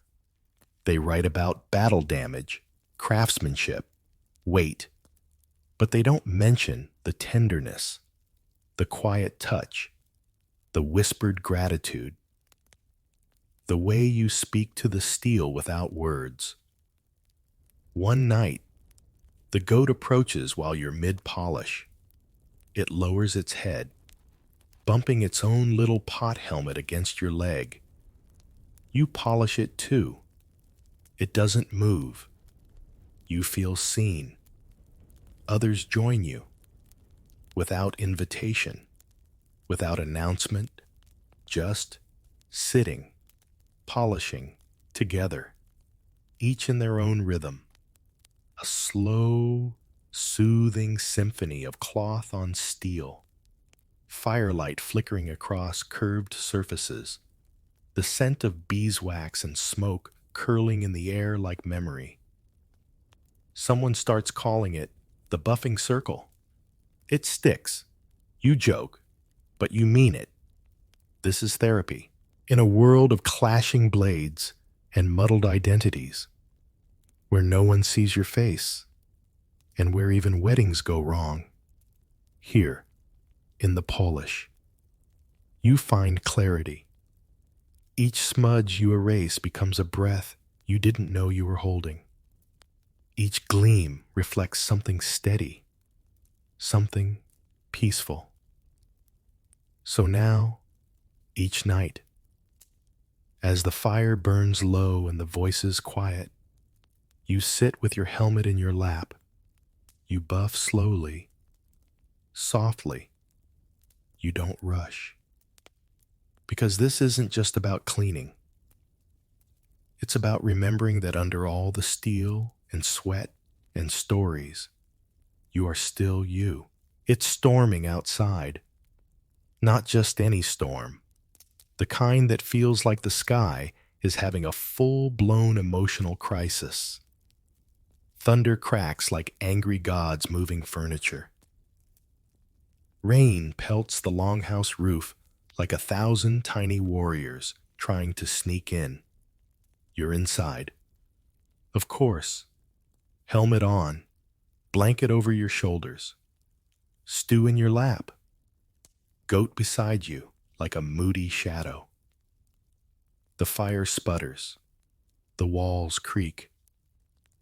Someone hums an old song in the corner, off key, but comforting. And yet, you feel calm, because you've come to realize something. Your helmet isn't just armor anymore. It's become your emotional support object. You didn't mean for it to happen. It snuck up on you, the way moss creeps up a damp post, or the way extra goats just appear when you leave feed out too long. But now, it's undeniable. The helmet makes everything feel better. You tap it when you're nervous. You rest your forehead against it when you think. You whisper into it when the world gets too loud. It's your buffer, your bubble, your very stylish, slightly dented security dome. And you're not alone. Everyone has their quirks. Bjorn, for example, cradles his helmet like a cat when he's not wearing it. Hrolfa talks to hers in battle, calling it Helga and insisting it knows better tactics than most generals. Stick once carved a smiley face into the inside rim for morale. You've seen him kiss it. Twice. You used to think this was silly. Now, it's survival. Because life here is a lot. Goat elections, soup shortages, accidental marriages, blacksmiths experimenting with helmet-mounted weather vanes sometimes. You just need something constant. And what's more constant than the thing that literally holds your thoughts together? You've even developed a ritual for stress. Sit quietly. Loosen chin strap one notch. Exhale slowly. Gently bonk forehead against nearest solid surface. Repeat until the goat falls asleep or the storm ends. It works. Mostly. You've begun to associate memories with your helmet. That dent on the left? From the time you slipped on fish guts during the festival of slightly overcooked turnips. That smudge near the rim? From when a child hugged you mid-battle drill and wiped their jammy hands across your faceplate. That faint crackle in the liner? From dancing too hard during last spring's Clankfest? You don't talk about Clankfest. Historians like to discuss helmets as battlefield relics, but they rarely talk about how helmets become repositories, not of blood or sweat or victory, but of moments, private ones, sleepy ones, goofy ones. You once heard a monk say, "A man's soul lives in his breath," but you disagree. Your soul lives just behind your brow plate, where it's warm and quiet and smells faintly of beeswax and soup. You're not the only one who feels it. A quiet movement has begun. People decorating the inside of their helmets with comforting things. Scraps of old letters, tiny carvings of loved ones, threads from cloaks that no longer fit. One warrior sewed a pouch inside hers.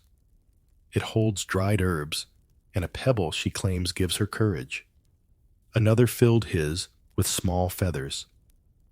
Lightness for my thoughts, he says. You respect that. You try feathers, they tickle. You switch to moss. It feels like home. There's something deeply soothing about knowing that wherever you go, however messy the day gets, your helmet carries a part of your calm. You wear it during arguments to keep your voice level. You wear it during meditation, letting the echo of your breath slow your heartbeat. Sometimes, you just wear it because taking it off would feel like stepping out of your own head. And honestly, you're not ready for that. Not yet.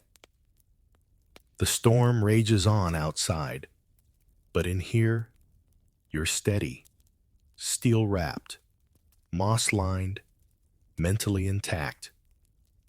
Give or take one goat chewing on your blanket. You rest your helmet gently against the log wall and let the sounds blur into sleep. Because you know now, you don't just wear your helmet, you live in it. And it, oddly enough, lives in you. You arrive at the chapel just before sunrise. Helmet freshly polished, breath fogging inside the visor with each nervous exhale. You've never been particularly religious, but the monk said there would be stew afterward. And frankly, that's enough. You step into the low wooden building, its interior lit by flickering oil lamps and the soft glow of one incredibly well-placed stained glass window featuring a goose that looks strangely judgmental. You find a bench and sit. Clank. The helmet hits the wooden backrest behind you. Someone 2 rows over tries to stifle a laugh. You ignore it. The air is warm, thick with incense and cabbage. A monk at the front clears his throat. You recognize his voice, but can't remember his face. He's been helmeted for so long, too. Then comes the sentence, delivered gently, reverently, as if announcing a miracle. Before we begin today's reflections, please remove your helmets. You freeze. The longhouse goes silent. You could hear a beetle yawn. Remove your helmet? You glance around. Everyone else is doing it. Hesitantly, painfully. Like taking off a limb they forgot they still had. Chin straps are unfastened. Liners peeled away. Steel lifted. Breath held. And then, faces. So many faces. Foreheads, hairlines, actual ears. You feel exposed just seeing them. Some faces are younger than you imagined, others are older. Some laugh nervously. One is definitely asleep with eyes open. It's overwhelming. Your hand trembles. You reach for the strap, but you can't do it. You shake your head softly. The monk sees you, nods just once. No judgment, no pressure. You stay seated. Helmet on. It's not rebellion. It's not shame. It's just, you're not ready. Because to remove the helmet here, in a space of vulnerability and open-hearted stew sharing, would be to unseal more than just your scalp. It would be to release the person beneath the ritual, and that person might not know what to say. The monk begins the service. You listen.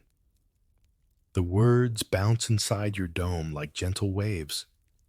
You don't catch everything, but you feel it. Soft, slow, safe. Afterward, people file out. Some relieved, some red-faced, most quickly refastening their straps. You nod to them.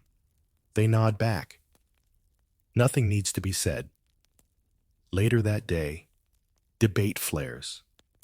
Some insist helmets must be removed in sacred spaces. Others argue that removing the helmet removes honor. Someone proposes building a helmet-neutral shrine that includes optional privacy veils and a soup window. The council holds a meeting. Someone brings a goat as a visual metaphor. The discussion is fierce, but gentle. You suggest a compromise. Helmet halos. Decorative rings placed over the helmet during worship to indicate reverence without full removal. People love it. They're forged within the week. Suddenly, everyone has one. Bjorn's is engraved with runes that spell, "Yes, I'm listening." Styx is made from braided fish leather and smells faintly of old promises. Yours is plain, polished, weighted just enough to remind you it's there. And now, every time you attend a service, you don your halo. Sit silently, listen, think. The monks say, the head is the seat of the soul. You think, yes, but the helmet is its front porch, a place to sit, to think, to wave politely at passing goats. The following week, the monk begins a new tradition. Reflection. Taps. 3 gentle knocks on the helmet crown. Given by a friend during quiet prayer. You try it. It feels silly. Then sacred. Then soothing. Tap, tap, tap. The rhythm becomes a kind of heartbeat between people. Even those who remove their helmets start asking for taps. You offer them freely. You give. You receive. Because in a world where faces are mysteries and soup stains outlast arguments, sometimes the kindest thing you can do is knock gently on someone's armor and remind them you're not alone in there. It happens during chores. You're patching the thatch roof. Again. Because some cosmic force has decreed that you must re-roof the same square foot every 2 weeks, or risk divine cabbage-related punishment. You're halfway up the ladder, helmet clinking every time your head bumps a beam. When you hear a voice from below, "Need a hand?" You nod. The voice is familiar, cheerful, steady, but you can't quite place it. You reach down blindly and feel a gloved hand pass you a bundle of reeds. You don't see the face. You don't ask. That's how it works now. Trust in voices, in presence, still. Something nags at you. After the roof is patched, after the bread is eaten, after the goat is done stealing socks from the laundry line, you finally ask, "Who was helping me today?" Silence. 5 people raise their hands. None of them sound quite like the voice. You laugh, awkwardly. They laugh, too, but it sticks with you. That evening, you sit alone in the longhouse, staring into the fire. The helmet is still on, of course. You run a hand over it, tracing scratches, smudges, the small spot where a candle once melted wax into the rim. And suddenly, you feel tired, not of the helmet, but of not knowing, not remembering who's who anymore. You whisper, maybe just for a moment, and your fingers move to the strap. Unbuckle. Slowly. The leather creaks. You lift. The air hits your skin. Cold, sharp, unfiltered. The sounds of the longhouse rush in without dampening. The fire crackles too loudly. Your breath feels exposed. You set the helmet down beside you. Face up, like a sleeping moon. You close your eyes and sit. No one rushes in. No one gasps. The world continues as it always has. Then, soft footsteps. Someone sits beside you. No words, just presence. And then, a hand on your hair. Not possessive, not dramatic, just a quiet hand, brushing through strands you forgot you had, finding tangles, finding you, and then a whisper, welcome back, welcome. You open your eyes, but you don't turn. You don't need to. Because even without the helmet, you recognize the voice, the one from the rooftop, the one who passed you the reeds. You smile. Even though they can see it now, they smile back. You hear it for a long time. You sit like that, face bare, thoughts soft, heart humming, until, eventually, you reach for the helmet, not out of fear, not to hide, but to hold it. Because you realize something important. You don't need to wear the helmet to be held by it. It can sit beside you, be part of you, without covering you. You fasten the strap once more, not as armor, but as comfort. And when you walk out of the longhouse, the stars are out. You tilt your helmet just enough to see them clearly. They look back, and you nod, because you know now. You can be inside the helmet and still fully yourself. And you can take it off and still belong. And now, as the fire dwindles and the sounds of Dublin fade into quiet, you feel the weight of steel soften around your head. You feel safe, not because you are hidden, but because you are held. The echo inside your helmet no longer drowns the world. It cradles it, like a shell over thought, like a blanket over memory. Outside, the wind stirs lightly. You hear the rustle of reeds, the faint bleat of the goat, the rhythmic creak of longhouse beams settling into night, and your helmet, resting just beside your pillow now, hums with the warmth of your day. Each scratch along its surface tells a joke. Each dent carries a clumsy hug. Each strap holds a secret only you understand. The village sleeps. The stew simmers low. And your dreams begin to drift forward, gentle and unhurried, wearing soft metal crowns. You don't need to know who's who tonight. You don't need to see every face, because here, in the hush, you are known by laughter, by voice, by presence. You breathe in. You breathe out. And the helmet listens. Sleep now. Warrior, steel-hearted, soft-minded, moss-lined, soup-loved. You've worn the day bravely. You can rest.